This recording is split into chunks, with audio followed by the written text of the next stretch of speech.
Fenway Park is cloud-covered and it's cold as the Red Sox and Oakland A's wrap up their three-game series from Fenway.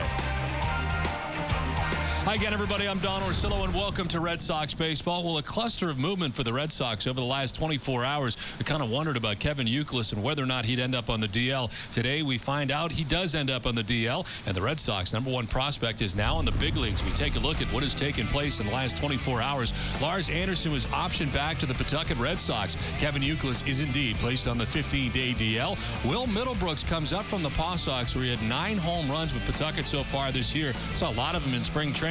And Clayton Mortensen, who was traded from the Colorado Rockies to Boston for Marco Scutaro, is called up from the Paw Sox. So a lot of movement over the last 24 hours for the Red Sox. Jerry Remy is still under the weather, so we welcome WEEI's Rob Bradford. And Rob, for the Red Sox, a lot of changes in the last 24 hours, and finally the arrival of Will Middlebrooks. Yeah, for a lot of people, a long time in coming. This guy's been tearing it up in AAA. Got a little bit of a taste of AAA last month of the season. Said that went a long way in getting his feet wet heading in this year. Impressed a lot of people in spring training, just carried it over. Again, a lot of people looking forward to seeing this guy play. He is in the starting lineup tonight. With more on Will Middlebrooks, here's Jenny Dell. Don, Will Middlebrooks entered the 2012 season as the top baseball prospect for the Red Sox organization, according to Baseball America. And tonight, the 23-year-old makes his debut in the major leagues at third base, batting 8th. I'd be lying to you if I said I wasn't going to be nervous. So I'm just going to go out there and have fun. Just to play my game and be Will Middlebrooks. You know, don't try to be anybody else and just come out here and play your game and have fun. Here are some of the reasons for all of the hype. In the International League this season, Middlebrooks is tied for first with 31 hits, second in home runs with 9, and is second in RBI with 27. Don, all of this from the 2007 fifth-round pick. Well, it should be a lot of fun to watch tonight. Mike Avila is in the starting lineup, leading off some terrific numbers against the Oakland A's as the Sox try to win the series. We're back with more right after this.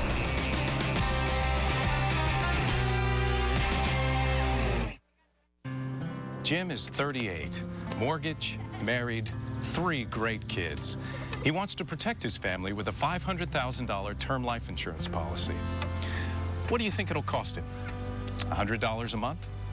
60? 40? Actually, none of the above.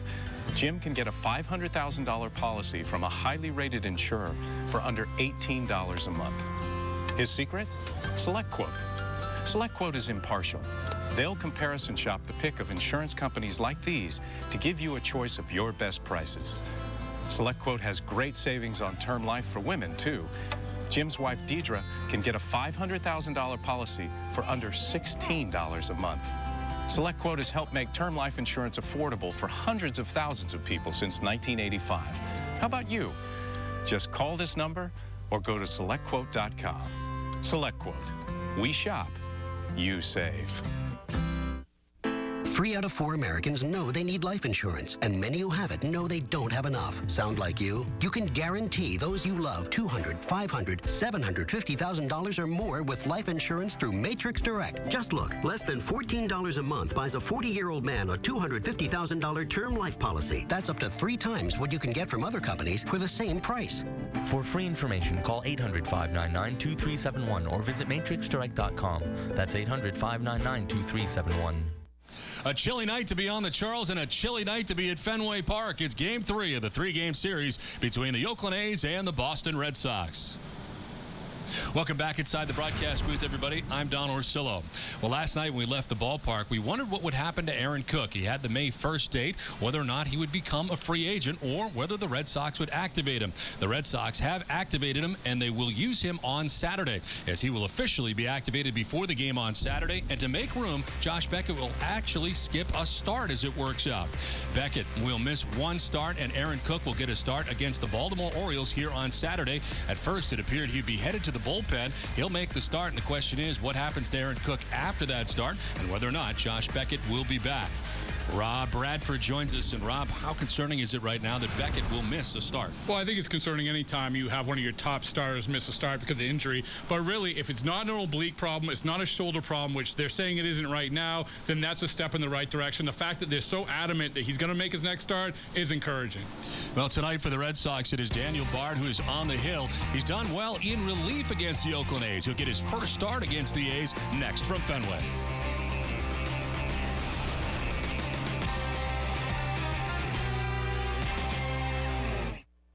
Tired of lugging out your heavy, bulky pressure cleaner? You need the amazing Water Jet. It turns your ordinary garden hose into a super power washer, powerful enough to clean second-story windows. Here's how it works. Water flows through the volume reduction chambers where pressure builds until a powerful jet stream blasts through the precision-engineered solid brass tip. The control valve regulates the water pressure, great for siding, umbrellas, and awnings. Blast grime and weeds off brick and paver driveways. It attaches to any garden hose so you can take it along boating and camping. Quality built with stainless steel, aluminum, and solid brass, and only $19.95. You'll also get the bonus fan tip that creates a powerful fan-shaped spray. Scour away mold, scrub wood decks and docks, patios and pool decks, cars and trucks. Dial back the pressure to gently water flowers. There's more. We'll double the offer. You'll get 2 amazing water jets and 2 fan tips for only $19.95. Just pay additional processing and handling. Call to get the jet. To order Water Jet, call 1-800-943-0740. Call now and we'll double the offer, so call 1-800-943-0740 and order Water Jet today. Every play matters. On and center by Pedroia. Game over. Every strike matters. Swing and a miss.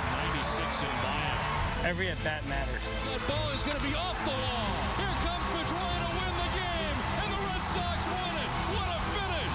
Every second. Every minute. Every moment. Every game matters. Every game. Every game.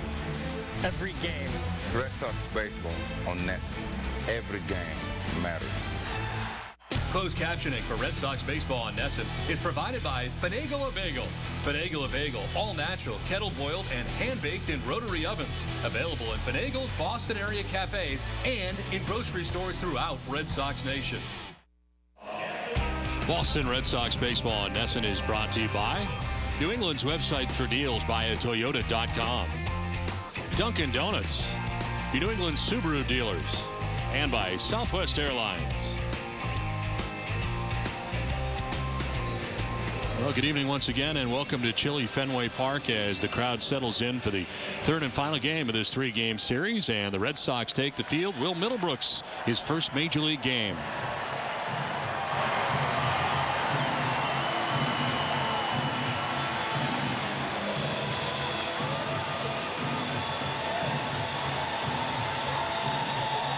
As the Sox have taken the field, let's check out the visiting Oakland A's starting 9, brought to you by Jordan's Furniture. Coco Crisp leads it off in left field with Cliff Pennington at shortstop.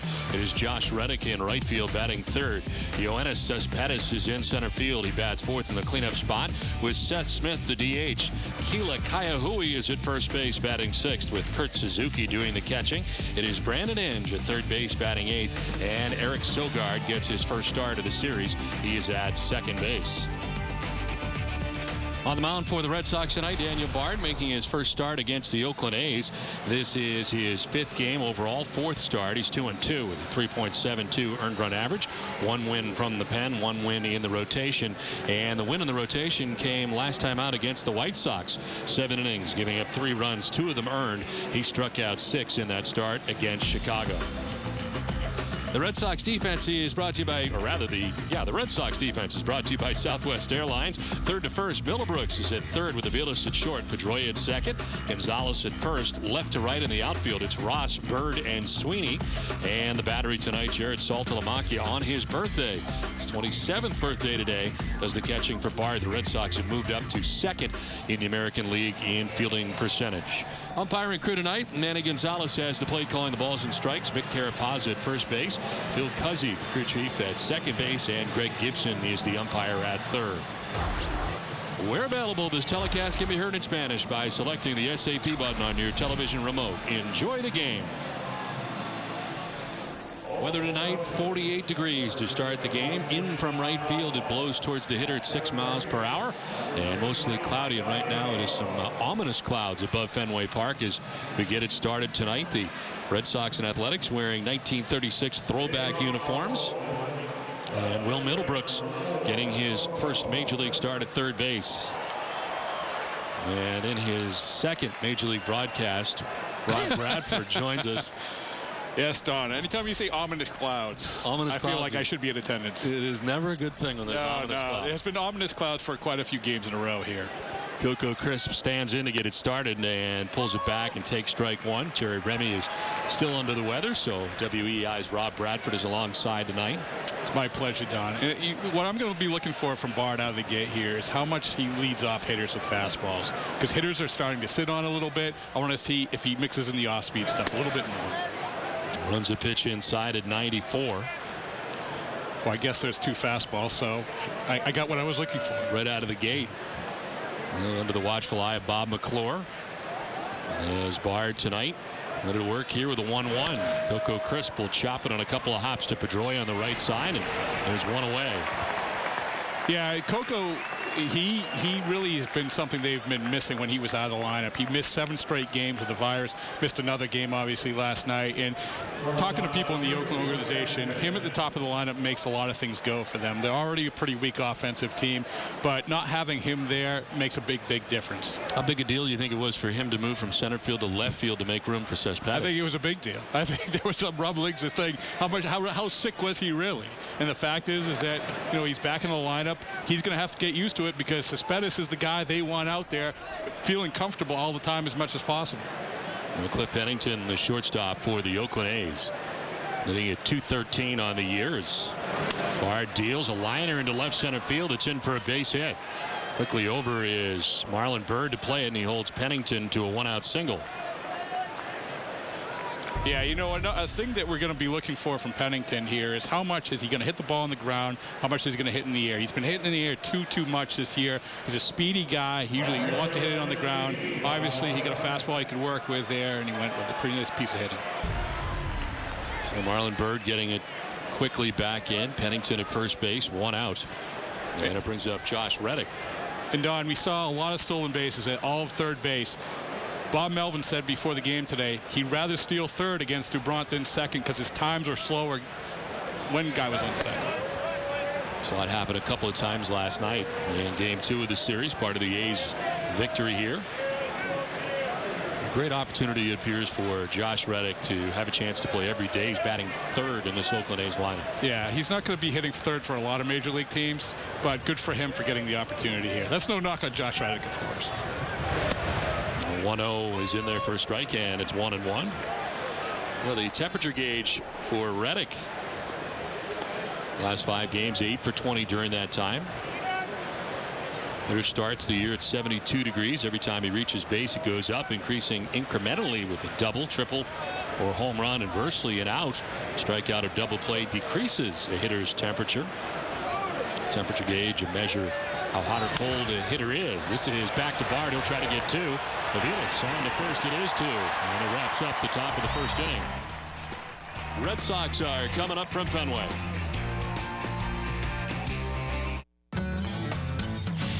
Hey, I work hard. I love where the road takes me. And for fun, I play Megabucks Plus. It's got great odds. And if I won, I'd be one happy camper. Maine State Lottery. We've got the games. Wow! Locally owned Maine Subway restaurants announced the $2.50 Wow deal. For just $2.50, you get a regular 6-inch cold cut combo or meatball marinara for just $2.50. Hurry, this offer won't last. Subway. Eat fresh. Wow! Got a fresh new start. It's a brand new day. And I got lots of love to give away. It don't matter if it's raining. Nothing can faze me. I make my own. Remember everything your yard needs every single spring. Just one of the many ways My Lowe's revolutionizes managing your entire home. Sign up at Lowe's.com. Lowe's. Never stop improving.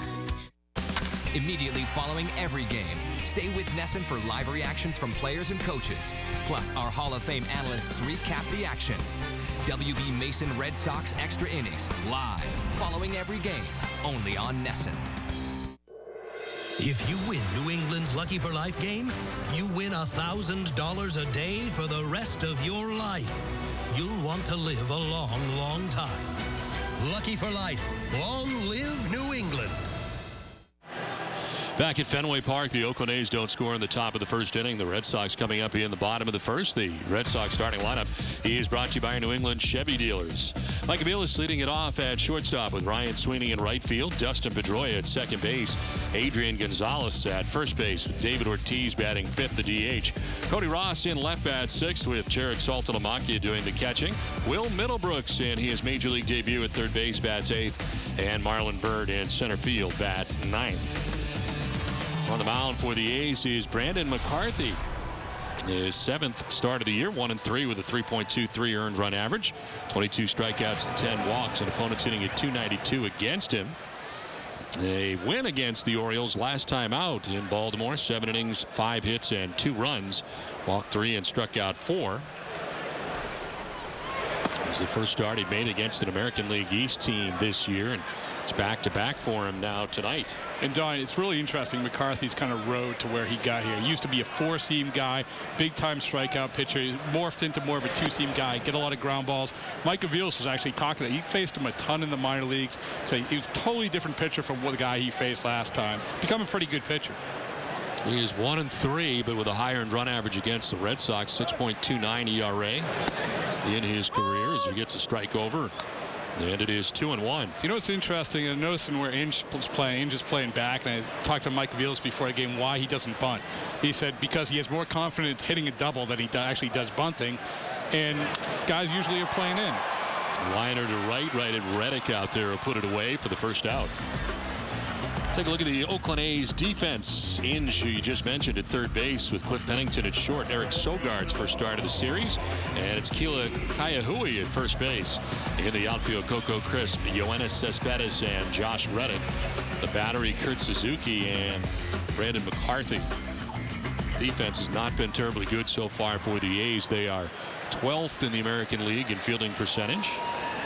And Sweeney stands in and takes strike one. Again, a thing to look for with McCarthy is how many ground balls he's going to be throwing. It's a good sign for the Red Sox that Aviles was able to get the ball in the air out of the gate there. McCarthy with a fastball, curveball, changeup, and a cutter. You go back to when he was with the White Sox and then he went to the Rangers. Before he had some shoulder problems, some broken bones, he really was a hard thrower, had a ton of strikeouts in the minor leagues, a big prospect, totally changed his game. Sweeney lines it down the right field line. It's a fair ball. Reddick will head over to dig it out as Sweeney heads for second base. He'll get there easily with a one-out double and another ball in the air. Yeah, really a good sign for the Red Sox right there. Really good sign for Ryan Sweeney, who he hasn't really shown no signs of letting up. McCarthy throws a little 92 mile an hour cutter here, gets it right where the left-handed hitter loves it, right low and inside. He takes advantage of it, gets the ball in the air. As we said, important sign for the Red Sox. So one out, runner at second base, and it brings up Dustin Pedroia. It's Ryan Sweeney with the double. The key matchup is brought to you by New England Honda dealers. 2 for 6 against McCarthy in his career.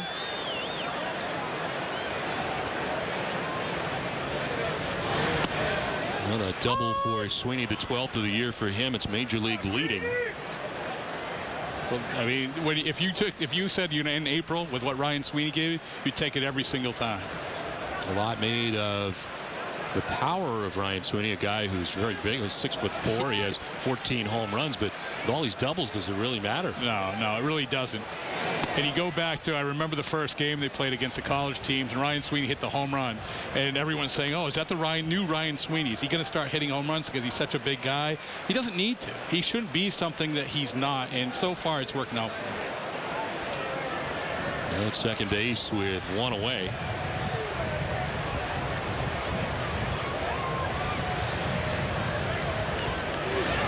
Pedroia to left and deep as Crisp heads over towards the corner. Coco will make the catch back by the 3:10 marker. And back to second goes Sweeney with now 2 outs. Yeah, McCarthy living a little dangerously there. You get the ball, even though it's up and in, it was a little too in for Pedroia, but you get it up. Typically, that's going to be a ball that Pedroia takes advantage of a little more than he did there. Coco could still go get it. He had to go back into the corner to make that grab, and there were 2 outs here in the first inning. There's Adrian Gonzalez, who has run into a little bit of trouble as of late, as he is 0 for 7 in the series and 0 for 11 as he stands in on the left side. And a swing and a miss for strike one. You know, it's interesting. Adrian Gonzalez swings at probably more first pitches than anybody in the Red Sox line. For a guy who usually sees a lot of pitches, he swings at a ton of first pitches. And the thing that he has to start doing is he has to start swinging balls in the zone. He led the entire major leagues last year in average of balls in the zone. He has to start identifying those a little bit better.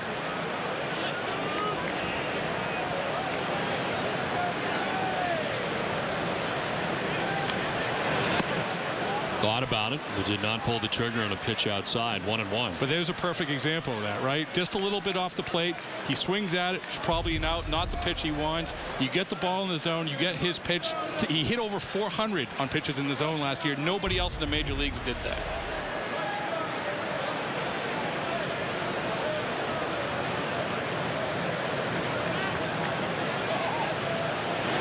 Really jumps out at you when you look at an 0 for 11 for Adrian Gonzalez. Very rarely do you see any kind of prolonged slump of any kind.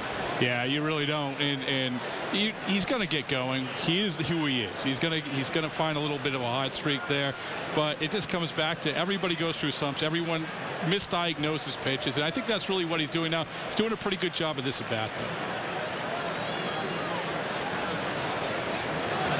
2-1 out over the plate, but it is fouled back, and it's 2-2. But that's the pitch right there, Don. That's the pitch that typically when he's going good, he's going to hit. He set him up with a 2-1 count. He got the 92-mile-an-hour fastball, and he's just not able to take advantage of it.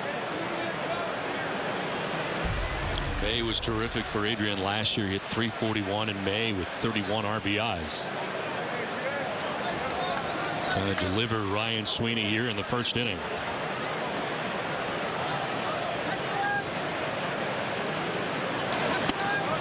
That'll just miss over the inside corner. It appeared. 3-2.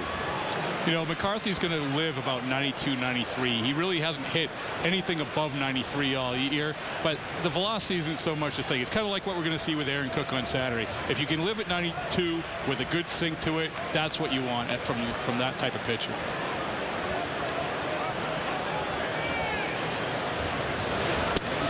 Two is downstairs for ball 4, and Adrian works the walk with 2 down in the inning. It's a good at bat for Gonzalez. Really what he identified the right pitches. He missed that one that he probably could have hit off the wall when he's really going good. But other than that, it was pretty good at bat. 2 on and 2 outs, and David Ortiz coming up.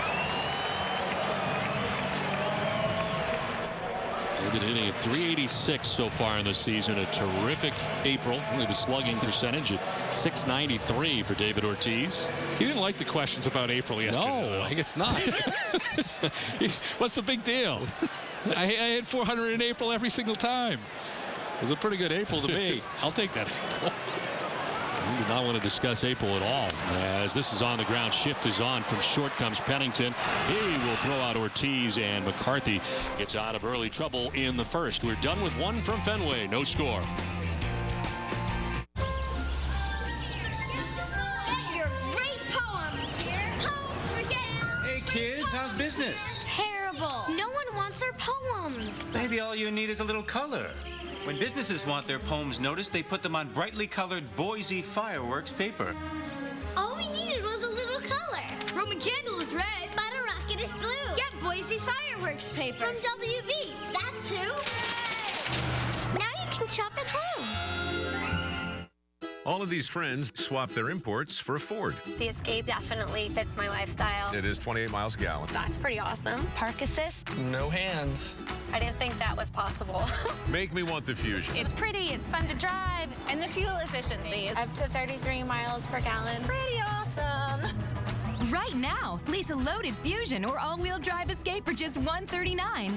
Or buy with 0% for 60 months, plus up to $1,750 cash back. Like the Rockies themselves, Coors Banquet Beer is an American original. It's only brewed in one place, Golden, Colorado, because that's where we find our Rocky Mountain water and the best high country barley. Now maybe that's uncompromising, and maybe brewing up here means an extra trip or two. But as you know, Originals follow their own road. Coors, the banquet beer. Friday on Nesson, Orioles, Red Sox. In their first meeting since last year's heartbreak defeat. The Red Sox lose in a crucial 162nd game of the year. Matt Wieters and the Orioles fly into town for a 3-game series against the Sox. Baltimore has given their fans reason to believe that this could be their year. But in a tough AL East division race, Ortiz and the Sox look to battle the Birds to the end because every win matters. Friday night Fenway coverage begins Friday at 5:30 on Nesson. Covidien, a global healthcare products company, is a proud sponsor of the Red Sox Foundation, helping to address health needs in our communities. Second inning back at Chili Fenway Park tonight. No score, as Yoenis Cespedes leads it off for the Oakland A's and takes strike one. You look at that first inning with Bard, really good first inning, not only because he found the strike zone, he finishes off with a changeup that induced the ground ball. Only 2 hits off his changeup all year. Cespedes slowly grounds one towards Middlebrooks, his first chance in the big leagues, as he slings it over to first base for the out. So Middlebrooks getting that first play out of the way as he throws out Cespedes. Yeah, just in. He's good. He really is a good fielder, though. I mean, for a big guy like that, that's the thing that struck me at spring training, that he can move pretty well. He has got a good arm. He's got good hands. And I don't think, obviously, when you're hitting that many home runs, people aren't going to identify that, but he's a very good fielder. We got a good look at him during the spring, as you mentioned. JetBlue Park in Fort Myers, and here he is. I don't know if anybody expected to see him on May 2nd, but he is here. As the pitch in there for a strike to Seth Smith. What do you think of the Kevin Youkilis situation? He said today that he felt better today. Yeah. Well, I mean, back's a tricky thing, right? I think they're making the wise choice just to reel him back a little bit, let him recover, and then go from there. Because if you have a healthy Kevin Youkilis, then you have a middle-of-the-order presence, the type of thing that's such a valuable commodity in baseball. I think people underestimate that. Everyone falls in love with Will Middlebrooks, but the reality is, if Kevin Youkilis is healthy, he's a very, very valuable guy to this team.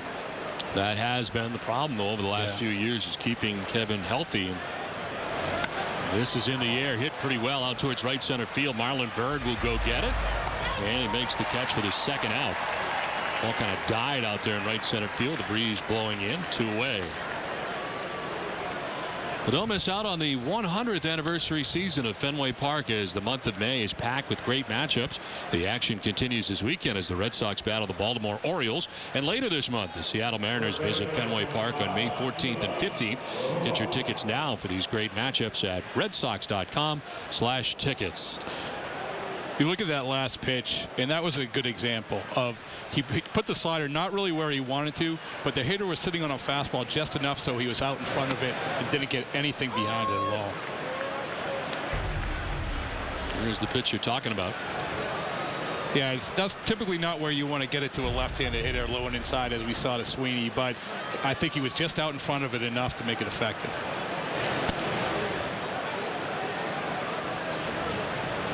Kila Kaiahui, that's his second start of the series. And clearly feeling good about himself after his first career stolen base last night, too.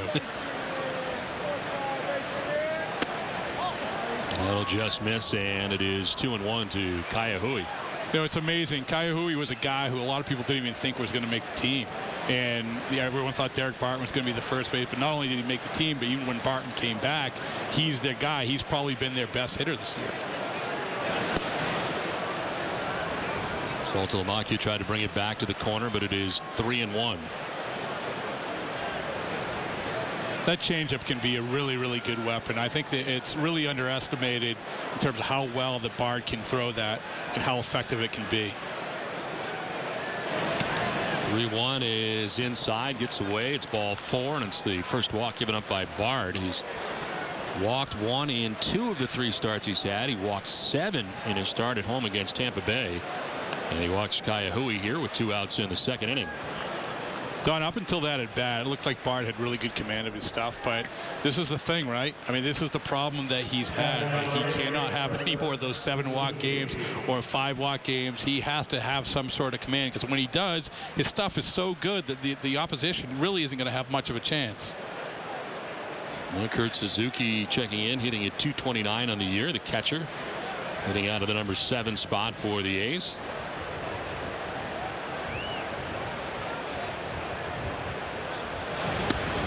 Yeah, that's in there for strike 1. Don, I will bet you right now that Kaihui will not get his second major league stolen base right now. You don't think he's thinking about second base right now? I know with all this newfound speed. I know he's brimming with confidence, but clearly he can only steal third. Everyone knows that. But does Kaihui know that?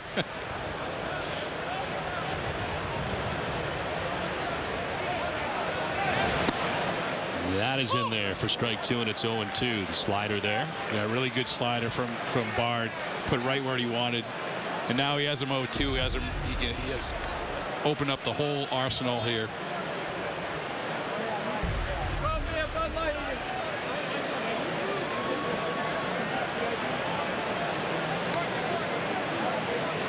To the count.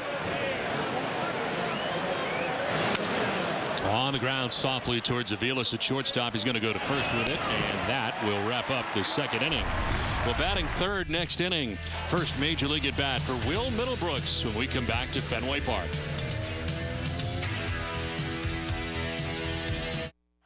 Get more of your favorite team live from the field on Friday Night Fenway. Catch live batting practice, on-set player interviews, and go beyond Red Sox Nation with previews from around the MLB. Friday Night Fenway, presented by iParty. Coverage begins at 5:30 on NESN. So I asked them where they were going on their honeymoon. You know what they said? All over. They're gonna go camping. Camping! Outside.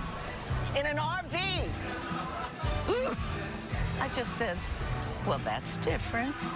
Does that sound romantic to you, Marty? Some people want more out of life, and we insure the things that make more possible. Safeco Insurance. Find a local agent at safeco.com. Winter's finally over, we think. So believe me, now's the time to swap your ride. And we'll make it worth your while if you swap now. If you need or want all-wheel drive and want to save at the pump, swap your ride for a new 2012 all-wheel drive Ford Escape. You can drive one for $219 a month, and these are loaded XLT models. They get up to 27 miles per gallon, only $219 a month at Rowe. Rowe Ford in Westbrook, just off exit 48, or Auburn on Center Street. What are you doing? Just swapping my ride, Wally. Life, it's all about changes, transitions, new beginnings. Still, it's good to know some things never change, like the dependability of your Camry. Because 90% of all Camrys sold in New England since 1989 are still on the road. Come see why the 2012 Camry is the best Camry ever. Or ask someone you know who drives one. Immediately following every game, stay with NESN for live reactions from players and coaches. Plus, our Hall of Fame analysts recap the action. WB Mason Red Sox Extra Innings, live, following every game, only on NESN. How much would you pay for the ultimate refreshment? How about 89 cents? That's all it costs for any size, frozen or fountain beverage at the Cumberland Farms Chill Zone. Hurry in today and mix up yours. Last half of inning number 2 from Fenway Park. Cody Ross, Jared Saltalamacchia, and Will Middlebrooks to bat here in the second inning. Cody Ross starts tonight hitting at .282. 5 homers, 18 runs batted in. Rob Bradford from WEEI is alongside tonight. Has played game 3 of this series with the Oakland A's. And it's strike 1 over the outside corner. The temperature gauge right now is on the upside for Cody Ross. 80 degrees Fahrenheit. And Bill James temperature gauge as the pitch rides outside. That's how it works? That's how it works. Starts at 72 degrees. You get 3 hits and the temperature goes up? It goes up. It rises. I could use some hits right now then if I'm freezing. It is a tad cold here tonight at Fenway. 1-1 is up the middle. Ranging is Pennington. He'll get there. Sidearm toss is in time for the first out of the second inning. You know, Oakland's really struggled in their defense lately, especially this year as a whole. And the fact is, when you get Pennington in there, he's not a bad player. He just has to get some confidence going. And obviously, they don't have Weeks in there at second, which makes a big difference. He was actually hurt running out of ball last night. So the Red Sox are able to take advantage. We'll see. But Weeks is a pretty good player. He's not playing with a whole lot of confidence right now as well. Well, Jared Saltalamacchia enjoying his 27th birthday. We'll see how much he enjoys it tonight as he takes a breaking ball for strike one. You know, Don, I asked him best birthday gift ever. He said number one, his first major league game was on his 22nd birthday. That's pretty good. He'll lift this down the left field line towards the corner. Coco Crisp is over, but that ball will land foul. Well, because clearly that was going to be his second best birthday present if that landed fair. That one dropped in fair. He might have liked it. His second favorite birthday present right now as we sit here, let's assuming he doesn't hit a home run right now, was a four-wheeler. Who gets a four-wheeler for their birthday? That's pretty good. That is pretty good. I can't think of any birthdays were really all that good. And they're getting worse every year now as you get older. One out in the second inning. Jared Saltalamacchia waiting on an 0-2. And he'll drop down low, 1-2. You know, it's for Saltalamacchia, I don't want to say it's unfortunate, but he was getting on a little bit of a roll there. And then you have the lefty-righty situation with him and Shopback. And so his playing has been a little bit sparingly. We'll see, though. That is in there for strike three. His birthday does not start off well. It was the first strikeout for Brandon McCarthy. And there's two down. Here comes Will Middlebrooks, first major league at bat.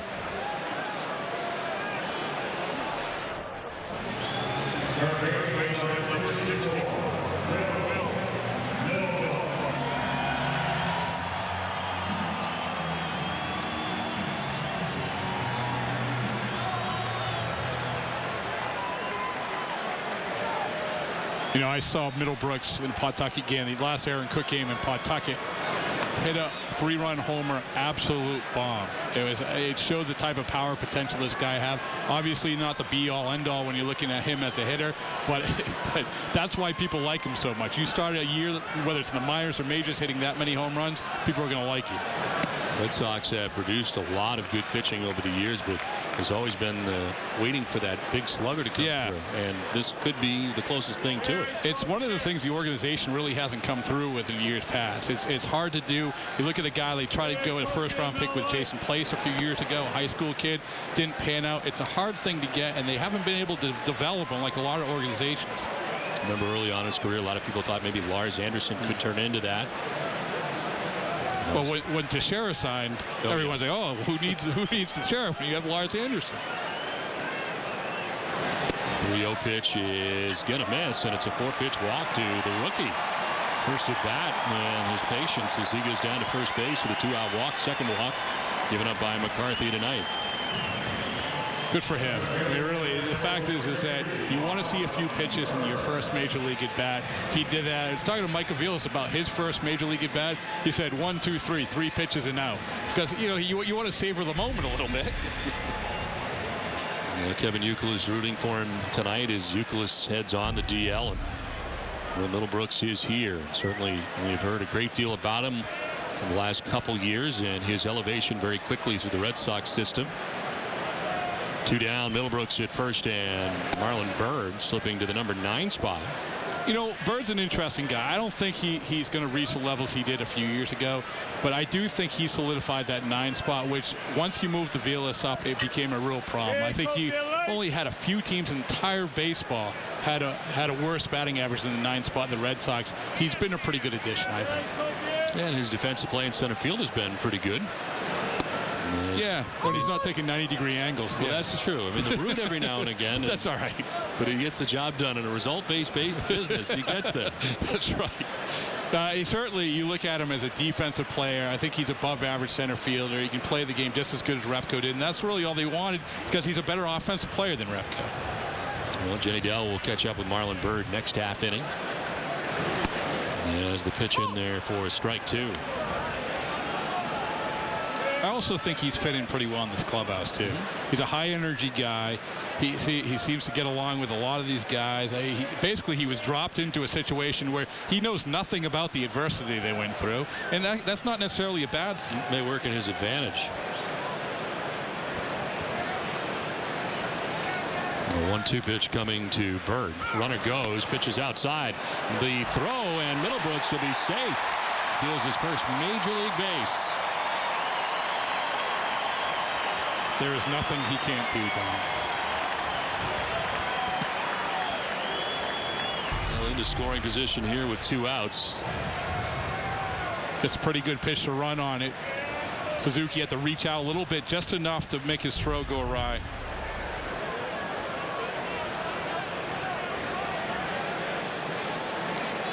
So 2 balls, 2 strikes, 2 down here in the second inning.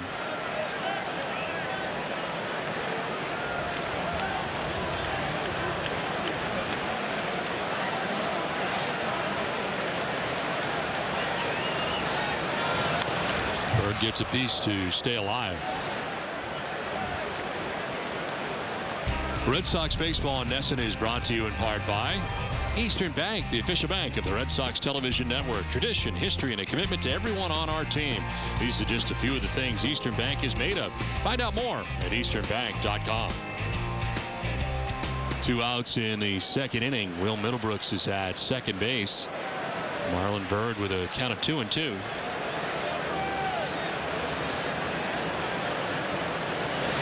And a swing and a miss. McCarthy strikes him out. Second K for McCarthy. Ends the second inning. No score from Fenway.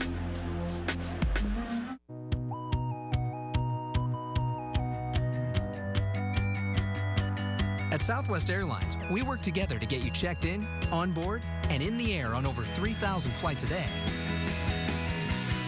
So we're ready to fly when you are. Find a flight that fits your schedule with our 11 daily nonstop flights from the New England area to Chicago Midway.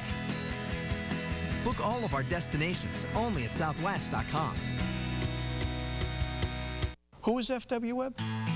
FW Web delivers products throughout the plumbing, heating, HVAC, and refrigeration world. FW Web is distribution. We try to make life easier for our customers. I'm a contractor, and I do start with Web with the product. FW Web is the company behind Frank Webb's Bath Centers. FW Web is my family's company, and it's been around since 1866, even longer than the Red Sox. Selection, expertise, solutions. We've got it. Fenway Park is one of the most famous sporting venues in the world. BigTimeBats.com is pleased to bring you this historic full-size Fenway Park 100th anniversary bat. This 34-inch bat has photographs of Fenway Park from 1912 and the way it looks today. The historic Fenway images are 360 degrees around the bat, along with the years of the Red Sox historic World Series championship seasons, plus the limited edition numbering bar. You can purchase this bat by calling BigTimeBats.com now at 1-866-280-BATS. He's been hot in AAA and played very well in spring training, so I hope he adds definitely a little interest, gives us a little something else we could look forward to. And Bobby Valentine asked before the game about what he told Will Middlebrooks, and Will Middlebrooks is here. He has had his first plate appearance, walked and stole a base. He's got that under his belt. He's also made a play defensively at third base as we move along to the third inning. Brandon Inge leading it off here for the A's. Inge, Sogard, and Crisp. Rob Bradford, this is your second Major League broadcast. What was your first Major League broadcast? Did you say something about Toronto? Yeah, so everyone remembers it well. 2004, Toronto Blue Jays on the Chasing Steinbrenner book tour. Oh, okay, that's right. Yeah. So this, did you get to do the game, or were you just talking about the book? No, I did an inning. Oh, good. So that would have been with Jerry Howarth, who's one of the game's best. Yes, I thought he was very good for that inning, too. Really? Well, how are you? I mean, how do you think you did pretty well? How do you grade yourself on the appearance? You know, I said that this Alex Rios looks like a fine young ball player. It turned out all right. I mean, I consider myself a prophet after that. And a scout? Yeah. I sold at least 2 books. Well, just by that inning. All seriousness, I did enjoy the book very much. Oh, you're Jason the one? Steinbrenner. Oh, I liked it a lot. 1-2 pitch is just outside, framed by Saltalamacchia. I gotta be honest with you, Dom. You're gonna find this shocking, but more people were interested in the Red Sox parts than the Blue Jays parts. Really? Yeah. I found J.P. Ricciardi Ricciardi fascinating. Local guy, of course. Absolutely. Worcester, Mass.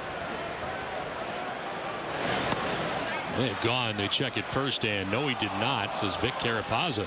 Oh, it just got the Don Orsillo waving at the umpire. I think he went. We'll see. No, maybe he didn't. No. But that really says it right there in terms of the slider. Getting him to chase a little bit. He's got a ton of guys to chase on that slider this year. 3-2 to Inge. And that is inside. Kind of tied him up. Ball 4. Let's send it down to Jenny Dell. Don, as you know, Marlon Byrd had just 3 hits in 13 games for the Cubs. But since getting traded to the Red Sox, well, he's more than tripled that number in just 9 games. The 34-year-old says hitting coach Dave Magadan is a huge reason why. Mags he said, all right, forget about everything you're doing. Let's go back to 09 and 2010, and let's start over and go from there. Forget the tap step, forget the leg kick, get it down early and go to work. So, we just went back to the old, and it worked. Byrd said that he couldn't be happier to find a new home at Fenway Park, saying he's always loved playing here. And Don, he joked about hearing Sweet Caroline the last 2 nights, saying that now he's in a Red Sox uniform, he doesn't feel weird singing. No, now he can feel okay about it.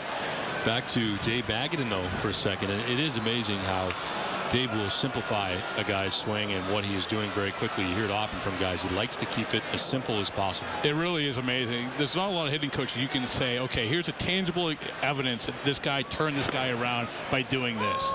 And because we know how it works with hitting coaches. When you don't hit, the team doesn't hit, that's when his name is brought up. When they do hit, you don't hear anything about it. But you can all go all the way back to Pedroia's first year. Remember, he slumped in that April. Magadan makes one slight adjustment at the beginning of the year, then takes off from there. That same kind of thing is going on the flip side right now with the Angels and Mickey Hatcher's situation, as they have not hit, as this is popped up to shallow left, and Aviles is there to make the catch for the first out of the inning. But that's, I guess, just how it goes. Hitting coach, pitching coach, if your area is failing, then they kind of look at you. Yeah, they really do. Magadan's secure in himself, I know, to understand the situation here. He's been here a while. He knows the players. I think that when they were juggling the coaching staff during the offseason, everyone's wondering who's coming back. I don't think there was any doubt. And really the sign to me that he was coming back when they sent him down to Dominican with Cespedes. Would that work out? Because that was well before any manager was named. But they said, okay, we value your opinion. That's an important guy to have around. 1 out runner at first base, and Coco Crisp, the batter, grounded out to second base in the first inning as he takes a pitch up top for ball 1. Well, Bart's changeup is really, really effective tonight. You can see the hitters are really out in front of it. Obviously, changeup you're going to be anyway, but I'll say it again. It looks like this is another team sitting on the fastball a little bit, and the balls that they have hit, they've been out in front of on the slider and on the changeup.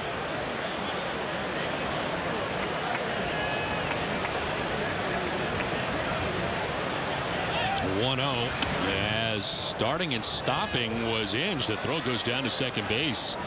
He did not continue down, but Saltalamacchia fired down there anyway. You know, we talked a little bit about Coco going to left field before, and the fact is that he's such a good center fielder, and I understand that they really want Cespedes to be comfortable with everything going on with him, but it seems like such a waste to have Coco in left, especially you look at this ballpark. You can't tell me that Coco Crisp wouldn't be better in center field than Cespedes in here. No, agreed. And for Coco, it's got to be very difficult knowing that he is one of the game's best center fielders and now moving to left. I mean, I understand his problem as well. Right. I mean, you can look at it in Oakland and say, okay, you know, that's a spacious outfield. But here, you might want to switch it up a little bit. It also sounds like something they probably should have done with Cespedes at the beginning of spring training. Right, absolutely. And obviously, they've gone way out of their way to make this guy feel comfortable, and for good reason. And he's done a pretty good job. And a lot of people think, hey, you know what? Next time through the league, he's not going to be as good. Bob Melvin was actually talking about Cespedes and saying, I think he's going to be better because he's been able already to adjust. 3-0 pitch coming to Crisp. And that's right down Broadway for strike 1. Yeah, Bard really can't fall behind here like he has been the last couple batters. He's already walked 2 tonight, 1 in the second, and leadoff walk here in the third. It was interesting to listen to Melvin before the game talk about how much he'd rather steal third last night than have them steal second, just because of Dubron's time with the guy in second compared to first.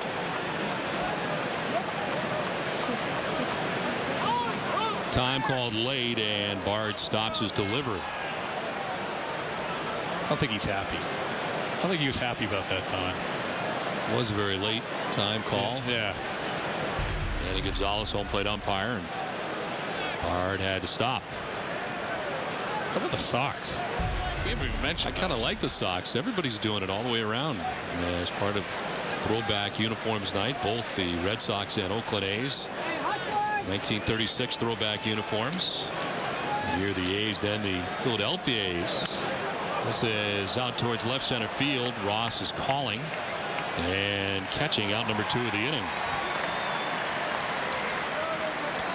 Well, the Sox off day this week gives us a chance to bring you down to the farm for a look at the prospects in the Sox system. Tune in Thursday night at 6:30 when the Paw Sox visit the Toledo Mud Hens to see the Stars of tomorrow play today here on NESN. 2 outs in the 3rd inning. Brandon Inge at first base, and Cliff Pennington, the batter. He's got the only hit so far off Daniel Bard tonight, a first inning single. You look at that last pitch, it was only 92 miles an hour, but it was put in a really nice position, right on the outside corner. Couldn't do very much with it at all. I kind of wondered about that coming into the season, and I actually asked Daniel Bard this during the offseason of Red Sox Hot Stove Live when it was determined that he would be in the rotation, or at least will have a chance to be in the rotation, how much different his fastball would be from where we saw it in the 8th inning. Would it be 98, 99? He said he wasn't sure. We've seen mainly 92, 93 as a starter. Yeah, last couple of outings, he actually has dropped down a little bit more. He's maxed out at 98. That's been his fastest pitch this year. But earlier in the year, first 3 starts, I think it was 95, 96, 94. But you go back to that start against the White Sox, 92, that pitch, 92, which is fine as long as you're going to put it in the right spot. You go that Konerko home run, the 3-0 pitch, 92, wrong spot.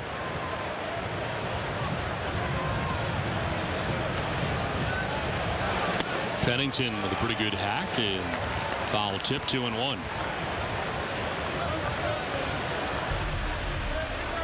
Yeah, so here's a pitch where it's a really good location, got a little bit of a movement to it. Like we said before, lefty hitters, you don't want to give it too much of the low and inside. That's right down the wheelhouse, but it got enough of a movement, so he missed it. Josh Reddick waiting on deck, 2 down with a runner at first, trying to work his way around a leadoff walk. And that'll miss up and away, 3-1. 4th 3-ball count of the night for Bard. You know, you look through the first 2 innings, he was only at 20 pitches, 13 strikes. Really has to kind of find that rhythm he had in the first 2 innings, because you don't want to end up in a situation like you had last night. On the ground softly to first. Gonzalez will take it himself to the bag, and that will end the top of the 3rd inning. Played 2.5 from Chili Fenway. No score.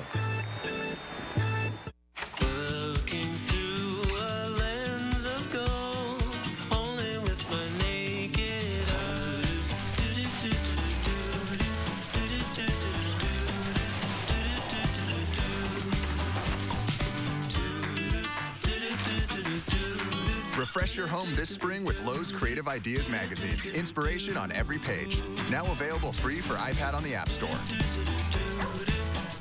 Lowe's, never stop improving. In the end, it'll be every man for himself. I guess we'll find out. I have an army. We have a Hulk. Rated PG-13 in theaters and IMAX 3D Friday. Great instance in history. That's one small step for man and one big win for me. All right! Win seats on the Green Monster with the Red Sox instant ticket from the Maine State Lottery. NESN wanted a serious fishing show where men fish and talk about men's stuff. We can talk fashion like you're used to. With a tough, rugged host. I'm like Fabio with the fishing pole. Of strong mind. I think my dad's crazy. And strong values. I'd rather look good than to actually catch fish. This is not that show. It's Charlie Moore Outdoors, the greatest show on H2O at a new time. Sundays at 6 on NESN. Red Sox fans, get ready with Nesson's Ultimate Red Sox Show. Join the new host, Jenny Dell, as she counts down the 9 must-see stories each week from Red Sox Nation, with player interviews, exclusive features, and the top plays that only Nesson can deliver. The Red Sox walk off. Nesson's Ultimate Red Sox Show is the ultimate way to keep up on all things Red Sox. Nesson's Ultimate Red Sox Show with Jenny Dell, presented by Cumberland Farms. Sundays at noon on Nesson. WEI, no one covers the Celtics better as they make their way to banner number 18 tomorrow on Dennis and Callahan. Tim Legler from ESPN and Celtics head coach Doc Rivers join the coverage. It all begins tomorrow morning at 6 right here on Nesson 93.7 FM. It's a pop-up right side that is handled by Sogard for the first out of the 3rd inning. WEI's Rob Bradford is joining us tonight as we play the last half of the 3rd inning with 1 down. Yeah, with Avila-Serre, you don't want to change his approach, but you want to keep the kind of the parade moving a little bit against McCarthy. The fact is that they were working up some good pitch counts against him. Swings at the first pitch, doesn't really get the pitch that he wants, and pops it out. Ryan Sweeney has the only Red Sox hit. He doubled in the 1st inning. You know, Sweeney goes way back with McCarthy, going back to the Chicago farm system days. And McCarthy, the best season of his 6-year Major League career. Last year, 9-9, 3.32 ERA in 25 starts, at career highs in wins, starts, complete games, at 5 complete games, and pitched in 170 2/3 innings. Soft ground ball left side. Pennington going to get it there in a hurry, and he does for out number 2. He said if he can get it on the ground, things will work well for McCarthy. This is 3rd ground ball out of the night. Yeah, that's prototypical McCarthy right there. That's not what the Red Sox want to do. Sweeney played right into his hands. You know, it's interesting. Talking to the guys who have gone against McCarthy, almost all of them said the same thing. They said, we faced him a few years ago, 94, throw it right down the middle, try to get you to swing and miss. Now he's working the corner, he's trying to get ground balls, totally different type of pitcher. 2 down in the 3rd inning, dealing with Dustin Pedroia, who hit one to the corner down the left field line, but it was caught by Coco Crisp. 40th pitch for McCarthy is outside. Yeah, if they could really get into the Oakland bullpen, I think it would behoove them. The fact is that you have the closer, probably not available tonight after what he went through with Balfour. Will they stay with Balfour is one question that I have. He's blown 2 saves. Last night was on the shaky side. Well, I tell you what, if I was Ben Cherington, I'd be on the phone with Billy Beane right after the game. You're going to get a buy low situation. He's a guy who's proved himself enough. Deep 3rd, it's picked by Inge. A long throw. He's got a good arm, and he gets it there in time. Nice play by the new Oakland A, Brandon Inge. It's a 1-2-3 3rd. No score through 3.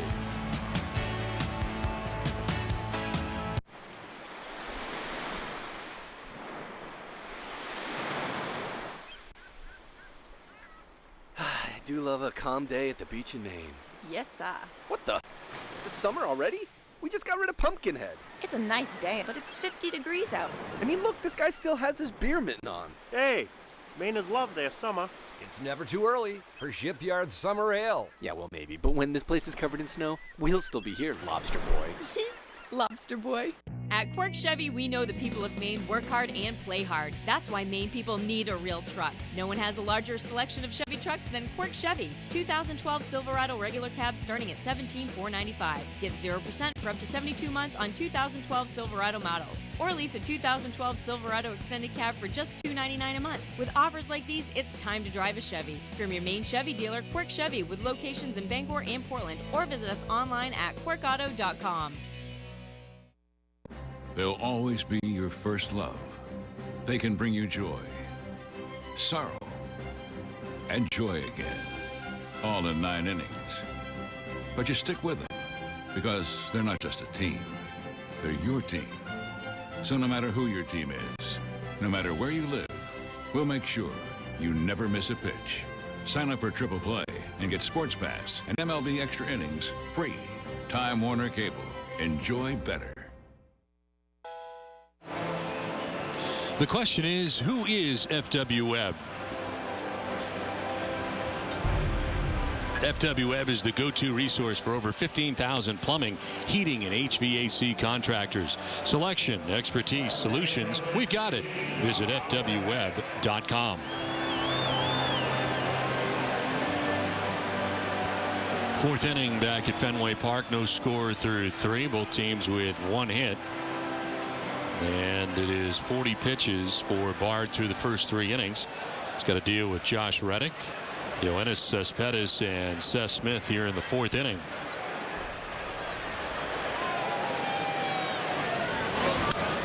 Reddick after the first pitch pops it up back a second. As Aviles stride of 2 on the outfield grass puts it away for the first out of the 4th inning.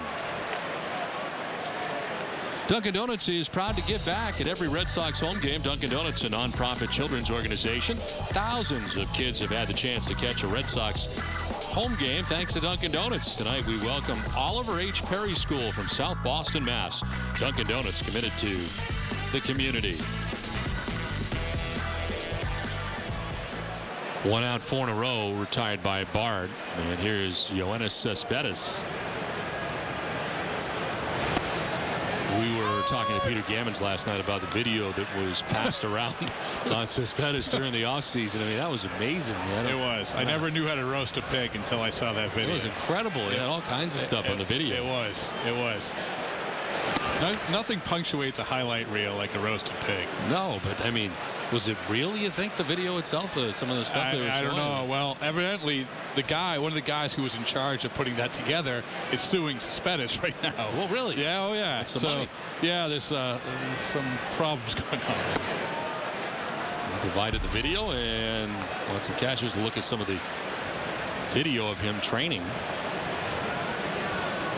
I mean, it was like the $6 million man was available, which turned out to be more. See, if we had a sense of humor, we would have superimposed your and Remdog's face on the 2 guys sitting on top of the weights there. It would have been much more on one side if we had done that. You know, Dave Magadan talked about when he went down and watched this guy, and he just said right away you could see how impressed he was with him. And the fact is, he said, obviously, you get out there. He hadn't played in a while. He gets out there against competition for a first time in a few weeks. Does really well. Hold on, is that 1,000 pounds? What is he? Look at that. Yeah, that's by my calculations. That is 1,000. Look at the left and the right. That's more impressive than dunking over somebody. Unbelievable. No, we have not really seen it yet, as that slider misses outside. Actually, the fastball outside, 3-2. But Peter was kind of drawing comparisons to him and Bo Jackson a little bit. Yeah, well, by that video, sure. Yeah, I mean, the strength. But I mean, by itself. I think some people are drawing comparisons to Rudy Pemberton and Bo Jackson, too, when he was here. Right. The guy has to produce. Bo Jackson was a very good baseball player. And he drives one deep and far towards left center field. We'll see if the wind will knock it down. Back is Ross. Can't catch it. It's off the wall. Bird plays the carom, and Cespedes has got a 1-out double. It's the second hit of the night for the A's. You know, the thing is, one of the things that Bob Melvin was talking about, and a few people, how he's been able to adjust. And you saw it right there. He adjusted on that slider from Bard, did exactly what he should have done with it. I mean, that's something that is going to be very, very important as he goes forward, because the pitcher is going to change how they approach this guy. And so far, so good. He really has done a good job of adjusting. No scoring position with 1 down. First base runner to reach second base so far for the A's tonight. And here is Seth Smith, the DH, who flied out to center field. A DH who is hitting at just 194 for this light-hitting Oakland A's team. Pickoff play at second, no throw, as Aviles had cheated in from behind. Yeah, Aviles saw he had him there. Had a little bit of space between the base runner and his glove. I think Bard was just a little hesitant to make the move. Well, the Oakland A's as a team last in the majors in batting average, hitting at .212. Next closest team, the San Diego Padres, at .214. But you look at their OPS. I think Gomes is the only one with an OPS of over 800. You just can't get by with that type of production. And like you said, when you have a DH that's struggling this much, really throughout the lineup, they have some holes here. They have some guys who it's filling the gap. Even Suzuki.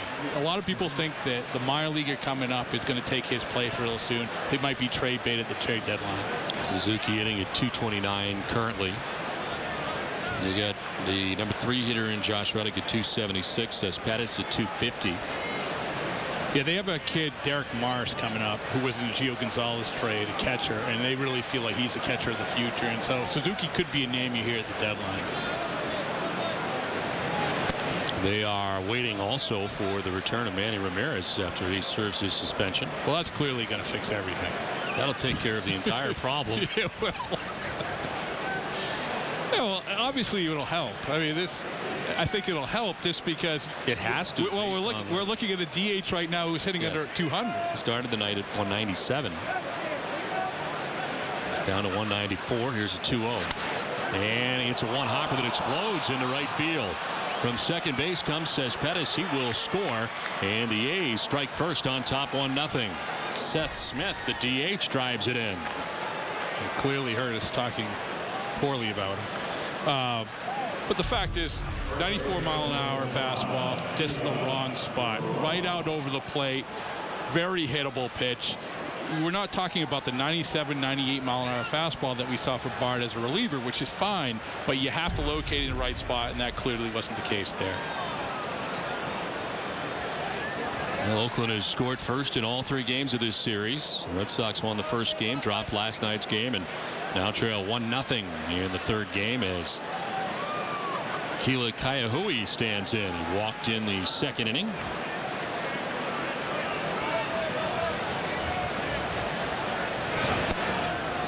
Strike one over the outside corner. That's a good pitch right there. That should be an encouraging sign. You put that 94-mile-an-hour fastball right where you want it to.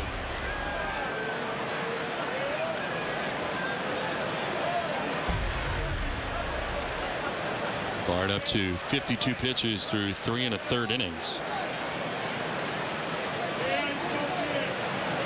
Kaiahui swings away and pops it up right side. Pedroia makes the catch for the second out of this 4th inning.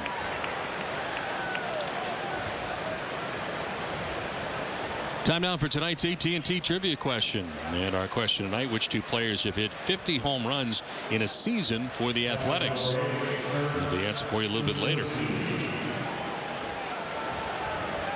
You know the answer? I do not. I think I know one. I would think it would be pretty obvious, wouldn't it? Yes, you'd think so. Well, 2 down here in the 4th inning. Seth Smith at first base. Kurt Suzuki is the batter. I'm just talking about Suzuki. He hits at 229 coming in. He grounded out to shortstop first time up.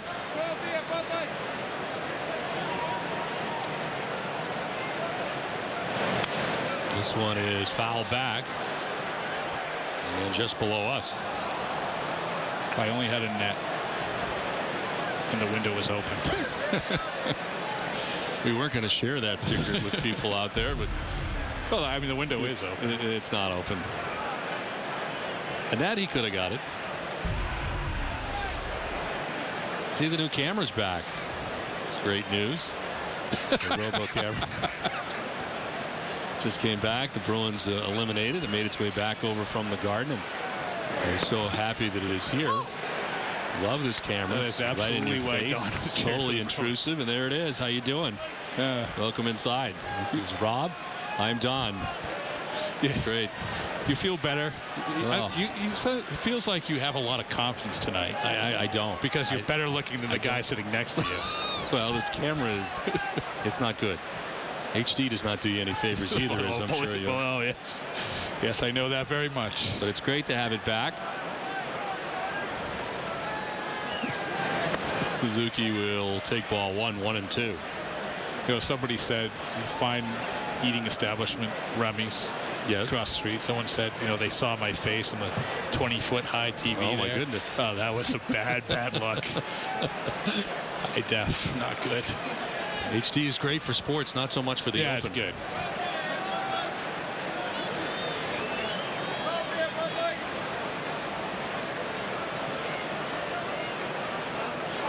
1-2 is lined into left center field. That's in for a base hit.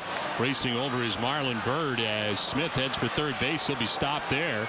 Wide turn at first base, and retreating is Suzuki, but it's first and third now, 2 down in the inning.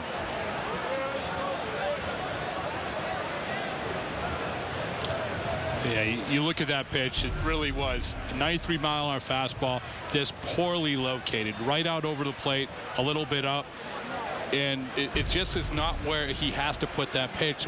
We can't just be focusing on velocity here. It's going to be 92, 93, 94, but it has to be in the right place, and that wasn't.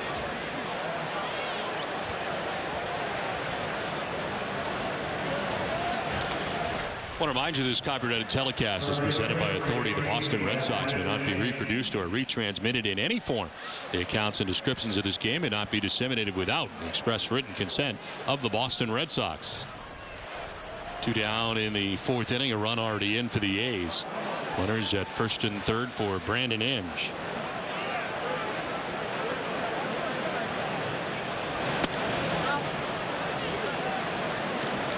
You know, it's interesting going back to Cespedes hit is off a slider. I think that was only his second slider that has yielded a hit all year long for Bard. That's how effective it has been, but not located in the right place, just like that fastball Suzuki, is not going to work.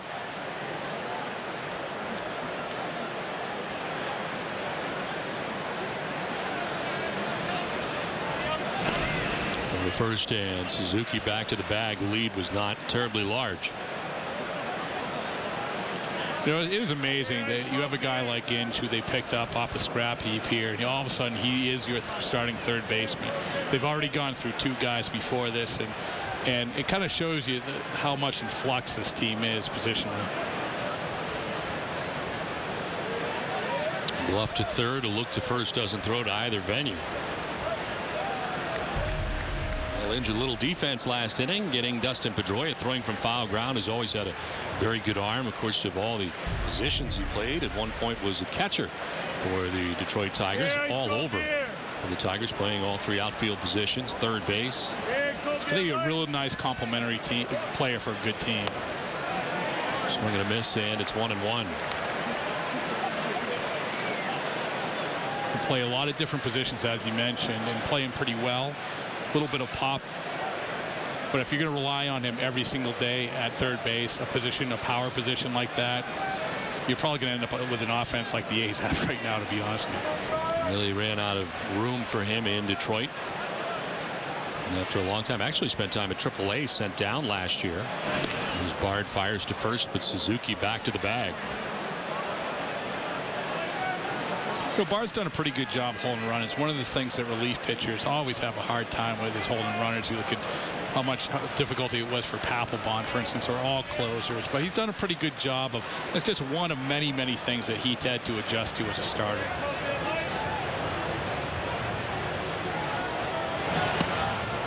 That is strike 2. I know we're further along now, and Andrew Bailey is closer for the Red Sox when he comes back. Aceves is there now, but be surprised at all the Red Sox to make more of an effort to keep Jonathan Papelbon here. No, because really what it would have done, it would have hamstrung you in terms of your budget going forward. 2014, they have to be under $189 million, just like the Yankees are going to be. You do that, you have no chance of signing Lester, you have no chance of signing Ellsbury. It's people don't want to understand that. They want to think, hey, you know what, it's the Red Sox, you have all kinds of money, you should sign him because he's good, but you have to allocate the money to the right places, in places where you feel like, okay, we can't get by here if we don't have this guy. I think that Bailey was close enough, so they said, you know what, we'll just move on, we'll save the money, and we'll approach it that way. A's have scored here, looking for more as the 2-2 misses, and it is a full count. I want him to check, but so far no check with first base umpire Vic Carapazza. 3-2. Yeah, that was a big pitch. He had him set up there for the slider, but he just wasn't able to locate it quite well enough. Look right there. That's a pitch he wants him to chase. Inge isn't going to do it.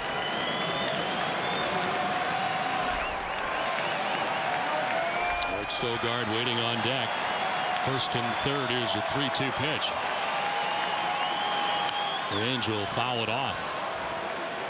I mentioned Jacoby Ellsbury. How hard is it going to be to sign Jacoby Ellsbury? His agent, of course, Scott Boras, and the numbers that he has put up over the last couple of years despite the injuries. I think it's going to be tremendously difficult, Don. Yeah, I don't think there's any question about it.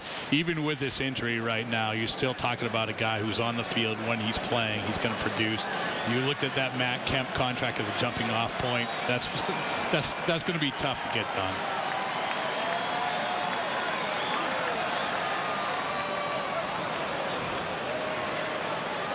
No, really not what Bard needed here this inning in terms of pitch count. As I said before, you got through the first 2 innings, 20 pitches. Now your second straight innings of 20 pitches or more. It's not what he's looking for. And 21 through 2 innings tonight. Here he is with pitch number 64. And it's on the ground to third base. Middlebrooks took a look at second, but he'll fire across to first to end the inning. The Oakland A's strike first, take a 1-0 lead through 3.5. Hey, I work hard. I love where the road takes me. And for fun, I play Megabucks Plus. It's got great odds. And if I won, I'd be one happy camper. Maine State Lottery. We've got the games. Since they redid their house, she hardly ever visits. She says, Ma, why don't you come over here? Well, maybe I would, if the place weren't so strange. There. I said it. Even the kitchen. It's like a museum. I'm afraid to touch anything. Whatever makes her happy. Some people want more out of life, and we insure the things that make more possible. Safeco Insurance. Find a local agent at safeco.com. Winter's finally over, we think. So believe me, now's the time to swap your ride. And we'll make it worth your while if you swap now. Every new Ford is on sale at Rowe. So why not swap your ride for one of these new 2012 Ford Focus sedans? We've got a great selection of these loaded, gas-stingy SE models, and you can drive one for only $169 a month. Rowe Ford in Westbrook, just off exit 48, or Auburn on Center Street. What are you doing? Just swapping my ride, Wally. If you win New England's Lucky for Life game, you win $1,000 a day for the rest of your life. You'll want to live a long, long time. Lucky for Life. Long live New England. To home runs, soared over the monster, stolen by the wall, and saluted from its seats. To corners and characters. To a ladder that leads to nowhere, and dreams that lead everywhere. 100 years later, Fenway is made of steel girders and cement stairs as much as it is made on memories. Nesson celebrates 100 years of Fenway Park. For every Red Sox game that goes into extra innings or the Sox earn a save, CVS Pharmacy will make a donation to Boston Children's Hospital towards their $25,000 donation this season. On to the last half of the fourth inning. The A's have scored first tonight. They have a 1-0 advantage. Adrian Gonzalez, David Ortiz, and Cody Ross out here in the bottom of the fourth. The A's stack it up on the right side into the shift for Adrian Gonzalez, who walked in the first inning. Yeah, they really have to work the count a little bit better here. They had a really quick inning last inning. They're not doing themselves any favor against McCarthy.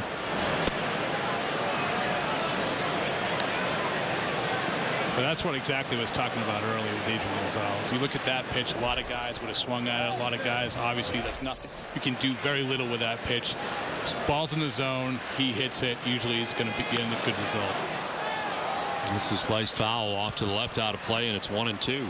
The same time you look at that pitch, Don, and you go back to that first at bat, a couple pitches that he can really handle, and he really just missed him, fouled him off. That was very reminiscent of the pitch in the first at bat where he could have gone the other way when he's going good. That's off the left field wall. 1-2 is high, and it is 2-2.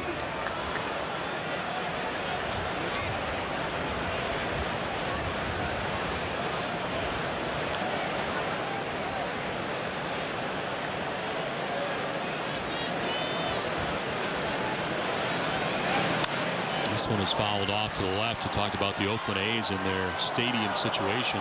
Doesn't seem like there's any resolution yet to their situation. Could they end up in San Jose? Where do you think they end up? But hopefully somewhere other than where they are right now. I tell you what, the worst ballpark in the major leagues, not even close.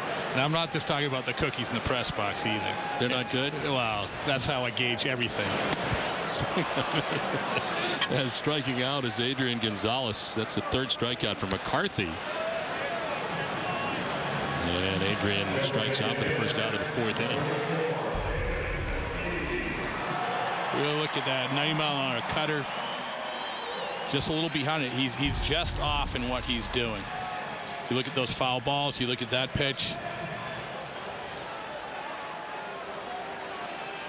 5 in a row retired by McCarthy. 1 out for David Ortiz, and grounded out to short in the first inning. You know, that A's stadium is the only place where they literally have a wrestling mat in back of your head in the press box because you're so cramped. So when you get up, you don't smoke your head on the ceiling. Yeah, so it's not a workman's comp situation. I didn't realize it was that bad. Yeah, it is that bad. It's terrible. The conditions are bad. The cookies are bad. Those are two things I didn't think about when thinking about Oakland. Well, I like what Josh Reddick said. He saw Moneyball for the first time in the plane ride out there. Say, what I learned is that I don't want to pay $1 for a Coke. This is on the ground into right. Shift is on for David Ortiz, and a long throw, but gets there in time, and there's 2 away here in the fourth inning. It's time now for the Coors Light Cold Hard Blast.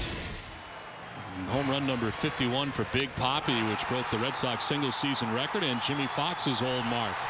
September 21st of 2006. It was off Johan Santana, former teammate of his with the Minnesota Twins, which David would go on to hit 54 home runs that season. And tonight wearing the throwback uniforms from 1936. Fox was American League MVP in 1938. And at the time set the Red Sox single season home run record with 50 long balls.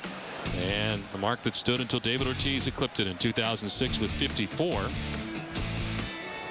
Into the month of April with only 1 home run, which makes it even more amazing.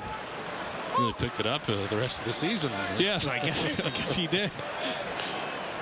I like to ask Dustin Pedroia what he thought of Jimmy Fox, because his response was probably he hit about 7 home runs in this day and age of baseball. Not to diminish what Jimmy Fox. With the past? No, well, you know. It's all about the modern baseball player right now. You know, according to Dustin Pedroia, nobody owned a 4-seam fastball in 1930, which might be true. So in 1930, there were no laser shows. Is that what you're telling me? No, he thinks that everything was the Monty Burns straight ball. Every single time. Just right down the middle.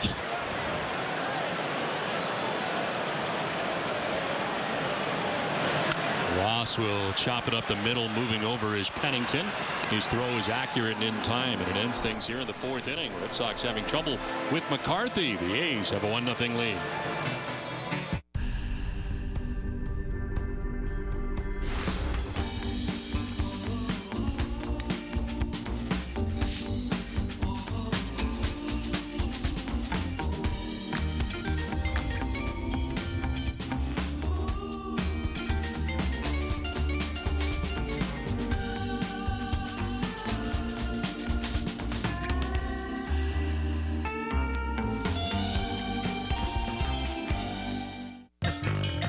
People everywhere are raving about the new Doritos Locos Tacos. Oh, sweet mercy, posted Maggie Crispin. So bomb, tweeted at Kim RZKX.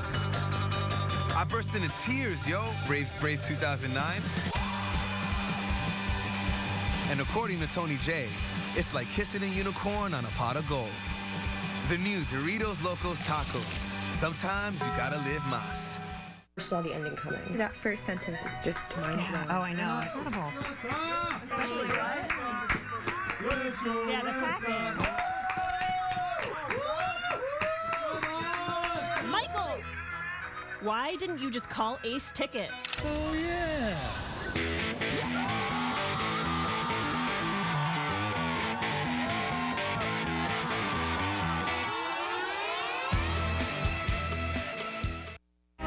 Red Sox baseball on NESN is brought to you in part by Eastern Bank, listening, guiding, and being there for kids in need.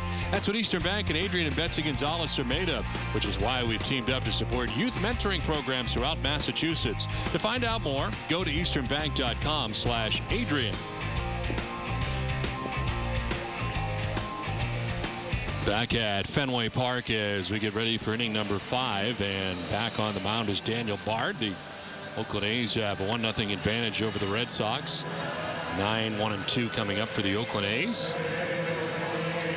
He really has to find an inning here where he gets the pitch count down. He's had a couple in a row here where he's up over 20 each. It's not how he really worked it out. The fact is that you started out, you were pounding the strike zone, you had really good command, then he just kind of lost his way the last couple innings. Eric Sogard starting tonight at second base, popped out to Mike Aviles, the shortstop, in the 3rd inning.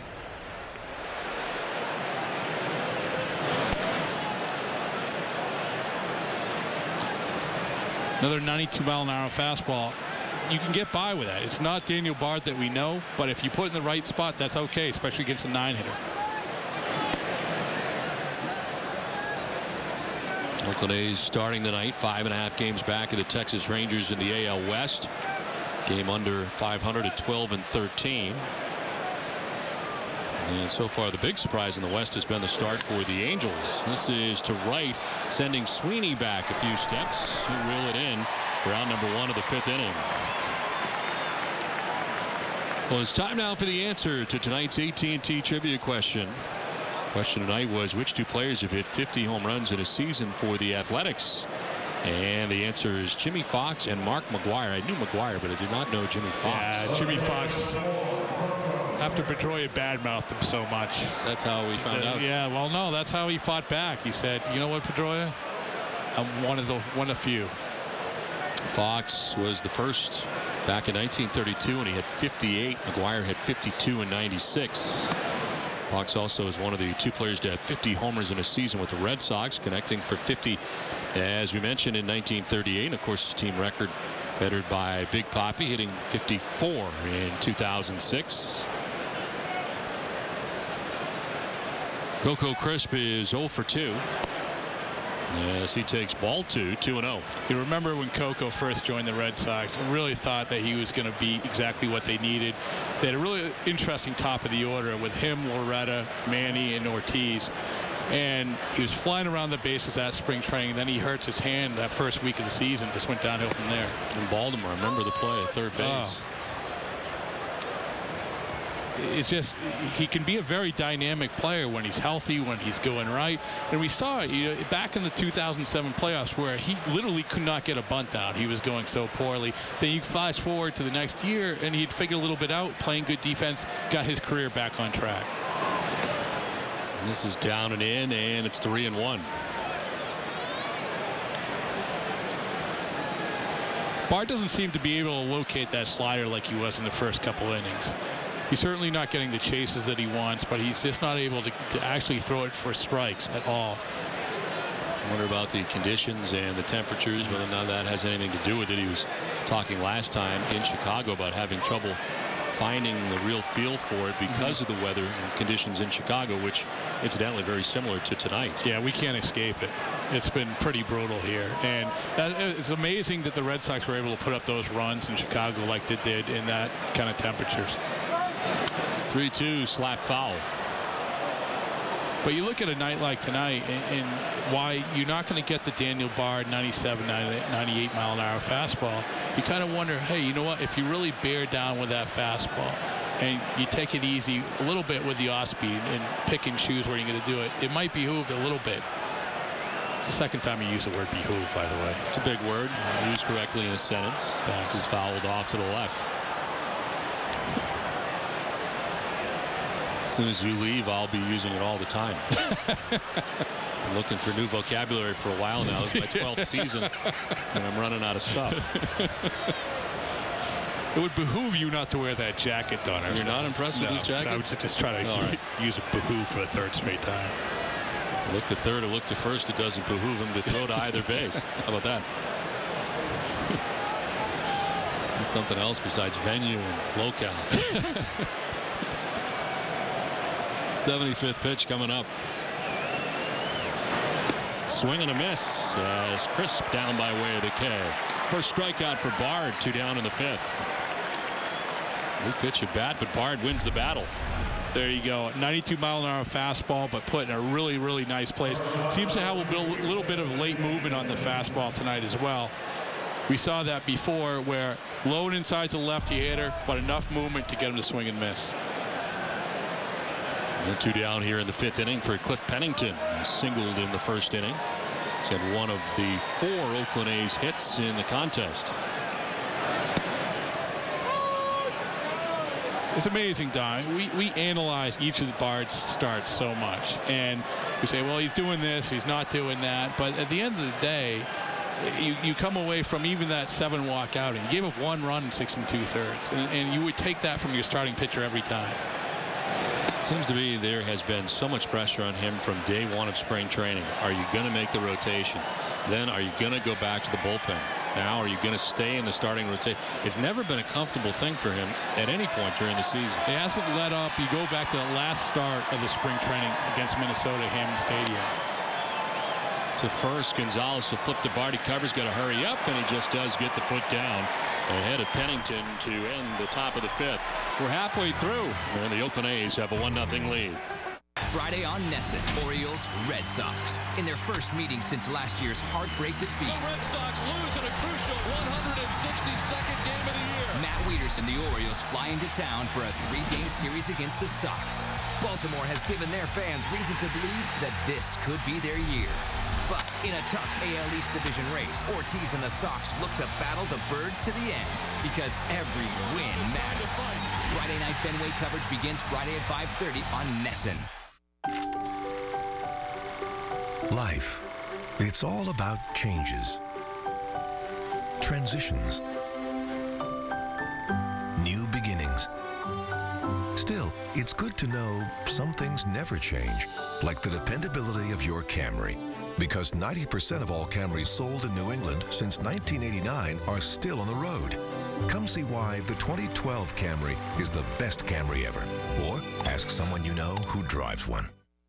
Who puts the me in Amica? Me? I was looking for a great price on car insurance. Me? I like all the options, all the discounts. When you call Amica, it's just you and the great service you deserve, with nobody else in between. Me? I'm going to take care of you. No hassles, no aggravations, no delays. No worries. Amica will be there for you. Call Amica now for your free, no-obligation quote. You and me, equality. That's how it should be. What are you in the mood for? Deep dish pepperoni. Wrong. Lemon basil salmon. How do you know what I'm in the mood for? I can read your mind. Oh, yeah? What am I thinking now? Oh, that is so rude. Feed both sides of you at Uno. A delicious light margarita made with Jose Cuervo tequila and under 95 calories. Just pour and enjoy. Also in wild berry flavor. Bottom of the 5th inning back at Fenway Park. Red Sox come to bat trailing 1-0. Brandon McCarthy has sent down 7 Red Sox in a row as he starts his 5th inning. 55 pitches deep for the Oakland A's right-hander. Jared Saltalamacchia leads it off and takes ball 1.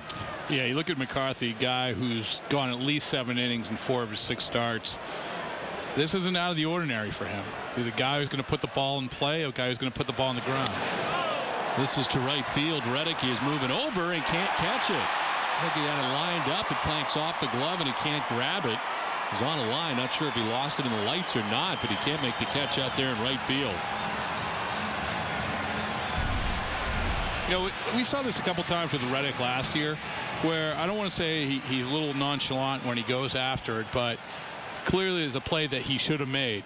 And I remember particularly a game in Pittsburgh. And I think that with Terry Francona really didn't sit well with him at times.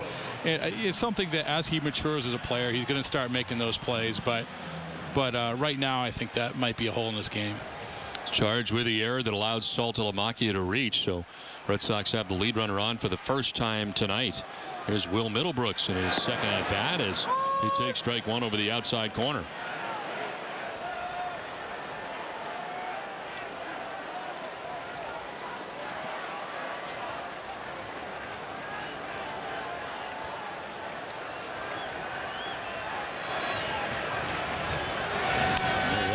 sliced foul off to the right. It's 0-2 to Will Middlebrooks. And some tweets tonight from the fans. Excited to see Middlebrooks called up. Certainly a lot of excitement around him during spring training, and he is here. People also happy about the socks, as you are. Yeah, I really am. I'm actually wearing a pair myself. 60th pitch. And it is fouled off. 1-2. But then again, I always wear stirrups. Just to feel like you're a part of the game. Yeah. Sitting in the press box. Yeah. Eating cookies. I never left the game done. The game left me. Now, I understand that you pitch for the Boston media in the media game, so you do actually play. Yeah, before I did until my 200 pitch 2-inning stint. It blew up my rotator cuff. Who's the manager and why were you still in the game? This is grounded towards third. Inge on the run, off balance throw, and it's going to be late. Will Middlebrooks gets his first major league hit. It's an infield hit. In his second plate appearance in the major leagues. You know, that's the thing that really strikes you about Middlebrooks. And we said it before. He's a big guy, but he's an athletic guy. We saw it defensively a little bit, but he can move. He can get down the line. And you really wouldn't expect it, a guy that size.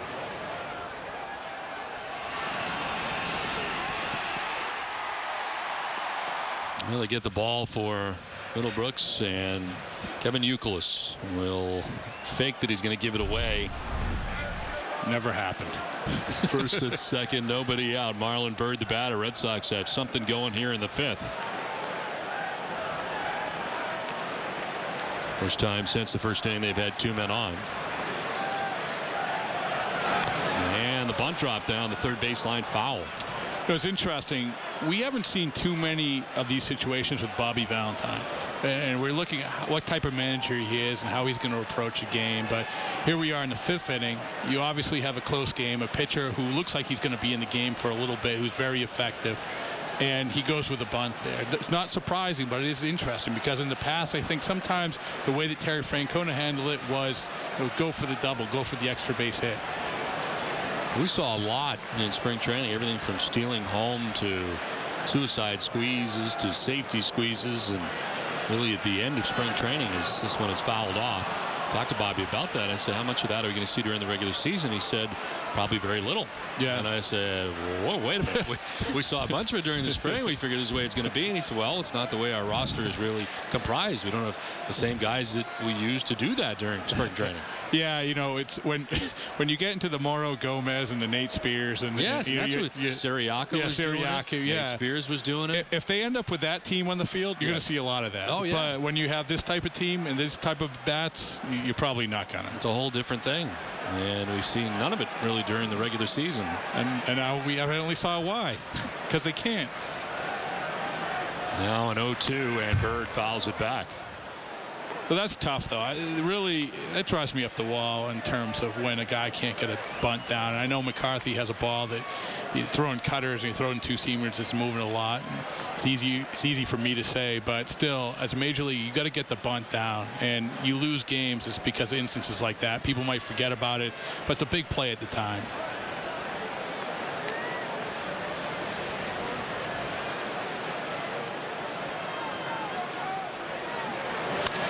Byrd lifts a fly ball to right field. Reddick has it sized up now, has to come in. And he makes the catch. No advance for the base runners as we check in with Jenny Dell.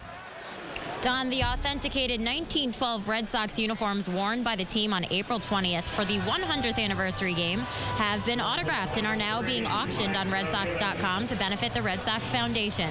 And for your chance to own one of these historic uniforms, visit RedSox.com/throwback. And Don, I think it'll behoove you to check out that website. All right. Well played, Jenny. Nice. One out in the fifth inning. Runners at first and second. Mike Aviles, the batter, 0 for 2. It's lined out to right, popped out to second base.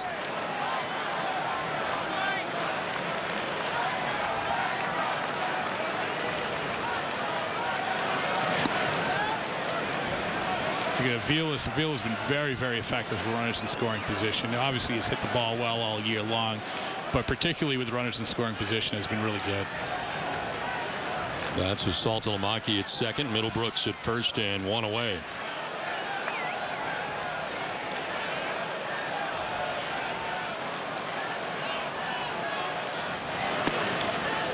at-bats on the corner, and it's 1-1. And by good, I mean 556 good. That's pretty good. Last time I checked, that was good. This is a big moment here in this game. You look at a pitcher who's probably going to go deep in this game, who's been very, very effective. They've having a hard time with. You got to make sure you take advantage of the opportunities when you have them. Suzuki tried to bring it back to the corner, but it's outside. They've stayed away. There are the numbers you were talking about. 556. Red Sox are 0 for 4 with runners in scoring position in tonight's game. Just 2 for 12 in last night's contest.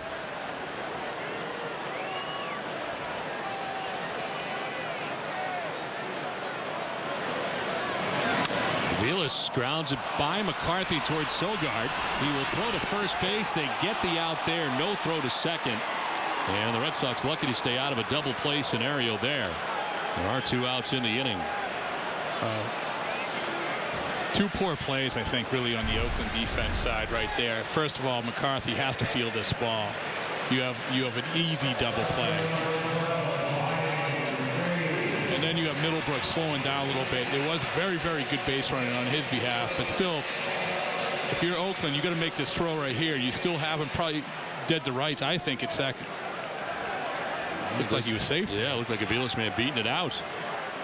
But Vic Carapazza says he is out, and it is second and third with 2 outs now and a chance for Ryan Sweeney.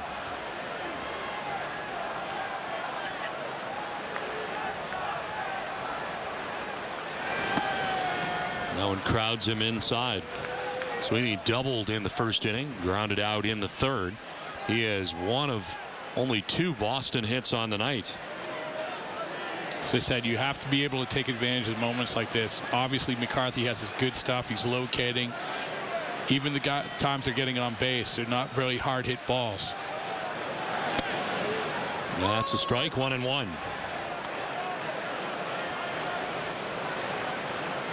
You know, you wonder if Ryan Sweeney has kind of found his niche, don't you, in major leagues?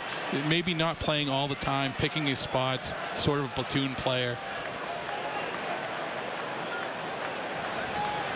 The A's have to be looking at his production and thinking how good he would still be on their team.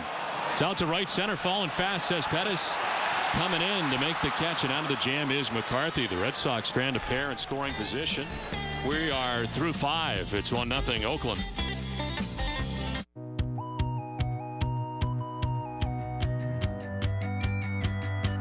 At Southwest Airlines, we work together to get you checked in, on board, and in the air on over 3,000 flights a day.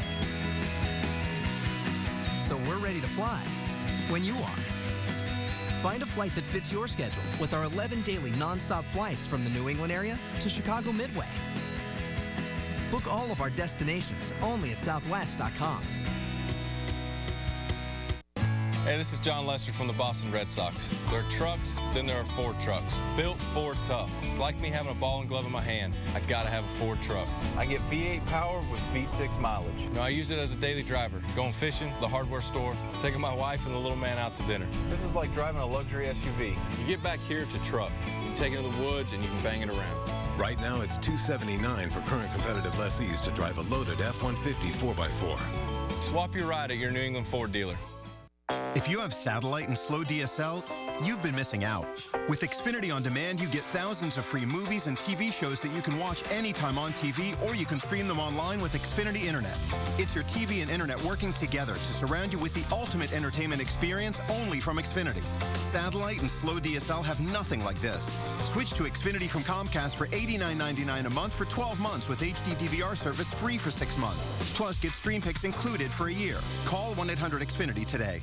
Great instance in history.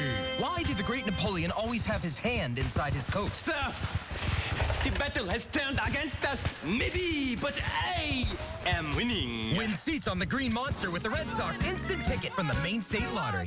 Missed the game? Don't worry. We've got you covered.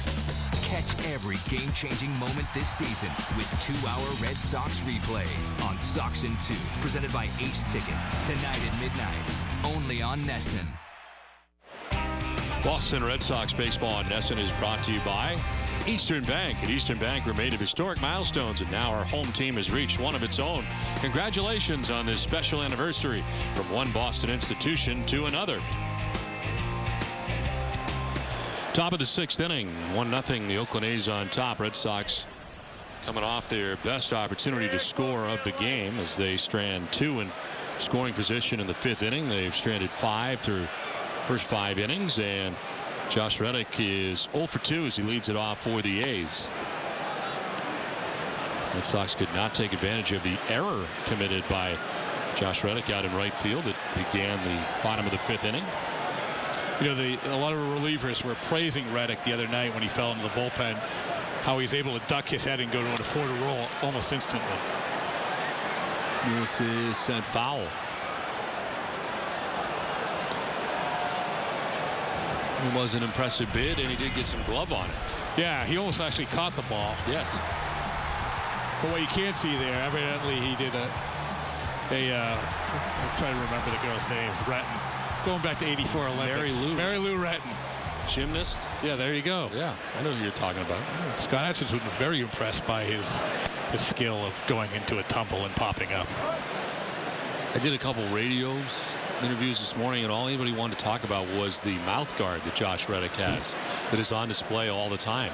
I thought you were going to go to a Mary Lou Retton segue. No. But when he came up from the bullpen, he's just swinging a foul. It is still somewhat surprising. Some players do use that, obviously, but the fact is that he has this habit of just chewing on it. Yeah, there it is. Let me ask you this. There's not a lot of contact going on.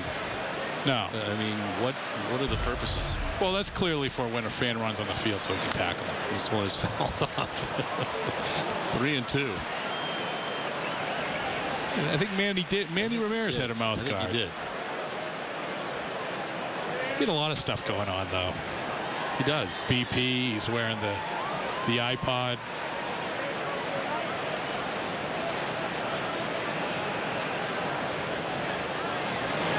(3-2) is softly lined into left center field. That'll get in for a base hit. Over is Ross to cut it off. Wide turn for Reddick, but he's aboard. A leadoff single to begin things here in the 6th inning. Boy, a nice piece of hitting by Reddick. You look at, he really stayed on that slider. He's out in front, as a lot of these hitters are, sitting on the fastball, but he's able to take advantage of where the pitch was, go the other way with a really nice piece of hitting. Pitching line brought to you by Ace Ticket. Daniel Bard, 5+5 hits, 1 run. He's walked 2, struck out a batter in that pitch count, up to 85 pitches with nobody out in the 6th inning. Yoenis Cespedes is 1 for 2, doubled and scored. Game's only run, and it's a high fly ball to center field, playable for Marlon Byrd. They'll make the catch for the first out of the 6th inning. Well, in honor of Fenway's centennial this year, Beth Israel Deaconess, the official hospital of the Boston Red Sox, is offering a daily health tip to help you live to be 100. Sign up at 100pitches.org. 1 on, 1 out, and it brings up Seth Smith. He drove in Cespedes in the 4th inning for the game's only run. Bard's gone to slider a couple straight times here. See if he stays with it. He hasn't really got the chases on it that he has in the last few games.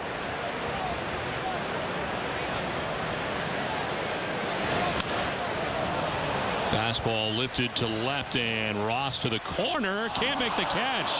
Kind of overran it. It went behind him, and trying to score from first base is Reddick. Throw will be cut off, and the run is in for the A's. They take a 2-0 lead on a play that is misplayed by Ross out in left field. That wind blowing it from left to right, it appeared, and it came back and actually ended up behind him. Yeah, Ross, who's typically a pretty good outfielder out there, you don't see him do that a whole bunch. But one of the problems that he has had in the past in his career is going back on balls against the wall. He was pretty good in spring training about it, but obviously has some problems there. I think the conditions are a little different here, too, than what they were at JetBlue Park. Yes, I would agree with that. It's funny, though, and I don't disagree with maybe the wind had something to do with it, but you look at the flag right now, pretty still flag. Also a good job by Reddick of base running there, of anticipating what was going on. Reddick comes all the way around to score the 2nd run. is Keila Kaiahui. Was walked and popped out. Yeah, just looking at that replay with Ross, it really looked like he was having a hard time gauging where the wall was. From our angle, at first, I thought it was he had overrun it, and that was the biggest problem. But I think he had a little more room than he anticipated. And leads to the second Oakland run of the night. This is rip foul out ahead. Ruled a double for Seth Smith, his second hit and second RBI. There you see. He did overrun it a little bit, but I still think that he might have misjudged how much room that he had to go into the wall. And again, this is one of the problems that he's had in years past, where going back on balls, the advanced defensive metrics had shown that Cody Ross maybe isn't great at that. But in spring training, as you said, which is a little different climate than here, but he did show a pretty good ability to judge that wall using JetBlue Park. Kaiahui takes that pitch outside, and it is 1-2 with Smith at second base. One out here in the sixth inning. The A's on top 2-0. What a swing there, Don, though, huh? I mean, the fact that you look at the pitch count now, you're up to 90 pitches with Bard. He had seemed to have settled down a little bit, found some command, got some quick outs. Stirring in the pen, but nobody up yet for the Red Sox in the bullpen. 1-2 is fouled off. If we look at the Bard outing right now, it's still a very, very good outing, but you have these results which are kind of bizarre. You don't have a lot of hard hit balls. You have some maybe mistimed pitches. You had some innings that, okay, you threw more pitches that you wanted. It's uneven because everything's under a microscope with Bard, but at the end of the day, would you take 2 runs over 6 innings? Absolutely. I think so.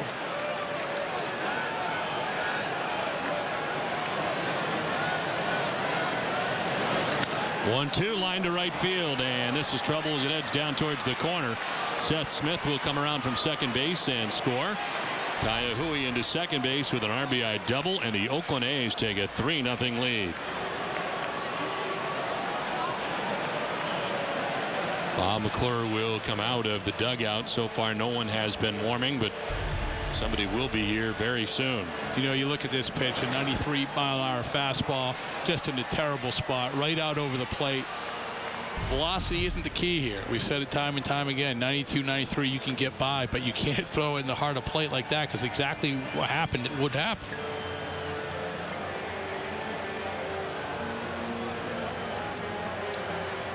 Well, immediately following the game, stay with us for WB Mason's Extra Innings Live with TC and Jenny. We'll have a breakdown of Daniel Bard's outing, including his take on tonight's performance. Plus, catch manager Bobby Valentine's thoughts on the series finale from the Fenway interview room. It's all coming up right after the game on WB Mason Extra Innings Live. Now, action in the Red Sox pen finally, as up in the pen is Matt Albers.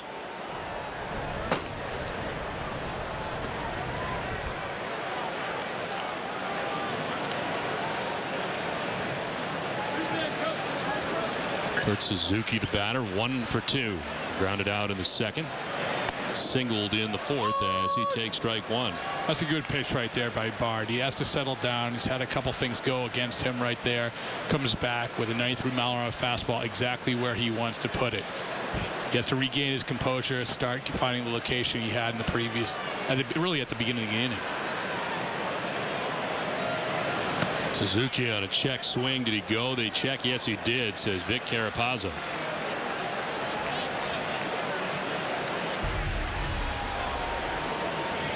And that's the slider that he really was looking for. He was looking to get some chases. Oakland hasn't done it to this point. That was one of the few times he's gotten one of those. I'm not so sure he went around either time, to be perfectly honest with you. This time Carapazza says he did, and it is 0-2. Clearly he was intimidated by when you threw up your arms at him before. Yeah, I think he saw me the first time.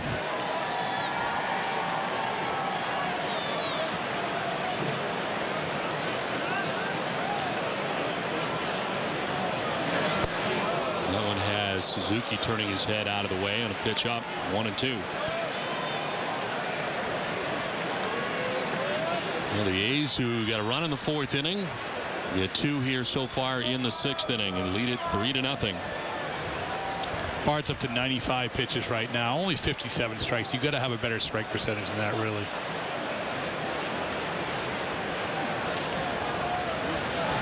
Suzuki gets hit on the hand, it appeared, and he goes down.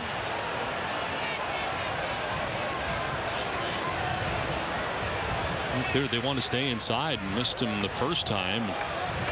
Get him on the hand the second time, and he's in a lot of pain. He might get him in the left hand. Second batter that Bard has hit this season. Yes. Oh, that cannot feel good. It goes back to the Bard. You start out the at-bat, you have a nice fastball right where you want to put it, right on the outside corner, but then you lost your location.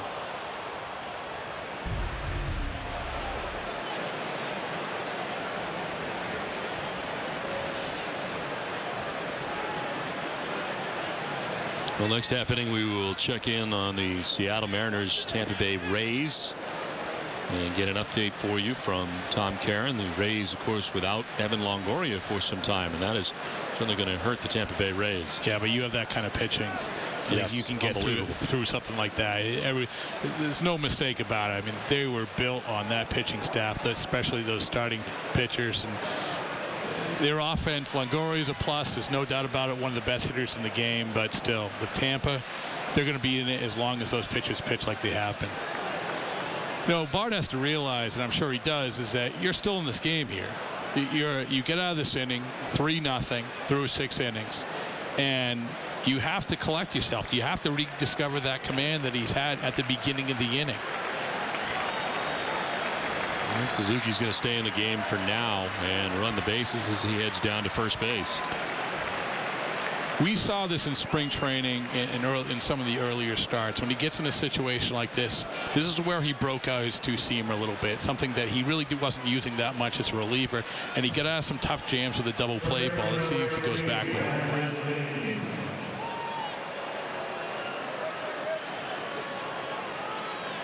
Two on, one away, and Brandon Inge is the batter. He walked in the 3rd inning, grounded out to 3rd in the 4th.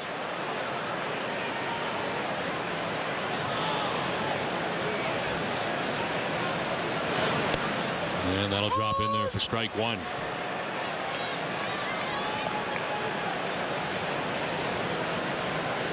Throwing a lot of sliders tonight. It's been very effective, and he knows that, but Oakland hasn't had the same reaction some of the other teams have. Pitch will miss, and the count is 1-1.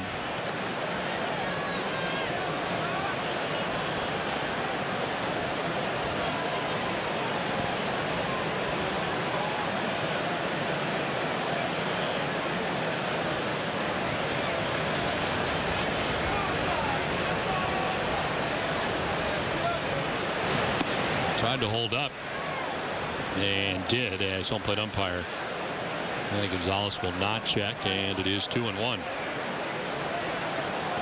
Another example. This is probably a situation where he's really going to have to locate a good fastball. If he's going to rear back on a fastball and locate one, it's going to be right now. Action count of 2-1. We'll see if the runners do anything. They do not, and there's a strike over the outside corner. 2-2. Went back to the slider. Second time that he has thrown 100 pitches.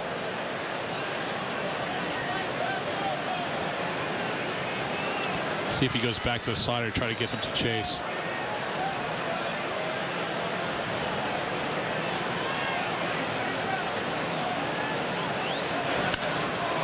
Driven to left center, and this is going to get through. A gapper from second base. Kaya Hui will score. Suzuki will be stopped at 3rd. It's an RBI double for Brandon Inge. And a fastball from Bard that is sent to the gap in left center field, and the Oakland A's take a 4-0 lead. Here comes Bobby Valentine.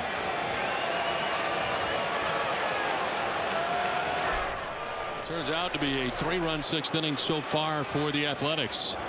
4-0 Oakland with a pitching change from Fenway. Attention liver damage victims.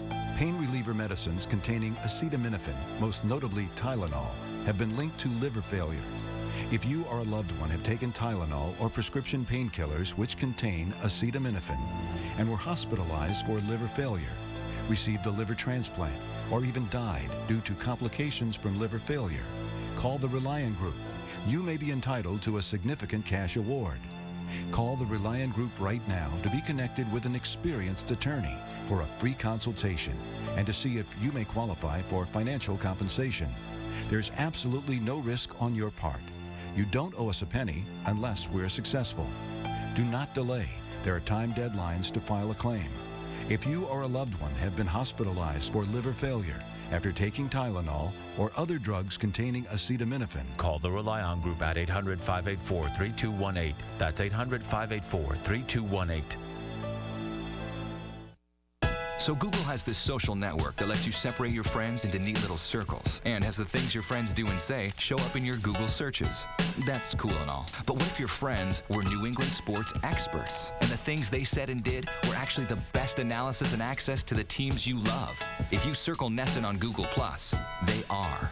Get instant access to the latest sports news. Share and comment right on your Google homepage. Add Nesson to your circle at Nesson.com/Google+. Foxwoods, the official resort casino of the Boston Red Sox, has endless opportunities to dine, play, thrill, relax, and of course, win. When you're here, you can be anyone. Foxwoods, anything but ordinary. 4-0, the Oakland A's on top of the Red Sox. Bart chased from the game after 5 1/3 innings, still responsible for the runners at second and third for the Oakland A's. This call to the bullpen is brought to you by New England Ford Dealers, as Matt Albers checks into the game for the Red Sox, first out of the bullpen tonight. Albers makes an appearance in his 10th game of the year. No record of 1.93 earned run average. He's worked in 9 1/3, and opponents hitting at .257 against Albers. Through the last inning and a third innings of last night's game against the Oakland A's, gave up 1 hit and no runs, and a season high 2 strikeouts. And he comes in here with runners at second and third and 1 out in the 6th inning. It's already been a 3-run inning for the A's, who lead it 4-0. Yeah, you look at Bart's outing, it's really uneven type of situation, and you look at how it ended. 94-mile-an-hour fastball, just wasn't going to get that swing and miss. This isn't the 98-mile-an-hour fastball. It was poorly located, and Inge took advantage of it. Infield in with runners at second and third. Sogard takes ball 1. We come back to it. I mean, you're still in the game here. With the type of lineup the Red Sox have, you're still in the game. Moments like this are important. Just like we go back to when the Red Sox were at bat, not being able to push across those runs against a pitcher who really have had your number throughout the game was a key moment. Sliced foul, 1-1.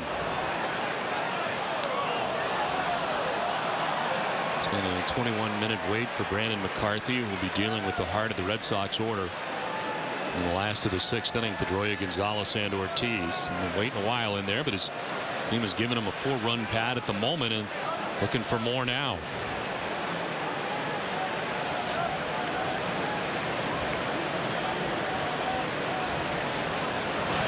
Sogard fouls off another 1-2. You know, you look at the hits that Oakland had against Bard. The Cespedes hit was a pretty hard hit ball, and the Inge ball was a pretty hard hit.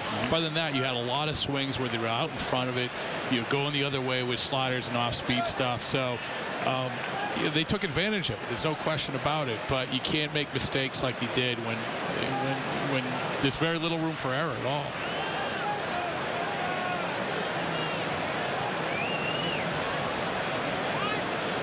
And the troubling thing more than anything else is you're dealing with a relatively light hitting lineup in this Oakland A's team. You hope to take advantage of this part of the schedule. Yeah, no, absolutely. And you're doing them a bunch of favors when you have the play like Ross made in left field. And Bard lost his command after that, went downhill from there. 1-2 is in the dirt, and it is 2-2.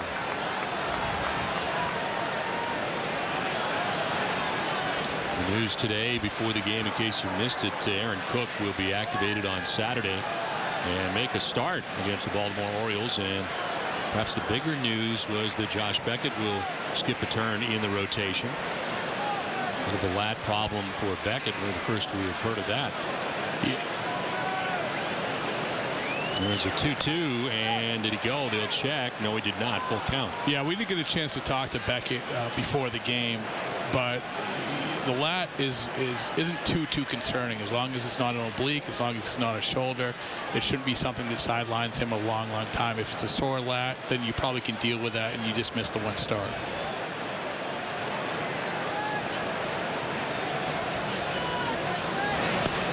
There is strike 3. Big strikeout there for Albers. Needed that as he comes into the game and strikes out Solgaard. 2 down. It is a big strikeout. But now you can't let up on things. You really have to get out of this jam. 4 runs is manageable for the Red Sox with the kind of lineup they have. Albers did a good job there. 2 down. Back up top for Coco Crisp. It's been an 0-for-3 night for Crisp. He's grounded out to second base, flied out to left, and struck out swinging. He's hitting under 200, but still a dangerous hitter. We've seen it time and time again here, and really he hasn't had a chance to get going, having missed already 8 games this year.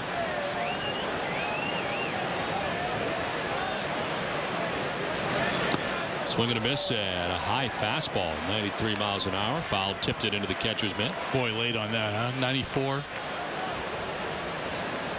No batting gloves for Coco Crisp. As Kurt Suzuki's at third, Brandon Inge at second. 2 outs in the Oakland 6th inning.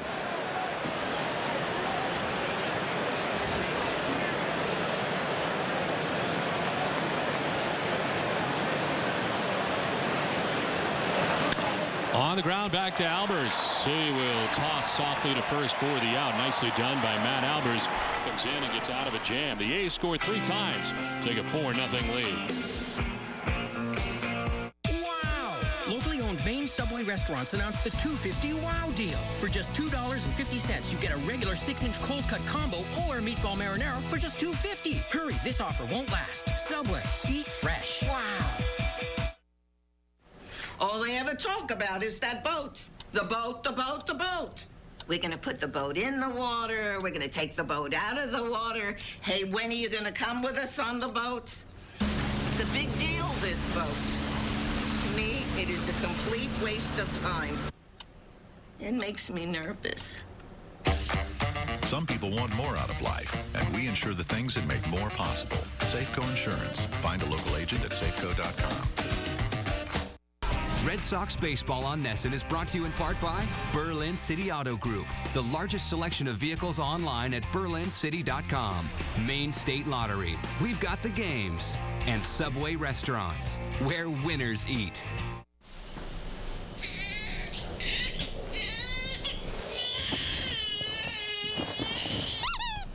Back to bed, honey.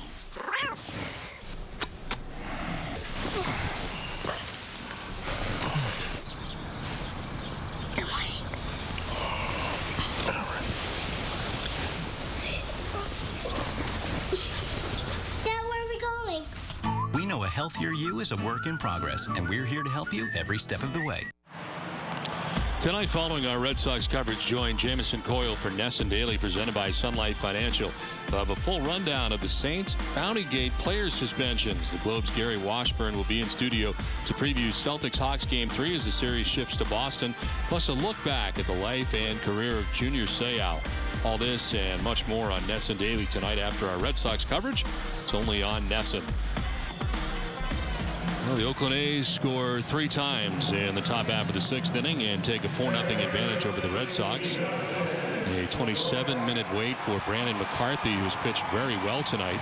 He stymied the Red Sox through the first 5 innings and allowed only 2 hits. Red Sox have been out hit 8-2, and comes Pedroia, Gonzalez, and Ortiz in the 6th inning. A big inning for McCarthy. So try to get a shutdown inning here after his team has given him a 4-0 advantage. Yeah, 72 pitches. You have to start working the count a little bit, start getting the pitch count up. His high for this year is 113 pitches, but typically he's right around 100 in the 7-inning outings. Here's strike 1 to Pedroia. Dustin has flied out to the warning track in left field and has grounded out to third base. I'll go back to it. McCarthy really, a few years ago, really looked like a pitcher who had lost his way, totally reinvented himself, and we're seeing it tonight. Moves quickly ahead 0-2. Just remember him with great power as a member of the Chicago White Sox, and wondering if he would be their closer of the future.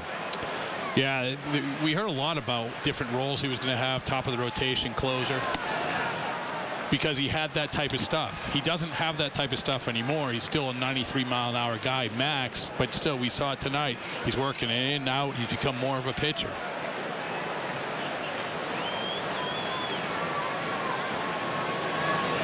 Pedroia lunging to get a piece. There's more action in the Red Sox pen. Clayton Mortensen, who came over in the Marco Scutaro deal from the Colorado Rockies, was called up today, and he's warming in the pen. Mortensen had been starring a little bit for the Boss Sox, but he hadn't pitched in a few days. He is obviously available now. 1-2. I think he went. He did. Home plate umpire Manny Gonzalez isn't even going to check. He's just going to ring him up, and Pedroia with things to say. Strikeout number 4 for McCarthy. One down in the 6th inning. Yeah, the Red Sox are just getting a little frustrated here, as we can see with Pedroia. The umpire was right. He did go.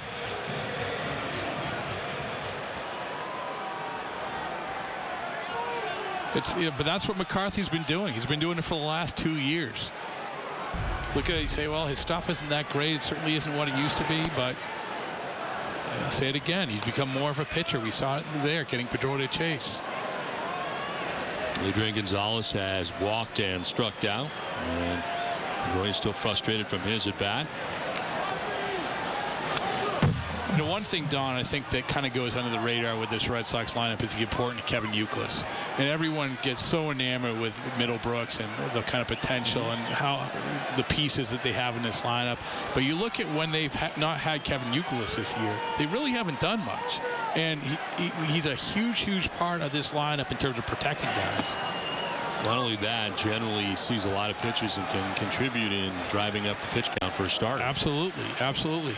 You look at it when he was out last year, how they were pitching David Ortiz different, how they pitch all these guys different. And he's a legit middle of the order hitter in baseball, which is one of the biggest commodities you can have.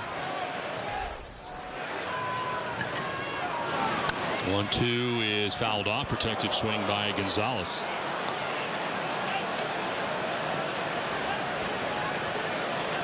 The Yankees are trailing tonight 4-0 to the Orioles. Again, 7th inning. Orioles have the lead there tonight. You can't stop the Orioles. They're on fire. They are on fire. They are 15-9 to start tonight's action. They're the Tampa Bay Rays with a better record. The American League East Rays are 16-8. I'm going to put my money on the Rays in that battle. You think in the end they've got a little bit more than the Orioles do? The Orioles, yes.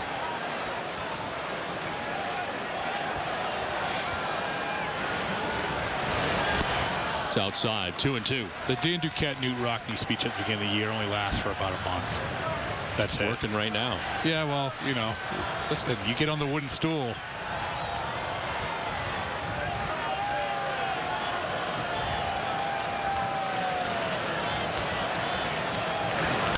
Two is right back, and McCarthy knocks it down. It's time to recover, and does barely. He throws it into the dirt.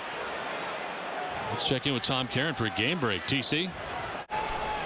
Thank you, Don. Rob putting his money on the Tampa Bay Rays, and the Rays doing their part to earn his money tonight. 11 strikeouts already for James Shields, but all those strikeouts taking their toll on his pitch count. 106 pitches through 6, but the Rays leading at 5-4. Gentlemen. All right, CC, thanks very much. Back here at Fenway Park, the Oakland A's have a 4-0 lead. We have breaking news. Mark Pryor has signed a minor league contract today with the Red Sox. He's not pitched in the majors since 2006. 2006 was the last time that he pitched in the majors. Started out he will start extended spring training games, pitching out of the bullpen for the Red Sox. It's been a long time. I would not have guessed 2006. No, I was doubting the number, to be honest with you. Never doubt the numbers. I doubted the numbers. But, you know, it's another example of pitching depth. You have Ohlendorf. You have obviously Andrew Miller, who we haven't talked about a little bit, who might be coming up soon. Cook, obviously. And this is a reason why there was a lot of interest in Aaron Cook from other teams, who he could have slipped right into their starting rotation. But the Red Sox understood the importance of hanging on to a guy like that. What do you think the willingness of Aaron Cook, if he makes the one start, is to go to the bullpen after that? Probably not his preference, but he's on a major league team. He's under contract, and this is what it has to be for a time being. You don't know what's going to happen. You don't know what we've seen it with Beckett, the Beckett situation. Even a couple days ago, if you said, hey, Josh Beckett's going to be sidelined, Aaron Cook's going to take his place, no one would have thought that. You also have 20 games in 20 days and a chance really to have a sixth starter mixed in there. Absolutely.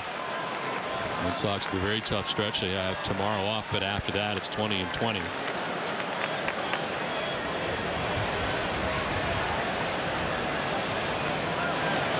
Two-one, and it's 2-2. I was a little skeptical of the Aaron Cook bullpen straight out. This is what he's going to be argument, because why the Red Sox bullpen still kind of finding their way. There were pieces there where they're more valuable than Aaron Cook. Even a Tazawa or an Atchison, they have their roles. They know how to pitch out of the pen. Aaron Cook would have been a work in progress, which you probably couldn't pitch on back-to-back days.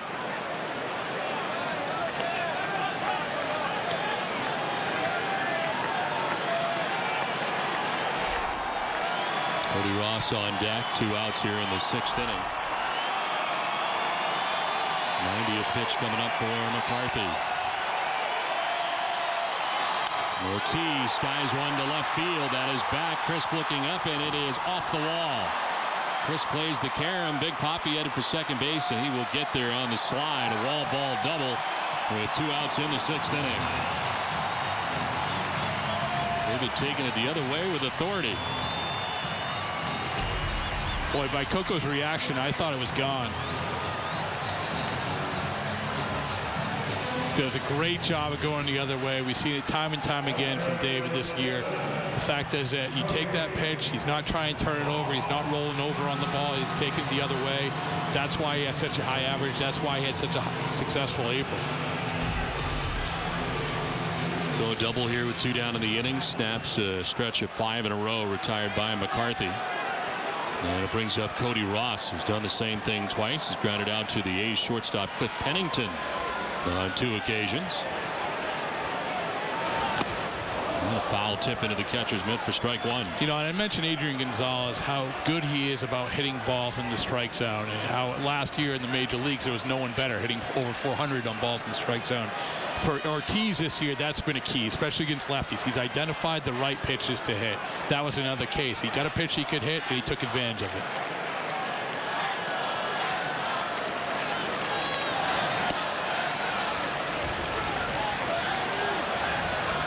Nothing else. The Red Sox have driven up the pitch count for McCarthy here in the 6th inning.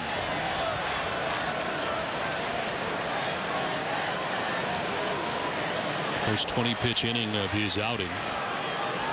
Going with the 4th batter of this inning.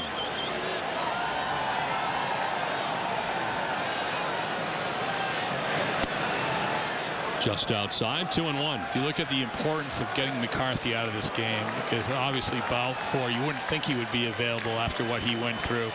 That's their closer. It really thins out that bullpen, a bullpen that's really not formidable anyway.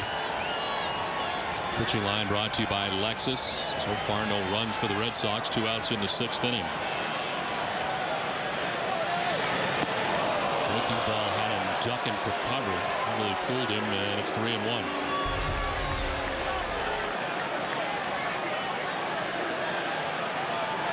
Almost a strike. Not that close, but you got the ball. That's all that counts. You fooled the umpire, Cody.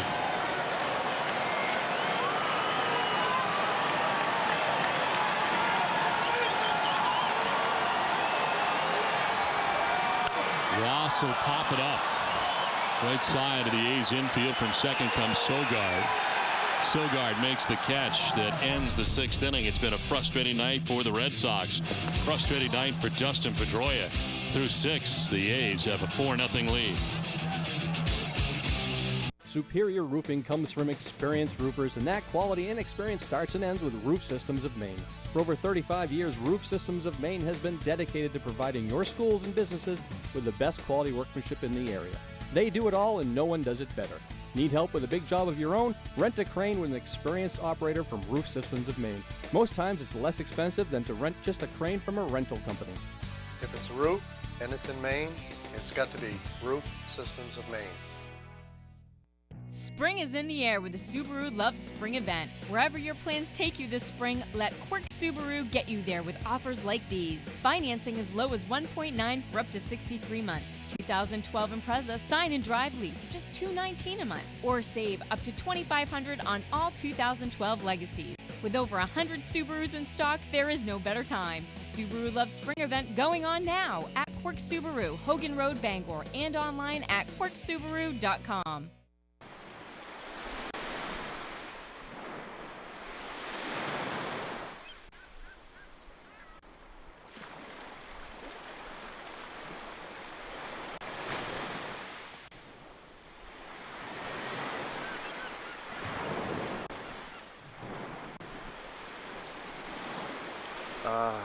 Summer in Maine. It really is a state of mind, you know? Yeah. It's never too early for Shipyard's Summer Ale.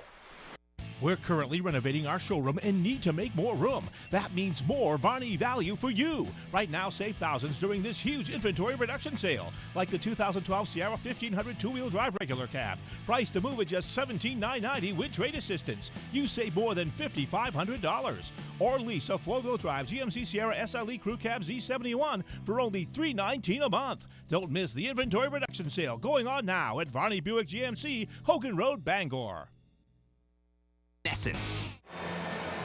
The Amica Pitch Zone is brought to you by Amica Insurance. Amica Insurance. It's not just how you're covered, it's how you're treated. And here's the Daniel Bard just not locating that fastball. 92-mile-an-hour fastball, just not in the right spot. Same thing, 92-mile-an-hour fastball. It's all right if you don't have the velocity, but the location was just not where Bard wanted to be tonight. That was the biggest difference for him. Those are the last 3 hits that he gave up before departing this game. He's been charged with all 4 runs the Oakland A's have. It's 4-0 Athletics as we head to top half of the 7th inning. And in his Red Sox debut into the game is Clayton Mortensen in the trade for Marco Scudero, coming over from the Colorado Rockies. And in 6 games with the Paw Sox was 2-2 with a 0.90 earned run average. Opponent sitting at 143 against Mortensen. After Matt Albers had come in a 2nd and 3rd one-out situation in the 6th inning, did a very good job. Got Sogard to strike out and got Coco Crisp to ground out, so he got out of that jam and preserves what is a 4-run deficit with the A's coming to bat now in the 7th. A great job by Albers of getting out of that. If they come back, that'll be a key moment in this game. We go to Mortensen. Mortensen's an interesting guy. Obviously, they make the Scudero trade. A big reason was to free up money to sign a Cody Ross. This guy has some talent, and he said that one of the biggest differences is that they're letting him be the kind of pitcher that he wants to be. He felt in Colorado they kind of limited his herky-jerky delivery a little bit, trying to reel him in. He said that the Red Sox have let him go back to the delivery that he likes, and he said it makes a world of difference for him. He was ahead 0-2. Cliff Pennington leading it off here in the 7th. Here's a changeup from him. Pretty good pitch. Good location. Listed at 6'4", 185 pounds. He is 27 years old.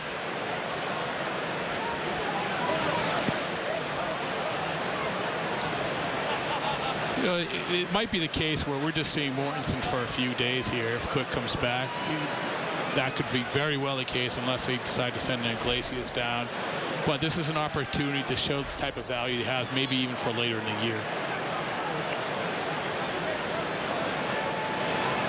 This is ripped right back where it came from and into center field. A ringing single for Cliff Pennington. Comes up with his 2nd base hit of the night. Yeah, you have an 88-mile-an-hour fastball here, and location isn't terrible, but when you're coming off velocity of both Bard and Alberts, both who are living around 94, that's a big difference. So lead runner on here for the Athletics, and it brings up Josh Reddick, who singled his last time up and got the rally started in the 6th inning. They scored 3 times in the 6th, did the A's. 1 for 3 night for the former Red Sox outfielder.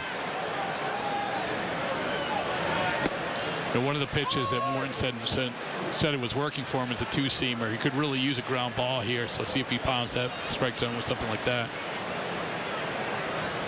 Morton's career started with St. Louis. The trade to the Red Sox. It's the 3rd trade that he has been a part of. It's part of the deal from Oakland. It brought Matt Holliday to the Cardinals. This is in the dirt and gets away from Saltalamacchia. Pennington will go to second and get there with ease.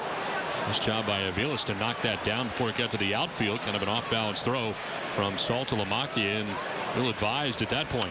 Yeah, I think so. He's really had no chance at that play when Saltalamacchia went to get it.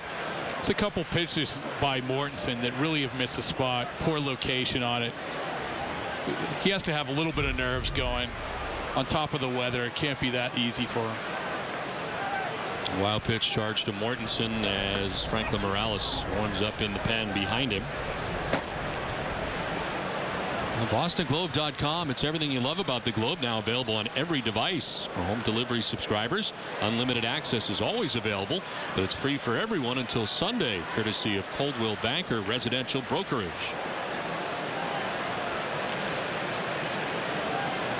1-1 pitch coming to Reddick. And he'll slap it foul off to the left. 1-2. Another good changeup from Mortensen right now. Of the pitches that he's throwing, clearly the changeup is a pitch he has the most command of right now. There it is. Little up, but still outside corner. Reddick can't do a whole lot with that.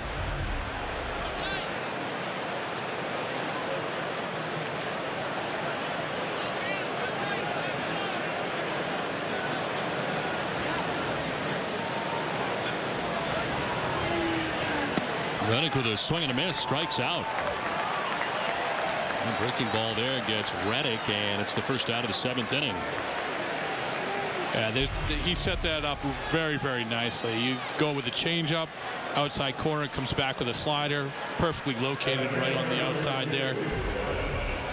Well executed by Mortensen. So runner at second, 1 down. Yoenis Cespedes stands in.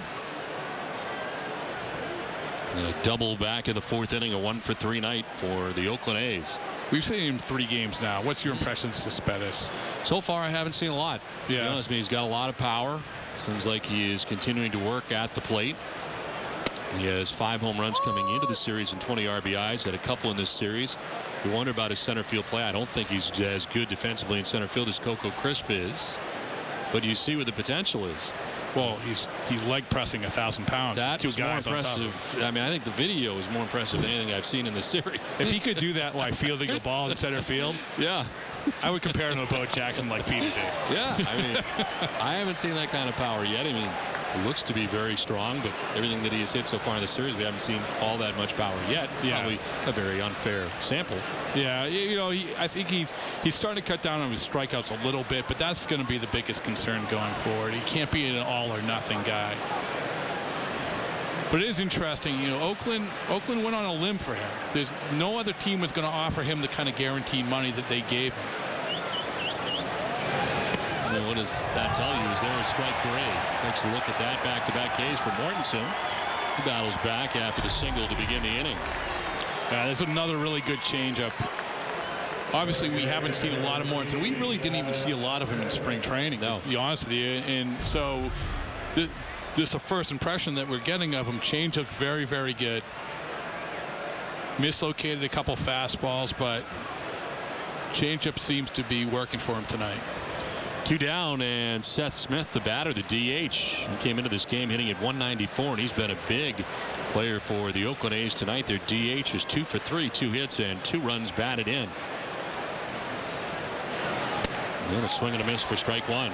Saltalamacchia popping up like he was going to fire to second base. It's another one. Hey, they haven't stolen third tonight, Don. No, maybe they will.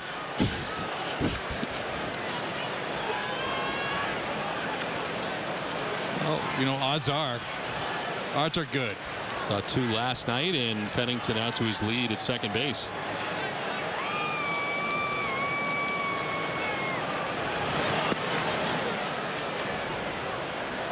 He's really riding that changeup, I'll tell you what. If it's working, go with I guess so, you know. Well, I mean, the other part about this is Saltalamacchia has probably very limited experience with Mortensen in spring training. That was the only time he caught him. So he sees how effective it is. So that's the pitch he's going to go with.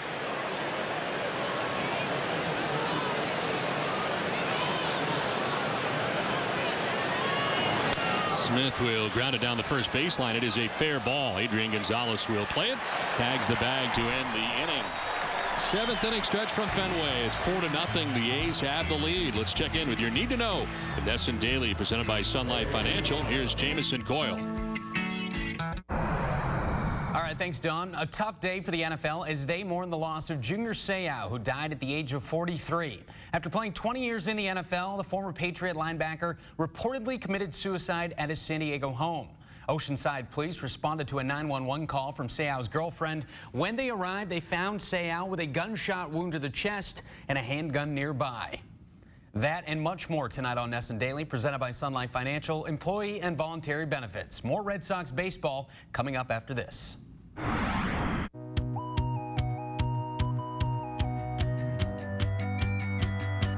At Southwest Airlines, we work together to get you checked in, on board, and in the air on over 3,000 flights a day.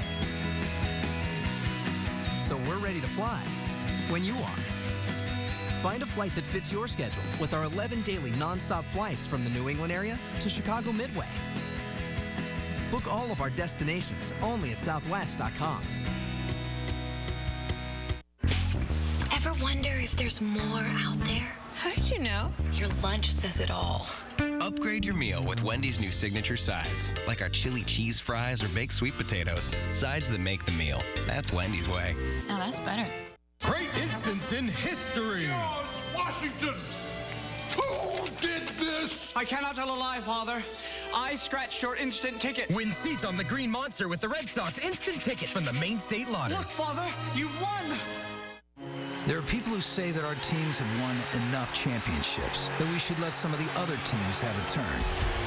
But these aren't playground rules. Not everyone gets a trophy. No one's ever stepped up to the plate and said, I've hit enough home runs. Or into the crease and said, I've made enough saves. Because someone took the extra yard, the extra point. We're captivated by their every move. And we want more.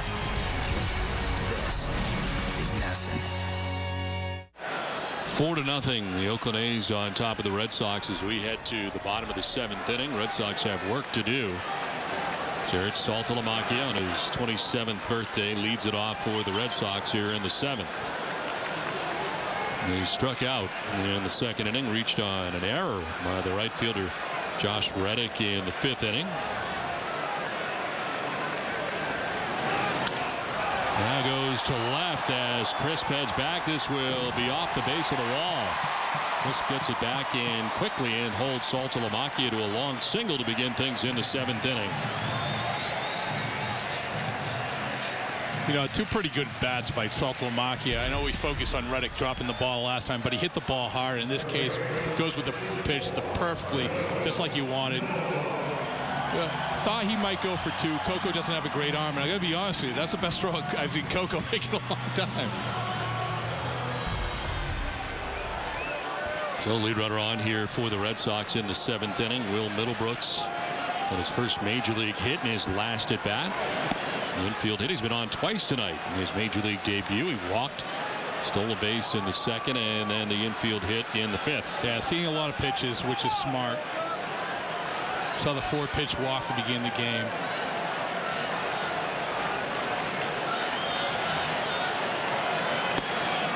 That's a strike, and it's 1-1. You know, Middlebrooks isn't totally unfamiliar with McCarthy. They actually work out together in the offseason at the Athletes Performance Facility in Dallas. So knows him a little bit.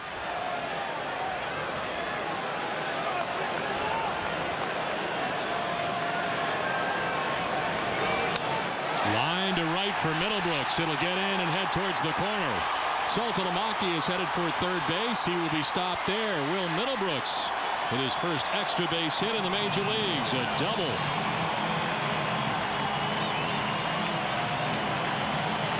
Well, look at the night for Will Middlebrooks taking the field with the Red Sox in the majors for the first time. make a nice defensive play. His first chance and only chance. That was in the second inning. And after walking, he steals second base. First stolen base in the majors. And his first hit was an infield hit.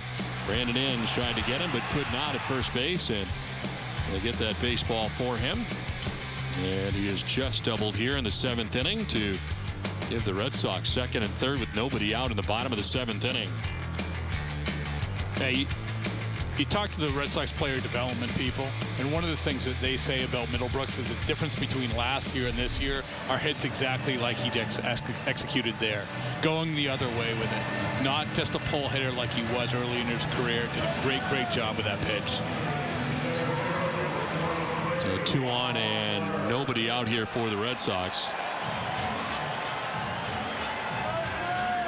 Here is Marlon Byrd, who has struck out swinging and flied out to right. McCarthy 2 times this year. He's been up over 100 pitches. This is a third. Oakland A's pen appears to be busy as a tapper foul. We have seen a lot of this guy in this series. As back up again, Jordan Alberto. Yeah, just talking to some of the Red Sox players about some of their relievers. They identify Noberto as really a guy they're impressing. Did you catch the ball that was thrown by the bullpen catcher over his head last night? Yes, went into the crowd. He didn't even react. No, not at all. He just got a new baseball and going back to work. Yeah, he's in the zone. He was locked in. I thought I was seeing things. I mean, it was that quick that the catcher just went flying by him into the stands. He just got another ball and just kept going. Almost decapitated the 3 people, yes. But it didn't seem to faze him. Didn't bother him at all. There's work to do. Saltalamacchia at third, Middlebrooks at second. Nobody out in the 7th.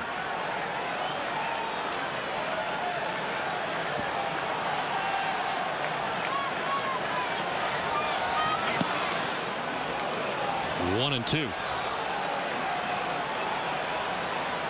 This is where we talked a little bit about before, the 9 spots in this order, how Byrd has kind of solidified this. He's hit just enough to make it viable to get to the top of the order, get back into the meat of the order for the Red Sox. That wasn't the case when they moved Aviles up. They had some real problems there. 1-2 is to left field, sending Chris back. He will get there to make the catch. Tagging is Saltalamacchia. Throw is cut off, and the Red Sox are on the board. So Marlon Byrd is retired on a sac fly to left, but the Red Sox get a run, and it's now 4-1 Oakland. Yeah, good job by Byrd there, just getting the job done. Hitting the ball hard, just hard enough to get the run home. And you talked about the arm of Coco Crisp. Oh my goodness. I take it all back. Saltalamacchia able to score with ease, and the Red Sox get their first run of the night. Middlebrooks at second base for Mike Aviles, who is 0 for 3 in the game tonight against Brandon McCarthy. Coco could have hit the dirt on that. That's the least he could do. He didn't make it. Aviles is lined out to right, popped out to second, grounded out to second. We noticed this a couple times with the Aviles at bats where they really try to get him to chase off the outside edge, and he's not doing it.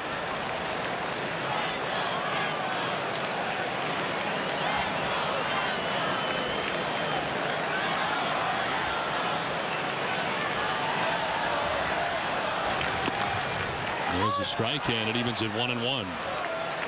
Alberto has been joined now by Ryan Cook, who we've seen in this series, a right-hander. I got to imagine Fuentes is their guy to close out the game today. Did a good job of it last year in the absence of Andrew Bailey in the first 2 months. Very similar to this year. Bailey beginning the year on the DL. We'll go back outside again for ball 2.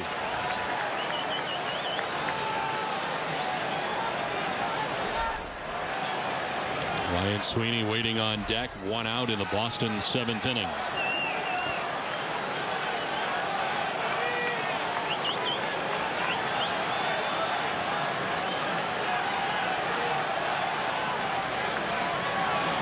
Aviles to pop it up.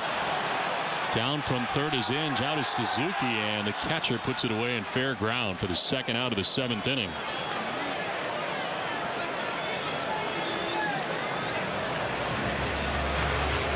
Boy, good job by McCarthy there. Fools Aviles on an 81-mile-an-hour curveball. Way out in front, pops it up. Big pitch for him. Well over his average at the moment. The high is 113, and he's got 2 outs in the 7th inning. Ryan Sweeney, the batter, he doubled back in the 1st inning. Since then, a ground out and a fly out.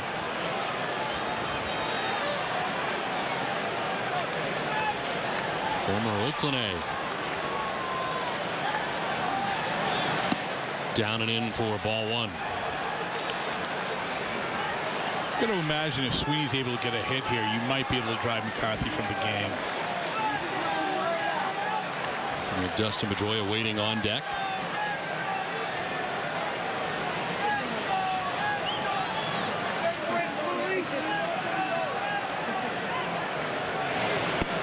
And outside for ball 2.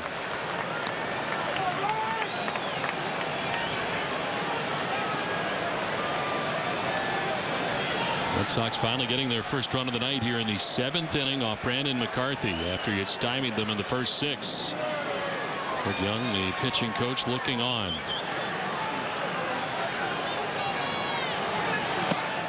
That is ball 3. 111 pitches. I would imagine this is the last batter for McCarthy regardless. Get Cook in the game maybe, and then you get to the meat of the Red Sox order.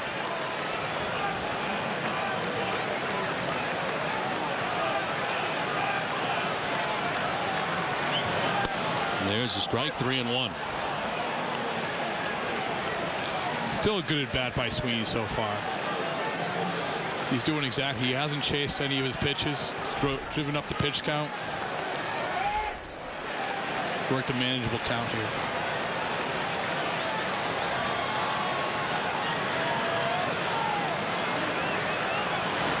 Sweeney will take the walk and head down to first base. That is the 3rd walk given up by McCarthy in the game.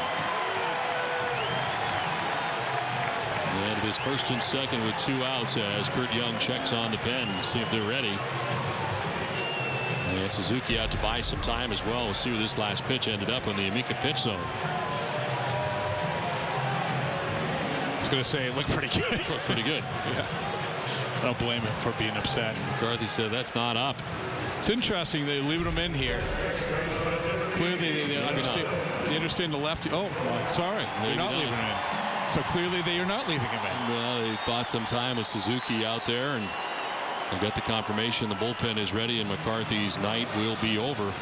With 2 outs in the 7th inning, he pitched very well tonight and departs with a 4-1 lead. Listen up, America! Listen up, America. I'm talking to anyone with or without a pre-existing medical condition.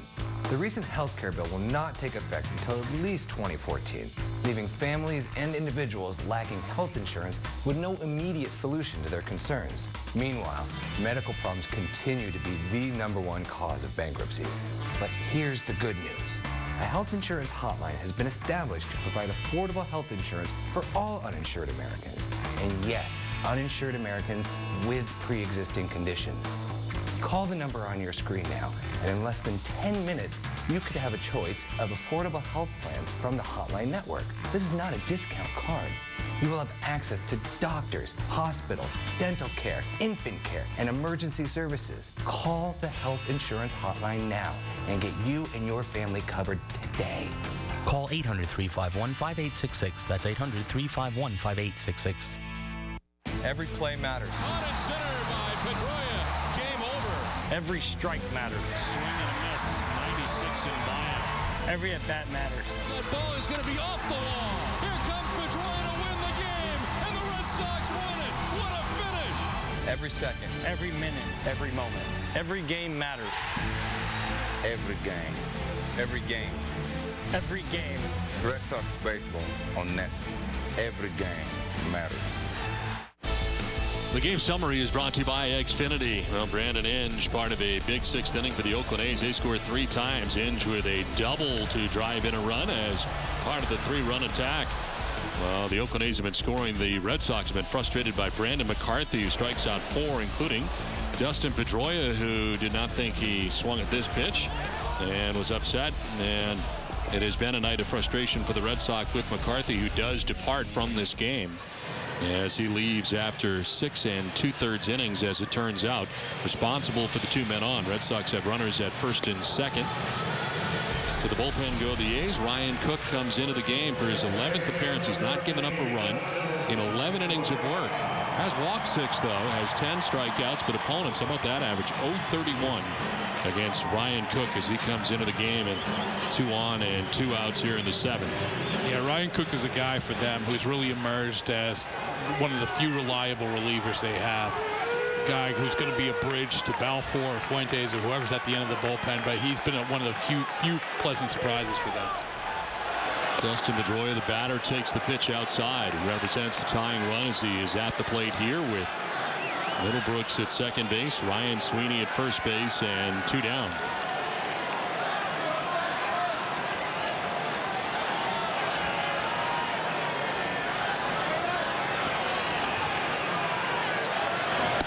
It's outside, and it's 2-0. Vicente Padilla warming in the Red Sox pen. We've already seen Albers and Mortensen in relief of Bard, who went 5 1/3 in tonight's contest and gave up the 4 runs the Oakland A's have. You're going to wonder what happens if Pedroia gets on here. Fouled back, and it's 2-1. Get tied up on a fastball in. They have the lefty. They have the lefty in the bullpen. The 2 lefties coming up. Is this a 1 and out for Cook?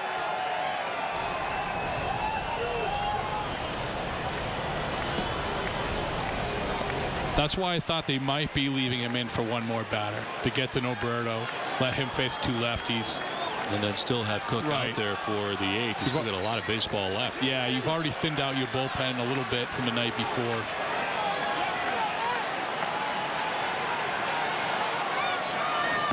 And there's ball 3, 3-1. Let's see the 6 walks for Cook.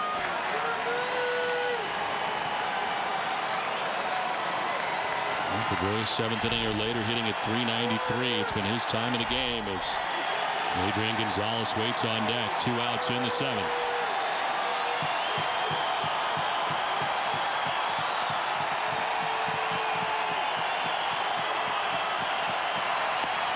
That is inside, ball 4, and he walks Pedroia, bases loaded. 4th walk given up by Oakland pitching. And it loads up the bases for the Red Sox here with 2 down. Adrian Gonzalez coming up, and so far Melvin leaving him in the game. Surprising.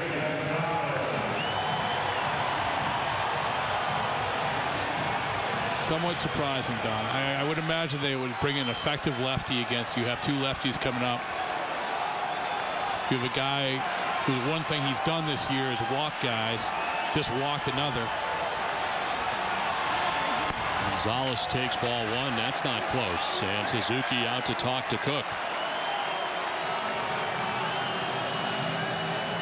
As you pointed out, great numbers for Cook, but the 6 walks, red flag. That's what we're seeing again here tonight.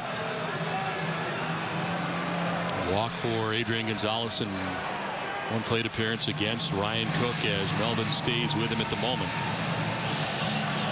And you got a guy in Gonzalez, even though he's not going well right now, he's not going to typically chase.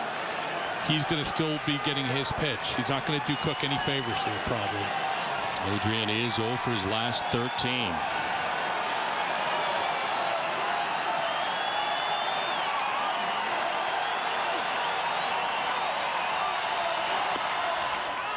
Strike 1, 1-1 as he grabs the outside corner. Yeah, just taking the strike there. Now what he has to do, he's gotten some pitches and few at bats tonight that typically he's able to handle. He's able to go against the left field wall, go the other way. He fouled him off. See if we can square one up. Gonzalez takes strike 2, and it is 1-2. Breaking ball that time. Fooled there. A little bit out in front. Get out in the front foot. Couldn't recover. Bases filled with Red Sox, 2 down in the 7th inning. Golden opportunity here. Gonzalez fouls it off. But that looked like a good pitch. 95 miles an hour on the pitch. McCarthy responsible for 2 of the 3 runners that are currently on. And runners in scoring position. Adrian hitting at .458. He was 2 for 3 this year. The bases loaded.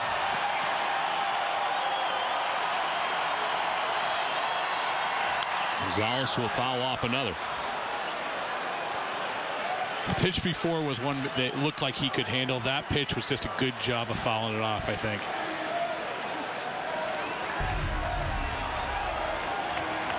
There it is. Good location. Just outside the strike zone, but you got to swing at it. Good job by Gonzalez.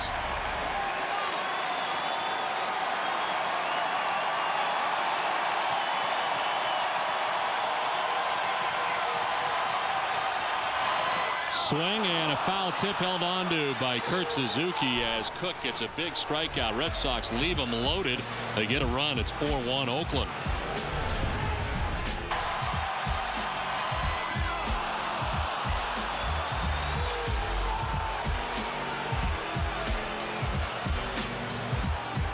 This freshly brewed iced tea is really my cup of tea. Honey, that's my cup of tea. Yours is over there. Oops. Dunkin's iced tea is freshly brewed to delicious perfection. Right now, get any size for just 99 cents. America runs on Dunkin'. All of these friends swap their imports for a Ford. The Escape definitely fits my lifestyle. It is 28 miles a gallon. That's pretty awesome. Park assist? No hands. I didn't think that was possible. Make me want the Fusion. It's pretty, it's fun to drive, and the fuel efficiency is up to 33 miles per gallon. Pretty awesome. Right now, lease a loaded Fusion or all-wheel drive Escape for just $139. Or buy with 0% for 60 months, plus up to $1,750 cash back. Bravo, Charlie, initiate launch sequence. Wide mouth is in position for resealable cap. Cap in place and locked. Commence final cooling. T-minus 34 degrees. Mountains are blue. Silver bullet aluminum pint. You are clear for launch.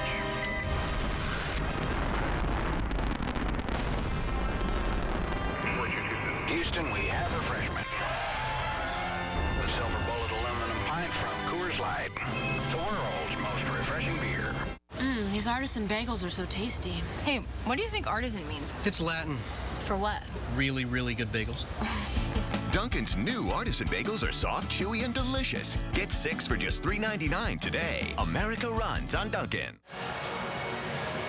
Oh, the Red Sox off tomorrow. Join us again Friday night for Red Sox Game Day Live, presented by Uno's with TC, Peter, and Jenny at 6:30. They'll preview John Lester's 6th start of the season. Takes the mound in the first game of a weekend series against the Orioles. Lester looks to continue his career-long dominance of the O's, who's perfect 14-0 against with a 2.36 ERA and 18 starts. Live coverage begins at 5:30 with Friday Night Fenway only on NESN. Incredible numbers against the Orioles for John Lester. As we play along to the 8th inning, frustrating end to the 7th inning for the Red Sox as Adrian Gonzalez strikes out to end last inning.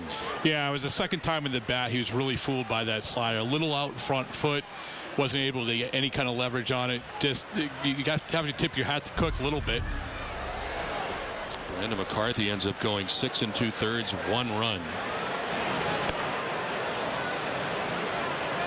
Mortensen back on the mound for Boston, dealing with Kila Kaiahui.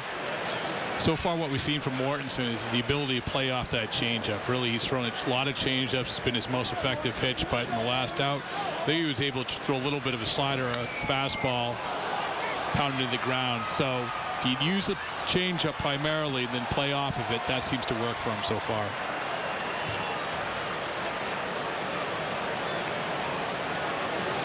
Kaiahui has walked, popped out, and doubled to drive in a run.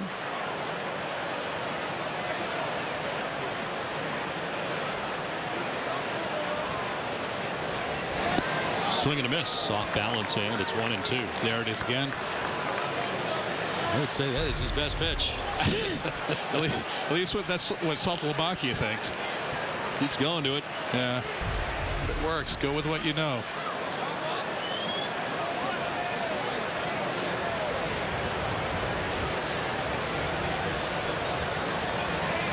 1-2 pitch. And he breaks off the breaking ball in the dirt. 2-2. It's remarkable. He really doesn't seem to have command of any other pitch other than the changeup. You see the fastball, not good command of that. But it's been such an effective pitch so far. He's been able to get by with it.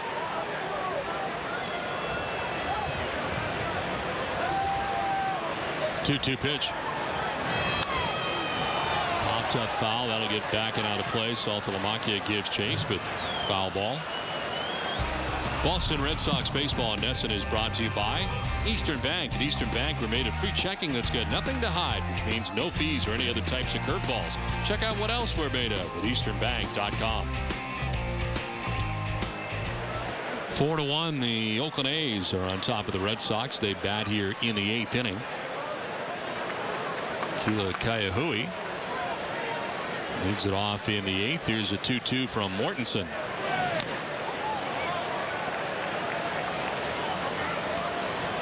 There you have the fastball, only 85 miles an hour, 85, 86. I think he's got it up to 88, but if you locate it off that changeup, it looks a whole lot faster. Kurt Suzuki, who was hit on the hand a pitch earlier in the game, and his last at bat, waits on deck. I can't believe he's in the game. No, it looked like it really hurt when it happens. Yes. 2-2 is on the ground to first. Gonzalez will take it himself to the bag for the first out of the 8th inning as we check in with Jenny Dell. Don, the Baltimore Orioles will be here in 2 days, and last night their manager Buck Showalter collected his 1,000th major league win. He's one of 7 active managers to reach that total. And a manager with more than 2,700 wins will have his number retired next Friday in St. Louis. Tony La Russa led the Cardinals to 2 World Series titles in his 16 seasons there. The Angels' Jerome Williams recorded his first shutout since 2003 last night. For Williams, it was exactly 3,201 days between shutouts. Thanks very much, Jenny. Yeah, I watched the end of that game last night, and that has been one of the good stories for the Angels because they haven't had a lot so far, but a guy who pitched in independent league baseball, and you think of all the great starters that the Angels have out there, and right now he's been outstanding. Complete game shutout last night. Well, if there's a team that needs it, it's the Angels, because you do not want to get into that bullpen. Yeah, the closing situation has really been bad for the Angels. This was the hit batsman Suzuki we were talking about as Bard hit him right in the hand. He was down a while. Very surprised that he stayed in the game, but he did. He ran the bases and has caught the last 2 innings. I got to be honest, Don. I feel a little guilty about complaining about how chilly it is here. No, you can go ahead and do it. No, after the guy gets hit in the hand and stays in the game. I thought you meant because we had the window closed. No. You don't have to admit to anything. They don't know. I tell you what, the ball hit me in the hand. You'd be out for months. DL for Bradford. I'm soaking in a Diet Coke for a month. You may not come back. Went down to extended spring for a while. 1-2 to Suzuki. Did I hear you correctly? You threw 200 pitches in an inning in the media. I was going to say, game. That's unbelievable. You know, typically, it's not conducive to health when you pitch 200 throws 200 pitches No, after getting 364 days rest with no warm-ups in between. Sounds like Tommy John surgery waiting for you. And that's max effort too, Don. I don't know if you realize that. Throwing that many pitches in an inning, I imagine, with a few men on. 2-2 is line foul. Yeah, Don, why don't you play in the game? It's a great question. I've never been asked to play in the game. Well, we can make that happen. A guy as athletic as me would be a high draft choice. Well, believe me, if you saw the collection, you would. Yes. You talk about comparing Cespedes to Bo Jackson. I'm comparing you to Bo Jackson in the media game. There's a 2-2 to Suzuki. And that'll miss for ball 3. Is Carl Bean still the manager? He is. He is. Yes. So. And he left you in for 200 pitches in 1 inning, huh? Well, I was showing a lot of grit and guile. Uh-huh. He liked the look in my eye when he went out to visit me in the mound. Ahead of most guys, were you? Yeah, I was. I was just missing. 3-2 is strike 3. Suzuki strikes out. It's a third strikeout for Mortensen, and nice debut for him in a Red Sox uniform. I tell you what, we talked about playing off that changeup. We laughed about a little bit how much he was going the changeup, but now he comes back with 87-mile-an-hour fastball, and it's really effective if it's put in the right location like he did there.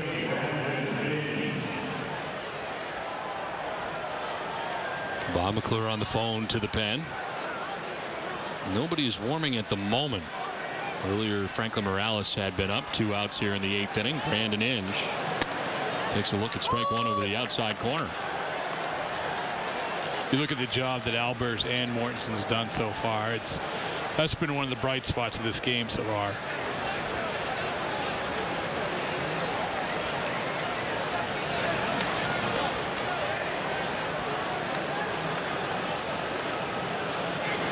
Inge walking in the 3rd, grounded out in the 4th, and had an RBI double in the 6th inning. Big part of the 3-run 6th inning for the A's, and it's a difference in the game right now.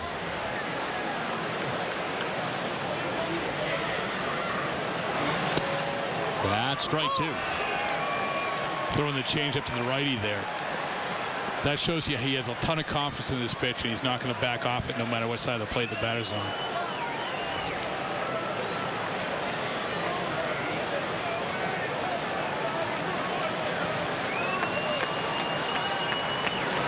Swing and a miss, and he strikes out Brandon Inge to end the top of the 8th. Nice job by Clayton Mortensen. 4-1, Oakland on top. If you have satellite and slow DSL, you've been missing out. With Xfinity On Demand, you get thousands of free movies and TV shows that you can watch anytime on TV, or you can stream them online with Xfinity Internet. It's your TV and internet working together to surround you with the ultimate entertainment experience only from Xfinity. Satellite and slow DSL have nothing like this. Switch to Xfinity from Comcast for $89.99 a month for 12 months with HD DVR service free for 6 months. Plus, get Stream Picks included for a year. Call 1-800-XFINITY today. What is it about Tacoma that drives owners to test its limits? What sends them packing miles out of town? What makes them think they're the best? Hey, maybe Tacoma owners just like to test its limits because it doesn't seem to have any. How cool is that? Ask someone you know who drives one.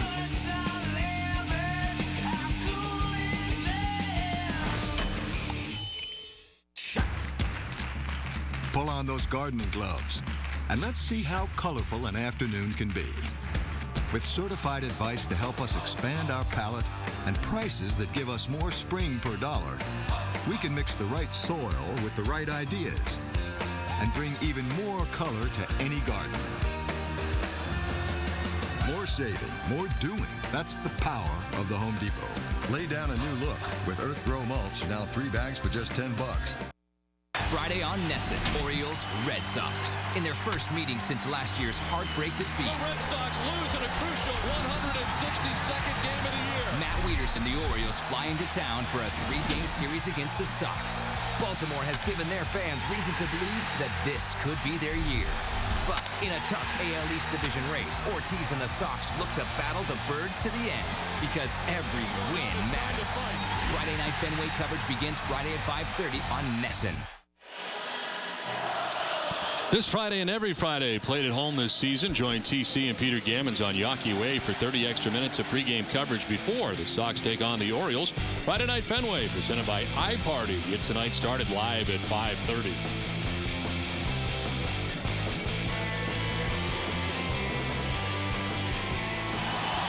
Four to 1, the Oakland A's on top of the Red Sox. Last half of the 8th, a defensive change for the A's. Johnny Gomes takes over in left field for Oakland as Coco Crisp comes out of the game. David Ortiz to lead it off here in the 8th. And they are sticking with Cook to face another left-hander in David Ortiz. A little bizarre. Ortiz 1 for 3. And the shift on here for the A's as they stack it up on the right side. No, Cook did an excellent job in that Gonzalez bat mixing up with the slider, getting him off balance. But still, you wonder, a guy with that kind of control problems, do you leave him in against a guy like Ortiz to get things going? You also wonder if Norberto is not going to be closing this game maybe for the Athletics too. Tough to tell. Yeah. Ortiz didn't like that call. 1-1. Seward ended up on the Amica pitch zone. David thought it was low. It's rough, especially when the catcher is setting up totally different plays.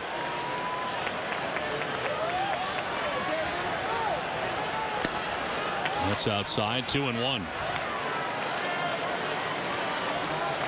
The A's have used Balfour as their closer so far this season. 2 blown saves and a very shaky outing. Cody Ross on deck as the Red Sox bat here in the 8th. Ortiz with a big swing. 2-2. Cook, really good stuff on his fastball. It's just locating is the biggest thing with him, seems to be.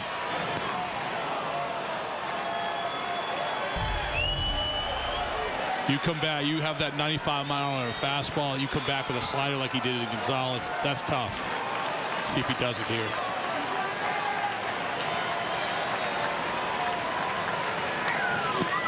He in the dirt, and it's a full count. Tried. That hand is still bothering Kurt Suzuki. Yeah, I give him a lot of credit. He's staying in the game and gutting it out, but he is clearly in pain. Hit by a pitch earlier in the game. Until Melvin knows it. 3-2. Ortiz in the air to right field. Reddick going back into the corner. He will drop the ball in the corner, and Ortiz will head for second base. Reddick got back there and appeared to get a glove on it. He bangs into the wall, and it comes loose. And he's walking gingerly.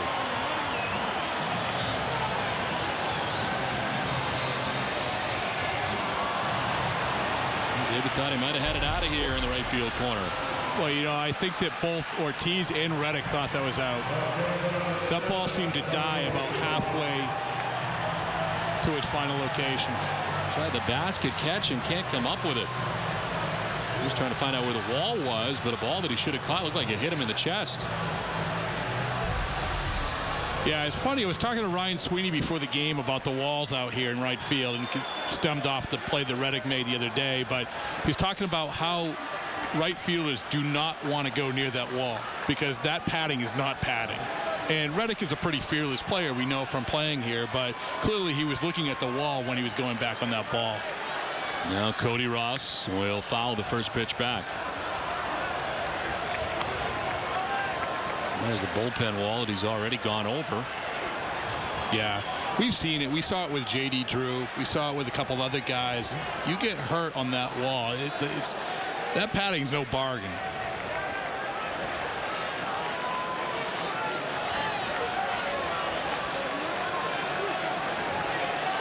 The 1 to Cody Ross.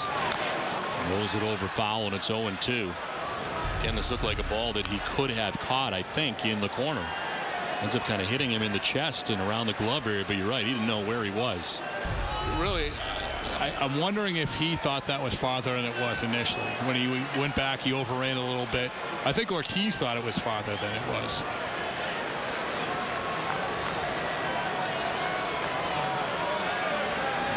David standing at second base with a double, his second double of the game tonight. Ross strikes out. 95 from Cook, and he blows it by him. Second strikeout for Cook. He's got that life on that fastball when he puts it in the right place. That seems to be the magic to what he delivers in terms of Cook, in terms of just setting up with a fastball 95, 96, then coming back with a slider. We saw it with Gonzalez. We saw him try to do it with Ortiz. Well, runners in scoring position. How about this statistic tonight for the Red Sox? Tells you everything you need to know. 0 for 10. One out, and Ortiz at second base. Here's Jared Saltalamacchia. Broken bat looper that will be caught by Sogard at second base. And there's 2 outs in the 8th. Sawed off that time with Saltalamacchia 2 away.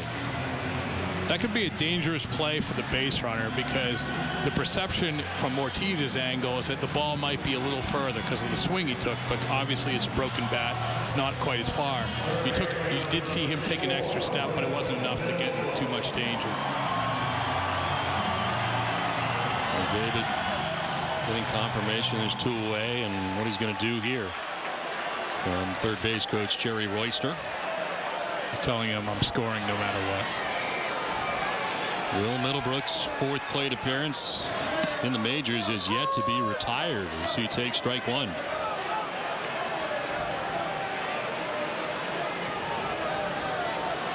Walked in the 2nd inning, stole a base, infield hit in the 5th, and then first extra base hit. He doubled in the 7th inning. Hops it up, foul ground. That'll get back and out of play.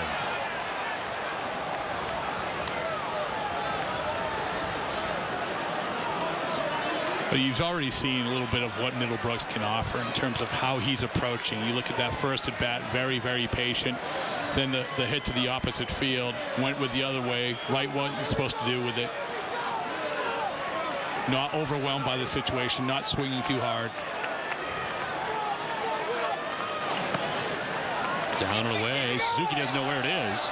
And Ortiz will stay at second base, upset with himself. If you're not sure, better to hang out where you are. You can't take that chance. Would he have gotten there? Sure, but you can't blame him. Suzuki ends up kicking it himself away.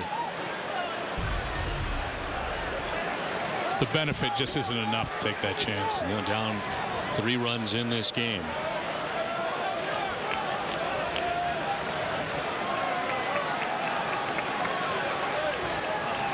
A 1-2 pitch. Swing and a miss. Middlebrooks strikes out, and Cook, very impressive. David Ortiz double to begin the inning. He does in advance. It's 4-1 Oakland.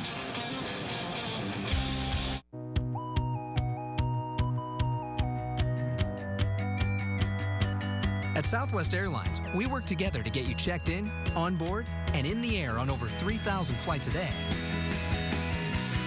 So we're ready to fly when you are.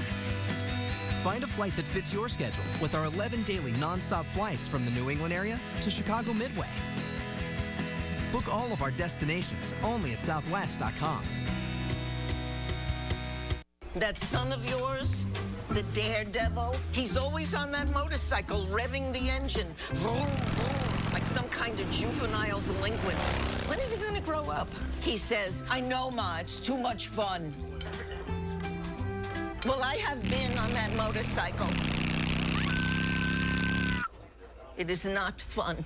Some people want more out of life, and we insure the things that make more possible. Safeco Insurance. Find a local agent at safeco.com. No wonder my Bob's keeps growing. My springtime values just keep popping up. Food prices up. Gas prices up. Furniture prices at other stores up. But not at my Bob's. My Commander reclining sofa and love seat was $9.99 5 years ago. And it still is. Both pieces with 4 wall hugger recliners. I'm Bob. My Commander was, is, and if I have any say, always will be only $9.99. Get yours and you'll be Bobbinized. Training's a full-time job. When you're training to be the best, you gotta eat the best. You gotta try the new Smokehouse Barbecue Chicken. New from Subway. Tender, slow-cooked chicken marinated in a sweet and smoky barbecue sauce. Merely 6 grams of fat. Better for you and irresistible, too. What a combination. Hurry in for the new Subway Smokehouse Barbecue Chicken. Very tasty. It's a perfect 10. Subway, the official training restaurant of Mike Lee, Nasty Lukin, Michael Phelps, and athletes everywhere. 4-1 Oakland on top of Boston. It's time now for a look at the road ahead, brought to you by Safeco Insurance. After a day off tomorrow, the Red Sox will welcome the Baltimore Orioles to town. The O's enter the day with a 15-9 record, and tonight they beat the Yankees. Offensively, they are led by Chris Davis, who leads them in average. Adam Jones is tied for the team lead in homers with Matt Wieters, who leads in RBIs. Jason Hamill, who is scheduled to pitch on Sunday, leads the team in ERA and strikeouts. Live coverage begins at Friday at 5:30 with Friday Night Fenway. Eric Sogard, the second baseman, leading it off in the 9th inning. More Clayton Mortensen in his Red Sox debut. There is action behind him in the Red Sox pen. Franklin Morales back up for Boston. And we were wondering who was going to try to save the game tonight for the Oakland A's, Brian Fuentes, who has done it in the past and did it for the first 2 months of last year. And it looks like he will be getting the nod tonight as this one is grounded foul. Yeah, I was talking a little bit, Nick Punto, a little bit about Fuentes. He played with him in Minnesota. Really a big fan of him.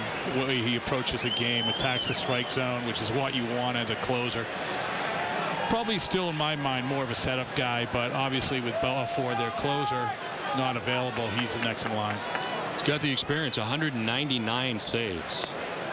As the pitch misses, that's kind of alarmed to find that number out last night. You think about his time with the Angels and the games that he saved there. But 199 saves. He needs one more to become the 6th left-handed reliever in Major League history to record 200 saves. Franco, Wagner, Myers, Righetti, and Lyle. That's a pretty good group. How about that? This is line foul down beyond Canvas Alley. I got to be honest. Yeah, I would not put Brian Fuentes in that group if you didn't tell me. That's why I'm running it back out there again. You are. I got it last night. It was good. And I ran it back out again tonight. I mean, it's a good stat. You can never go to that stat enough. No. You may hear it again in the 9th inning when he comes in. It would behoove you to bring that back up. 1-2 is chopped right side. Gonzalez is a long way away, but over is Mortensen. Covers the bag nicely, and that's 7 in a row retired by Mortensen. WEI, no one covers the Celtics better as they make their way to banner 18 tomorrow. And Dennis and Callahan, Tim Legler from ESPN, and Celtics head coach Doc Rivers join the coverage. All begins tomorrow morning at 6 right here on Nesson and on 93.7 WEEI FM. We see Adrian do this a lot, ranging over to the second base side of first to retrieve balls, and Mortensen did a good job of getting off the mound in a hurry. Yeah, you're going to find this shocking, but it came on a changeup too.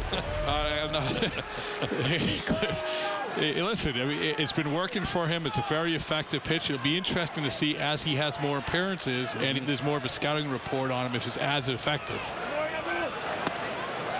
I'm sure there's an advanced scout here for the Baltimore Orioles getting ready for the weekend series who probably noticed exactly what you've said. I don't know. They've been cutting costs. Have they? Dan's not running scouts out there? Oh, well. 1-0 is going to be a strike. This is Johnny Gomes batting for the first time tonight. Took over defensively last inning for Coco Crispin left. I think Dan's just been watching this broadcast, taking notes. Well, if there's one broadcast you're going to watch in the majors, Nesson is it. Well, and listening too, because no one's broken it down like we have tonight. The 1-1 is fouled off, and it's 1-2. He talked about Gonzalez ranging to the right there. It's interesting. It's such a fine line for first baseman. Kevin Youkilis, when he moved over to first initially, that was his biggest problem, that he just could not gauge that. He would go way too far, take himself out of the play. And it's really something, that an instinctual thing for first baseman, obviously something Gonzalez has done. That is strike 3 over the outside corner. Johnny Gomes didn't think so. That is now 5 strikeouts for Clayton Mortensen. Yeah, it comes back with a slider. Really effective stuff from Mortensen so far. Just setting guys up again with that changeup, playing off the changeup. The hitters now, they've been through the lineup at least once, so they know what Mortensen has. Changeup a lot throughout the first time. Now he comes back with the slider. Effective stuff. 5 strikeouts is a high for a Red Sox reliever this season, and he just got here. It will be interesting if the plan was to send him back down when Cook gets up. Does this change things at all? One pitch missing badly, 1-1. You know, we talked about Cook and if he did go to the bullpen as a reliever, what purpose he would serve. And it's, you know, there have pieces out there. Each guy has a role and they can bring something to the table. Well, we've seen what Mortensen can bring to the table, and to be honest with you, if you called up Cook and you put him in the bullpen and you get a performance like this, you'd be thrilled. You'd be thrilled, absolutely. To me, the Cook situation seems like he would be the long reliever, would make the most sense. Yeah, but you don't want to get in that Wakefield situation, right here, right, where you're keeping a guy around and he doesn't really serve a purpose unless it's a blowout. I would imagine it's going to take him a good bit of time to get ready, used to being a starter. Absolutely. I mean, there's things you have to take in consideration when he's coming in. He hasn't done it regularly since 2003. And each of these guys, you look at the 5th inning where you bring a Albers in, or you bring a Morales in, or you even a Tazawa when he was up. Swing and a miss. This was impressive. Clayton Mortensen, 6 strikeouts, 3 innings of relief. It's 4-1 Oakland. Fuentes coming in. This AT&T 4G network is fast. Hey, heard any updates on the game? I think it's final seconds. Ooh, shoots a 3. Game over. So 2 seconds ago. Hey, Mr. and Mrs. Harris. Where's Kevin? Say hi, Kevin. Put me down. Put the phone down. Hey, guys, did you hear? The Choi's had their baby? So 29 seconds ago. Well, we should get them a gift. Thanks for the gift. You're welcome. You're welcome. Get it fast with AT&T, the nation's largest 4G network, covering 2,000 more 4G cities and towns than Verizon. AT&T. It takes a lot to be a pro. You got to get up every day ready to work. You got to want it bad and challenge yourself at every turn. How was that? Best one yet. Just like sliding into home. At Sullivan Tire, we know what it takes to be a pro. Whether it's brakes or any scheduled maintenance, come to Sullivan Tire. We're always here to get you there. Great instance in history. That's one small step for man and one big win for me. All right! Win seats on the Green Monster with the Red Sox instant ticket from the Maine State Lottery. Wow! Locally owned Maine Subway restaurants announced the $2.50 Wow Deal. For just $2.50, you get a regular 6-inch cold cut combo or meatball marinara for just $2.50. Hurry, this offer won't last. Subway, eat fresh. Wow! Hess and Hess Express are proud sponsors of the Red Sox and the Red Sox on Nesson during the 2012 season. Hess and Hess Express will donate $500 to the Red Sox Foundation for every Red Sox home run. Hess and Hess Express committed to helping the cause. It's on to the 9th inning from Fenway Park. It's 4-1. The Oakland A's on top of the Red Sox. Oakland out hitting the Red Sox 9-6, and after Grant Balfour has had a tough time. He's blown 2 saves, had a shaky outing last night, but they go to Fuentes to close this out tonight, does Bob Melvin of the Oakland A's. His 11th appearance, 1-0 with a 4.00 earned run average. So we mentioned this is not his first rodeo. 199 career saves for Brian Fuentes in his career, and he was upset last year when he was taken out of that situation before Bailey came back, but he did a good job in the first 2 months of the season for Bailey in closing games. 12 saves, but then 3 blown saves when they took him out of the closer's role. The rest of the year, he did not have any save opportunities. A 1.57 ERA in his final 29 appearances. You see Balfour out there, and he's got the jacket on. There is Marlon Byrd to start the 9th inning. And a foul back out of play. Hey, Fuentes, as I said before, I think that he's more of a setup guy, despite the stats, and they are excellent stats. But more of a setup guy, but a very useful setup guy. Not necessarily a closer. Tonight, I think their hand is forced a little bit because of Balfour's situation. Bird 1 for 3 in his career against Fuentes. As he's down 0-2. There was a reason he got that contract a few years ago. He's a valuable commodity, that type of pitcher.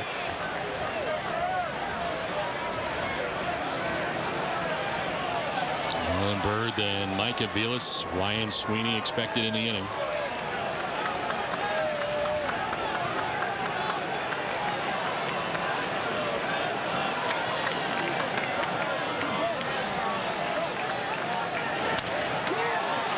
Towards the end of the bat, a 1-hopper, tough play for Pennington, but he makes it for the first out of the 9th inning. 6-3 on the putout. Boy, that was a nice play by Pennington. It was a much more difficult play than first anticipated. The ball came back on him a little bit. You see it spins over to the left. He makes the adjustment and makes the throw. Pennington's had a nice game in the field tonight. 1 out in the 9th inning, and it brings up Micah Vilas. Mentioned the saves in the career for Brian Fuentes. He had 48 saves for the Angels in 2009.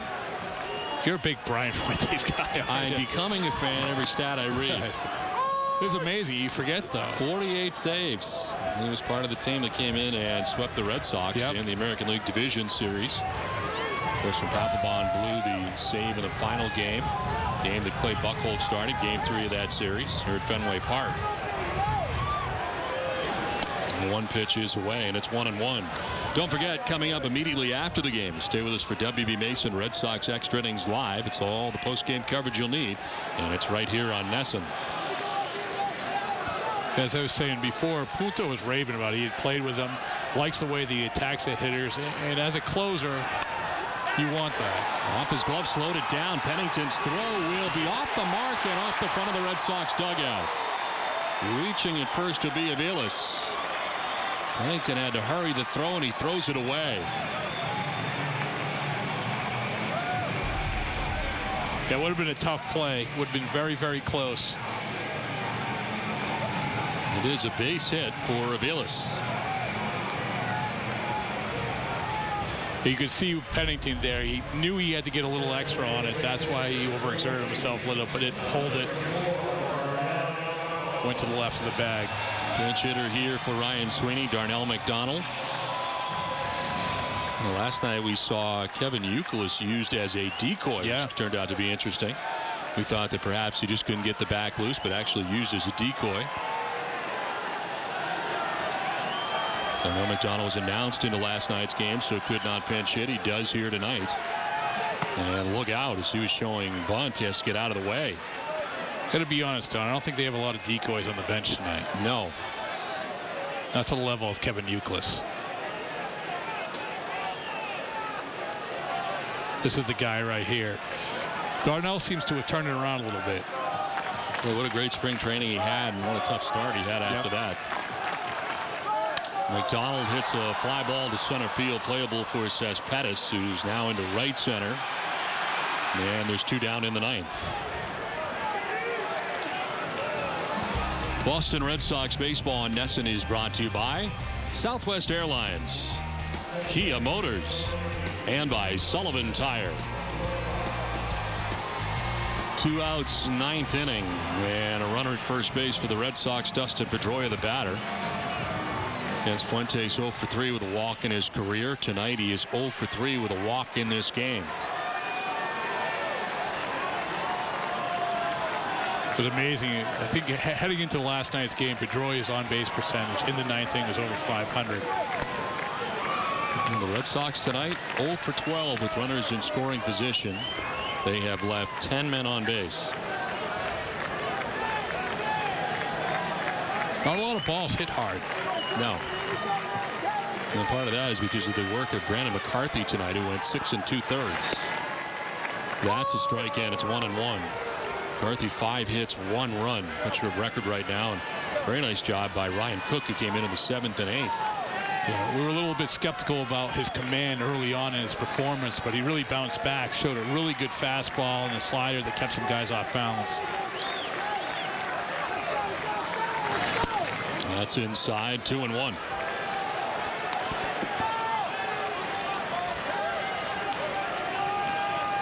We're looking forward if Pedroia does reach Adrian Gonzalez 3 for 13 against Fuentes.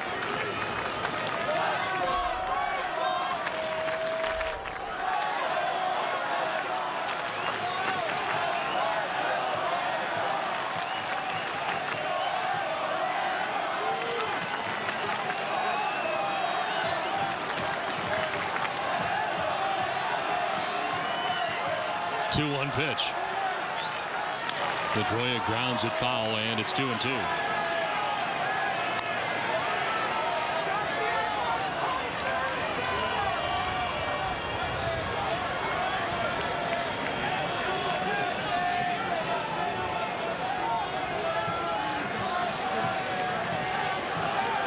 One thing this team has shown this year that they didn't show hardly at all last year is the ability to come back. And I know you guys have probably mentioned this numerous times, but it really is striking. When they were down last year, there really wasn't much fight. For whatever reason. I don't know what the reason was, but numerous times this year, they really showed the ability to come back. 2-2 pitch to Pedroia. That is down and in, and it's a full count.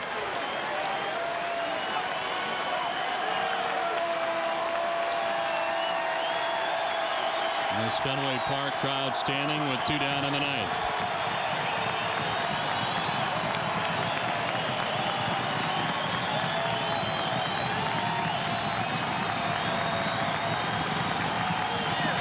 Pedroia hits it out towards left center field. On the run is Cespedes back on the warning track. It's off the wall. Avila's coming around from first base, will score the second Red Sox run. Throw goes to third. Pedroia keeps it going.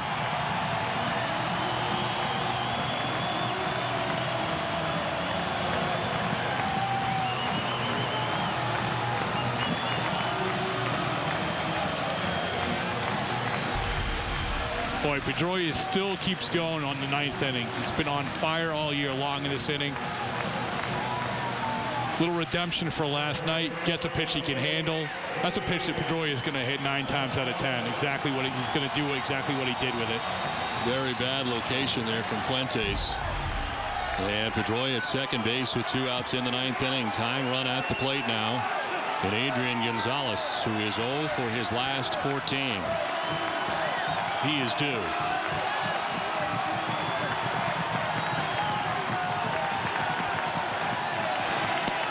Pitch low and outside, ball 1. Key here is that Adrian Gonzalez has to find the right pitch, but more so he has to take advantage of it. He's gotten a couple good pitches tonight, but he's fouled them off. He hasn't done what he normally does with them.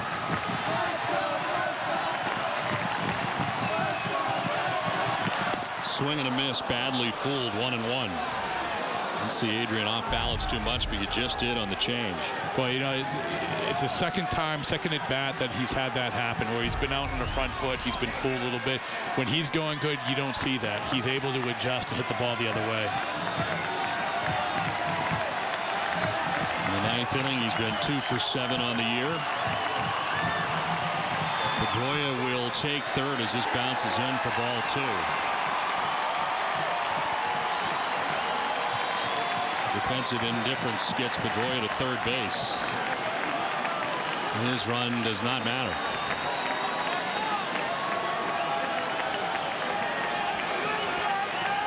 Look at the flag right now. No wind. Very little wind.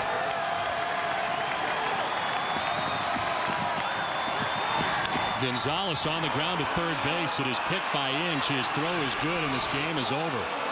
The Oakland A's have come into Fenway Park and taken 2 out of 3 from the Boston Red Sox. And really surprising to see this take place. The Red Sox had trouble tonight with the starter, and Red Sox can't be very happy about this. This is the chance to take advantage of some teams that are not playing very good baseball. They dropped 2 out of 3 to the A's. Really, I think you got to look at Brandon McCarthy as the star of the game. He really controlled the Red Sox lineup. Obviously, the Red Sox had a ton of problems when getting guys in from scoring position, but you look at the way McCarthy handled them, and then Cook coming in and doing a really, really good job of integrating 95, 96 mile an hour fastball with a slider. Red Sox bats just weren't able to get anything going at the right time. Fuentes gets his 200th career save. Final score is 4-2 for Jenny Dell and for Rob Bradford. I'm Don Orsillo saying goodnight from Fenway Park. Join us again Friday night. Sox open up a series against the Orioles. Friday night Fenway will get you started. It's been a presentation of NESN, New England's most watched sports network. It's time now for Tom Caron at the NESN HD Television Center.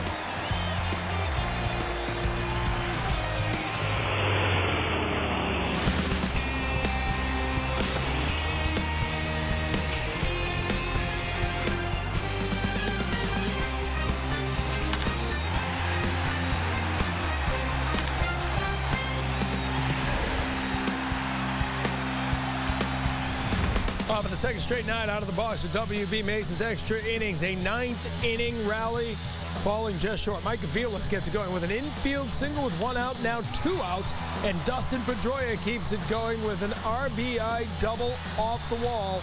And so the Red Sox now have cut the lead to 2. Adrian Gonzalez at the plate representing the tying run, but Gonzalez in a funk right now. He grounds out to third base. And he is 0 for his last 15. The Red Sox beaten 2 out of 3 to the Oakland A's. The final score tonight, 4-2. Hello and welcome into our Nesson Television Center. Tom Karen with you here for WB Mason's Extra Innings. The Oakland A's came into Boston with the lowest batting average in Major League Baseball. They had scored the fewest runs in the American League, but they leave having taken 2 out of 3, and it is the A's, not the Red Sox, who are at 500. The Red Sox fall 2 games under 500 and have now lost 3 of their last 4 games. First inning, 1 run in off Daniel Bard. 4th inning here, the first run of the game. Yoenis Cespedes with a 1-out double. What a player he's going to be. And they add to it Seth Smith, hitting 182 over the previous 12 games, drives in the run with a single there. And so the A's are on the board with a 1-0 lead. Could have gotten worse. Kurt Suzuki hitting a robust .333 over the last 7 games with a single. And that'll put runners in scoring position here as he gets over to second base. Brandon Inge with an opportunity. 2 on, 2 out. But he grounds out to end it. So Daniel Bard able to pitch out of that jam. He keeps it to 1-0, but that 1 run seemed like a lot the way Brandon McCarthy was pitching tonight. Bard can't stop the bleeding here in the 6th. Former Red Sox outfielder Josh Reddick gets it going with a single. There's Seth Smith again, an RBI double this time. Cody Ross having trouble with the wall, the wind, and the ball in general. It falls, and we keep going as Reddick comes hustling around all the way in a 2-0 lead. Kila Kayahue with an RBI double here that'll roll around in the corner. And so it's a 3-0 lead, and then Suzuki at the plate. He gets hit in the hand. Scary moment there. Impressively, Suzuki stays for the rest of the game. Brandon Inge, another opportunity. This time he makes the most of it. An RBI double all the way to the wall. And that gives the A's a 4-0 lead. And once again, as they have 3 of the last 4 games, the offense coming late for the Red Sox. End of the night for Daniel Bard. And the Red Sox get 2 back, but not enough. 4-2. The final. The A's come to town, as we said, scoring very few runs, but with 15 runs in 3 games, they matched the most runs they've scored in a series this season. The other 2 times they scored 15 runs in a series, they were 4-game sets. This was just a 3-game set, and a team that's hitting about .208 on the season hit .280 against Red Sox pitchers. The starters had trouble for the 3 games in Boston. The ERA for the Red Sox over the 3 games, 5 even. So the A's take 2 out of 3. They leave town at an even 13-13. Josh Reddick back in town for the 3 games. Spoke with Jenny Dell. Second win in a row. Second win in a row here at Fenway Park, your old home. What is it like being back here at Fenway? Oh, it's great. The atmosphere is awesome to play here, and had a lot of great memories here. Made a lot of good friends, and one, felt good to come out here and get 2 out of 3 from these guys, and 2, I got to see the other side of how these fans treat the visiting team, so it was fun all around for me. McCarthy had a great outing, solid 6 innings, only giving up 5 hits. What did you see from his performance? From the past, he's kind of been struggling with his location. That's what's big for him right now. And through his career, he's got to throw a lot of strikes, and he did that tonight and kept us in the game a lot. And, we only gave him 1 run early, but we broke out for that 3-run inning, and, it ended up being a big factor for us, So, you can never give up on those guys over there. They're going to be in the game 9 innings. Your team scored 4 runs off of Daniel Bard. What did you see from Daniel Bard tonight? Well, never faced him before. He's still throwing hard from what I remember when he got drafted, when me and him were there. But, he's using his slider and his changeup a lot more effectively than he has in the past. And, he's just going to get better as he goes along. But, fortunately for us, we got to him early enough. Thank you very much. No problem. Well, Brandon McCarthy was impressive. We first saw him on Labor Day of 2005. That was 7 shutout innings way back then with the Chicago White Sox. Tonight, not scoreless, but pretty impressive. 6 2/3, 1 earned run. See the 1, 2, 3, 4th inning there. Gonzalez, Ortiz, Ross, all retired. First time they get anything going really against McCarthy was in the 7th inning. Jared Saltalamaggia is celebrating his 27th birthday today with a base hit. They try to get a little something going. Will Middlebrooks, we'll be talking more about him as we roll along. A double, already his 2nd major league hit. He went 2 for 3 in his first ever big league game. So you've got 2 runners in scoring position with nobody out. Marlon Byrd will drive in the first run of the game for the Red Sox with a sacrifice fly, but The big stat of the night, the Red Sox 0 for 13 with the sacrifice. With runners in scoring position tonight, they had ducks on the pond, but they couldn't convert. That's a walk to Sweeney. That'll load the bases, and that is the end of the night for Brandon McCarthy. He's our Subaru star of the game. Even though he left, the bullpen was able to keep those runners from coming in. So McCarthy, with 6 2/3 innings, 1 earned run allowed. Look at his numbers against the American League East since 2009. 8-0 with an ERA of 3.34. Hasn't lost to an American League East opponent since the Red Sox beat him in September of 2008. But he left with runners on base. In fact, 2 runners in scoring position. You had Sweeney and Middlebrooks on, and now the bases are loaded. As Cook comes in and walks, the base is loaded here. So after the walk to Dustin Pedroia, here's Adrian Gonzalez again, but very uncharacteristic right now for Gonzalez, baffled by that pitch. Swings through it, the rally comes to an end, and again, the Red Sox hitless tonight with runners in scoring position. All right, a day off now, their last one for 3 weeks. The Red Sox begin a stretch of 20 games in 20 days, but after the day off, we get you started bright and early with 90 minutes of pregame coverage. Red Sox Game Day Live, presented by Uno's. We preview Game 1 against the Orioles. Be joined by the Globe's Michael Vega as well. Dan Duquette's Baltimore Orioles are in town. It all gets started Friday at 5:30. Still to come, we'll hear from Daniel Bard, as well as his manager, Bobby Valentine. Will go back to Fenway Park and get reaction. And later, we'll check in on Ivan Nova and the Yankees. They're taking on Jake Arrieta and the Orioles. The Orioles with a little subway stop in the Bronx before they come up to Boston for the weekend series. I'm Jameson Coyle. Tonight on NESN Daily, the shocking news of Junior Seau and the impact he made in a Patriots uniform. We'll see you on NESN Daily after Red Sox coverage.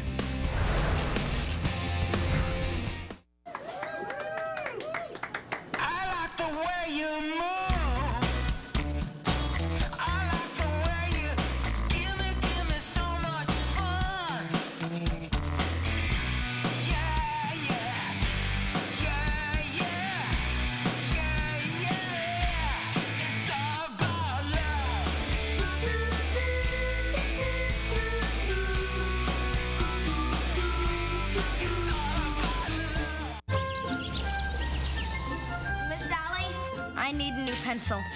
I'm out of paper. My notebook's all filled up. My dad delivers school supplies for W.B. Mason. Really? Here's his catalog. Papers, pencils, and notebooks. Now we can finish our test. What do we say to this kind man? Huh? Who but W.B. Mason?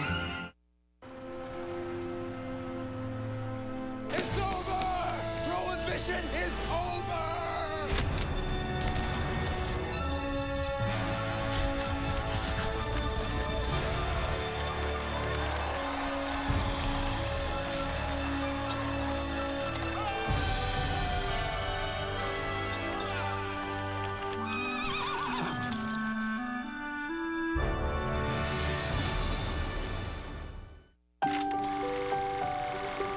Life, it's all about changes, transitions, new beginnings. Still, it's good to know some things never change, like the dependability of your Camry. Because 90% of all Camrys sold in New England since 1989 are still on the road. Come see why the 2012 Camry is the best Camry ever. Or ask someone you know who drives one. Game-saving play brought to you by Bob's Discount Furniture. Brian Fuentes, his first save of the season, but the 200th of his career, just the 6th left-handed pitcher in Major League history to reach the 200-save plateau. And after the adventure with Grant Balfour last night, Fuentes gets it done. He gave up 1 run, but he got the save for the Oakland A's tonight.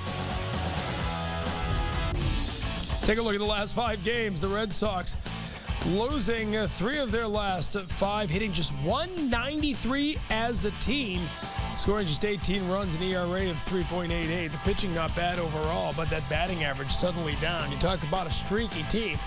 started the season losing 5 of their first 6, then a 3-game winning streak, then a 5-game losing streak, a 6-game winning streak. Now they've lost 3 out of their last 4. Let's get reaction from their manager, Bobby Valentine, in the press room. I think he's just tired. You know, he's played the entire time, and his timing and recognition of the strike zone is just a little off. He'll be fine. Can you talk about Bard, sir? Well, Bard, once again, looked like a pretty good pitcher. And, worked quick, had some quick innings. A little adversity in the 7th there caused him a few runs, and other than that, he pitched really well. He had some pitches that he thought could have been strikes, and and those innings, those are pages you have to turn, and I'm sure he will. It was kind of an unusual outing for him in that there wasn't a lot of swing and miss. What do you think? What was that attributable? He was wondering about that too. They weren't really fishing.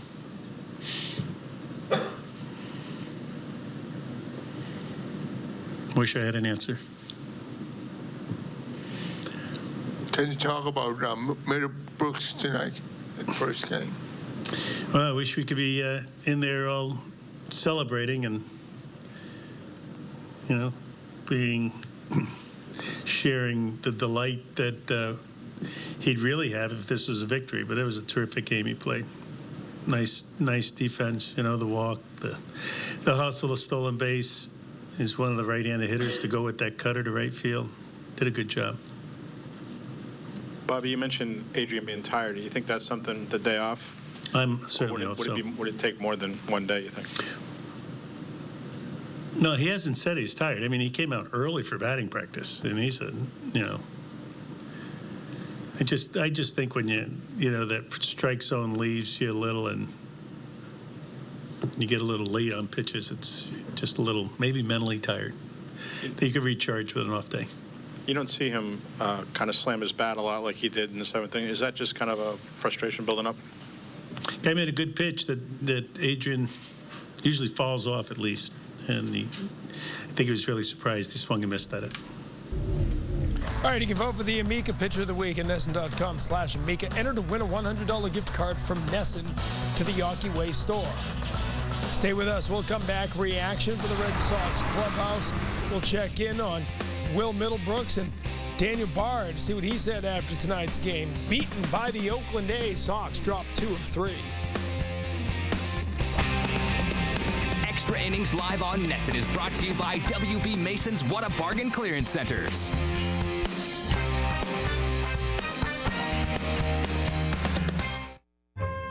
I recently received this note from a young friend. Dear WB, I'm 11 years old and worried about America running out of money. Can you please help? Signed, Sparky. Well, Sparky, I sure can help America save money on office supplies. That's because WB Mason has been awarded a GSA schedule to sell office supplies to all federal government agencies. So yes, Sparky, we will do our best to help keep America strong. Who but WB Mason? Saw the ending coming. That first sentence is just mind-blowing. Oh, I know. Incredible. Yeah, the clapping. Michael! Why didn't you just call Ace Ticket? Oh, yeah.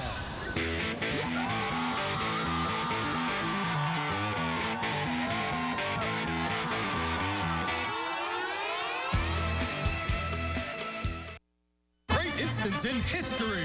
Why did the great Napoleon always have his hand inside his coat? Sir, the battle has turned against us. Maybe, but I am winning. Win seats on the Green Monster with the Red Sox instant ticket from the Maine State Lottery. Get more of your favorite team live from the field on Friday Night Fenway. Catch live batting practice, on-set player interviews, and go beyond Red Sox Nation with previews from around the MLB. Friday Night Fenway, presented by iParty. Coverage begins at 5:30 on NESN. Friday on NESN, Orioles, Red Sox. In their first meeting since last year's heartbreak defeat. The Red Sox lose in a crucial 162nd game of the year. Matt Wieters and the Orioles fly into town for a 3-game series against the Sox. Baltimore has given their fans reason to believe that this could be their year. But in a tough AL East division race, Ortiz and the Sox look to battle the Birds to the end because every win matters. Friday Night Fenway coverage begins Friday at 5:30 on NESN. How can this guy not be a good pitcher for a long, long time? Swing and a miss, and Bard's looking awfully good today. That's his second strikeout. Ball 4, and that will bring in a run. Tough way for Bard's outing to end. But it comes to an end as he walks in a run with his 7th walk of the day. Daniel will have an opportunity to pitch either in a bullpen session or out of the bullpen here in the next couple days. Seems like the thing to do. I still view myself as a starter, but if this is what they feel is going to help the team right now, then that's what I'll do. He will take the baseball from Morales, and the Red Sox will make the change. So here he comes. First relief appearance of the year for Bard. He'll make the catch, and Bard's out of the jam. Right here, right now, in this universe, I mean, he's best suited right where he is. Made his first relief appearance last time out, but this is his 4th game, 3rd start. I'd say that's Bard's best outing he's had so far this season, without doubt. Turns out to be a 3-run 6th inning so far for the Athletics. Yeah, you look at Bard's outing, it's really uneven. And the troubling thing more than anything else is you're dealing with a relatively light hitting lineup. And this Oakland A's team, you hope to take advantage of this part of the schedule. They were not able to take advantage of it. They lose 2 out of 3. They've lost 3 out of 4. Our starting aces brought to you by A's Ticket. Great seats at great prices. Bard beaten by the A's, and Brandon McCarthy continues his dominance of the American League East. Let's hear from Daniel Bard in the press room. Yeah, I just had a hard time putting guys away. I mean, I felt like, especially early in the game, I was getting to a lot of 0-2 and 1-2 counts, and would make those pitches on the edges of the zone, and for whatever reason, just wasn't getting chases, and or they were fouling off, and then they'd kind of work it till I left something over the plate. That's kind of what happened later in the game, but I was a little bewildered coming out, just looking at how I felt, and then the results, felt really good, and I think the one thing I think that could have been better was, establishing the breaking ball a little more. But can you talk about that 7th inning? 6th inning. Yeah, it's a 6th inning. I actually can't remember quite how it started. I know there was the pop up to left, and that's just something you got to work with. It's any left fielder will tell you it's a tough spot to play out there, and just tried to work around it, and again, I got myself into some good counts with the hitters after that. Got an out, and trying to remember how it went. I know I gave up a run on that, but you're just trying to, at that point, limit the damage. And like I said, got to 2 strikes with the next couple guys, and left a pitch kind of over the middle to Inge. After he lays off a couple of good breaking balls, and got a hit on Suzuki, the next guy, and ended up hitting him. So. Got to the situations where I had a chance to kind of really limit the damage to 2 runs there, and just wasn't able to do it. So Bard falls to 2 and 3, and in a day that began with the news that Aaron Cook would be added to the rotation, at least in the short term, all eyes will be on the performance of the rotation, especially the young pitchers in that rotation. Pitchers like Bard and Felix Dubron. And this time through the rotation, the numbers are not good. Bard tonight, 5 1/3, 8 hits, 4 earned runs. Last night, as you know, Dubron, a 30-pitch first inning, only lasts 4 innings, and gives up 5 earned runs. Now, each man will get an extra day's rest after the off day on Thursday. There are other movements in that rotation that we'll tell you about in just a bit. We'll also be talking about it on Friday with Red Sox First Pitch, presented by the Farm Families of Cabot Creamery Cooperative and VermontVacation.com. We'll preview the opening game of a 3-game set with the hot Baltimore Orioles. Peter Abraham stops by to discuss the surging O's. It all gets started Friday at 5:30. But right now, we've got our AccuWeather forecast from WBZ meteorologist Todd Gutner. Todd? Thanks again, TC. We've got a day off tomorrow night, but unfortunately on Friday when the Sox get back at it with the Baltimore Orioles, the weather's not going to change much. We're still going to be socked in with clouds, and there actually might be some soaking showers around Fenway Park on Friday night. The rest of the weekend series looks better. Cloudy skies on Saturday with a temperature of 52, still cold and raw at Fenway. Sunday looks the best, though, with sunshine increasing through the afternoon and our temperature closer to 60, closer to where we should be. This is a gloomy stretch, TC. But I'll show you some sunshine on our 7-day forecast over on WBZ. For now, back to you. Thank you, Todd. But you can believe it was sunny in Will Middlebrooks' life tonight. 2 for 3 in his Major League debut, the highly anticipated debut of the hot prospect. We will take a further look and be joined by Don Orsillo and Rob Bradford. It's all coming up in just a bit. So I asked them where they were going on their honeymoon. You know what they said? All over. They're gonna go camping. Camping! Outside. In an RV. Ooh. I just said, well, that's different. Does that sound romantic to you, Marty? Some people want more out of life, and we insure the things that make more possible. Safeco Insurance. Find a local agent at safeco.com. Today, with the swipe of a comb, the last gray-haired man on Earth disappeared.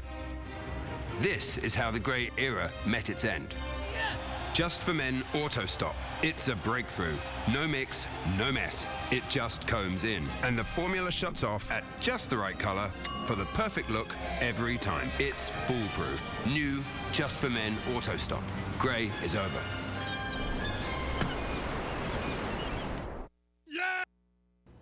Let's do something this weekend. Get away for a couple days? We never get to do that. I think it's time for a road trip. Oh wow, wine tasting. I'm allergic to grapes. Travel on demand from Time Warner Cable gives us great ideas for local getaways, anytime I want, for free. Have you checked the weather this weekend? How about this, Romeo? Hi, is this Pizzo's Italian on Main Street? Can we book a table for 2? Travel on demand, Channel 1, only on Time Warner Digital Cable. My name is Maris J. Bickford. I'm with the Maine State Society for the Protection of Animals, and I'd like you to meet my friend Bravo. He came to us abused and neglected. Through your generosity, Bravo is recovering, but we still need your help. That's why we started the Buy a Bale program. Each bale you buy will feed a horse for a full day. We rely on people like you who believe that caring for these beautiful animals is important work. Please buy all the bales you can by visiting us online or visiting the farm on the River Road in Wyndham. Thank you. And so many roster moves we went through at the beginning. Perhaps the most noteworthy is Will Middlebrooks because he's in the lineup tonight. I'd be lying to you if I said I wasn't going to be nervous. So I'm just going to go out there and have fun. And one of the great joys of baseball is watching guys develop, younger players develop, and we'll have a chance to do that tonight with Will Middlebrooks. I mean, you bring a prospect like that up, he really needs to play all the time, and I'm sure he will. How worried are they about Kevin Youkilis? Sounds like he's kind of turned a corner, but it's still a ways away. It's going to take 3 or 4 more days of that before he's ready to start baseball activity, so it made sense to put him on a deal. It seems like Youkilis himself is optimistic about just healing over the next few days. And this is good just to get some time and just basically just get in there and dig in, and you know, this will help you out through the whole year. There is another transaction coming. It won't take place today. Aaron Cook, as we've long anticipated, will be brought up from Pawtucket. And so what we're going to do, we're going to keep him. We're going to start him on Saturday.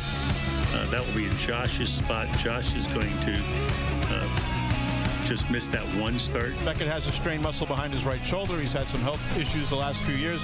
Everybody says it's only going to be one start, but until we see him come back, you're going to wonder. It's been a daily update. We've been talking about the success of Aaron Cook in Pawtucket, and they didn't want to lose this guy. It's pretty clear. I think it creates kind of a real competitive situation with the other 5 starters. You have to pitch well to keep your job. Big night tonight for Daniel Bard to get the Red Sox back on track. I think he's got a great shot at pitching a great game tonight. Given the lineup that he's facing, the weather conditions, this could be a good night for him. They really got to get him going and keep him going, really. They see top of the rotation stuff in him. This is a good bunch of guys that there's a liveliness in that clubhouse, and there's a kind of brotherhood that's developing. And I think watching that chemistry come together is a very interesting and positive thing. Well, plenty to talk about on the pregame show. 2 roster moves today and another one coming. Ben Cherington has been a busy man in his first year as general manager of the Red Sox. Will Middlebrooks today became the 33rd player to appear in a game for the Red Sox. That's the 2nd most in Major League Baseball this season. A lot of people have talked about this young prospect, the third baseman.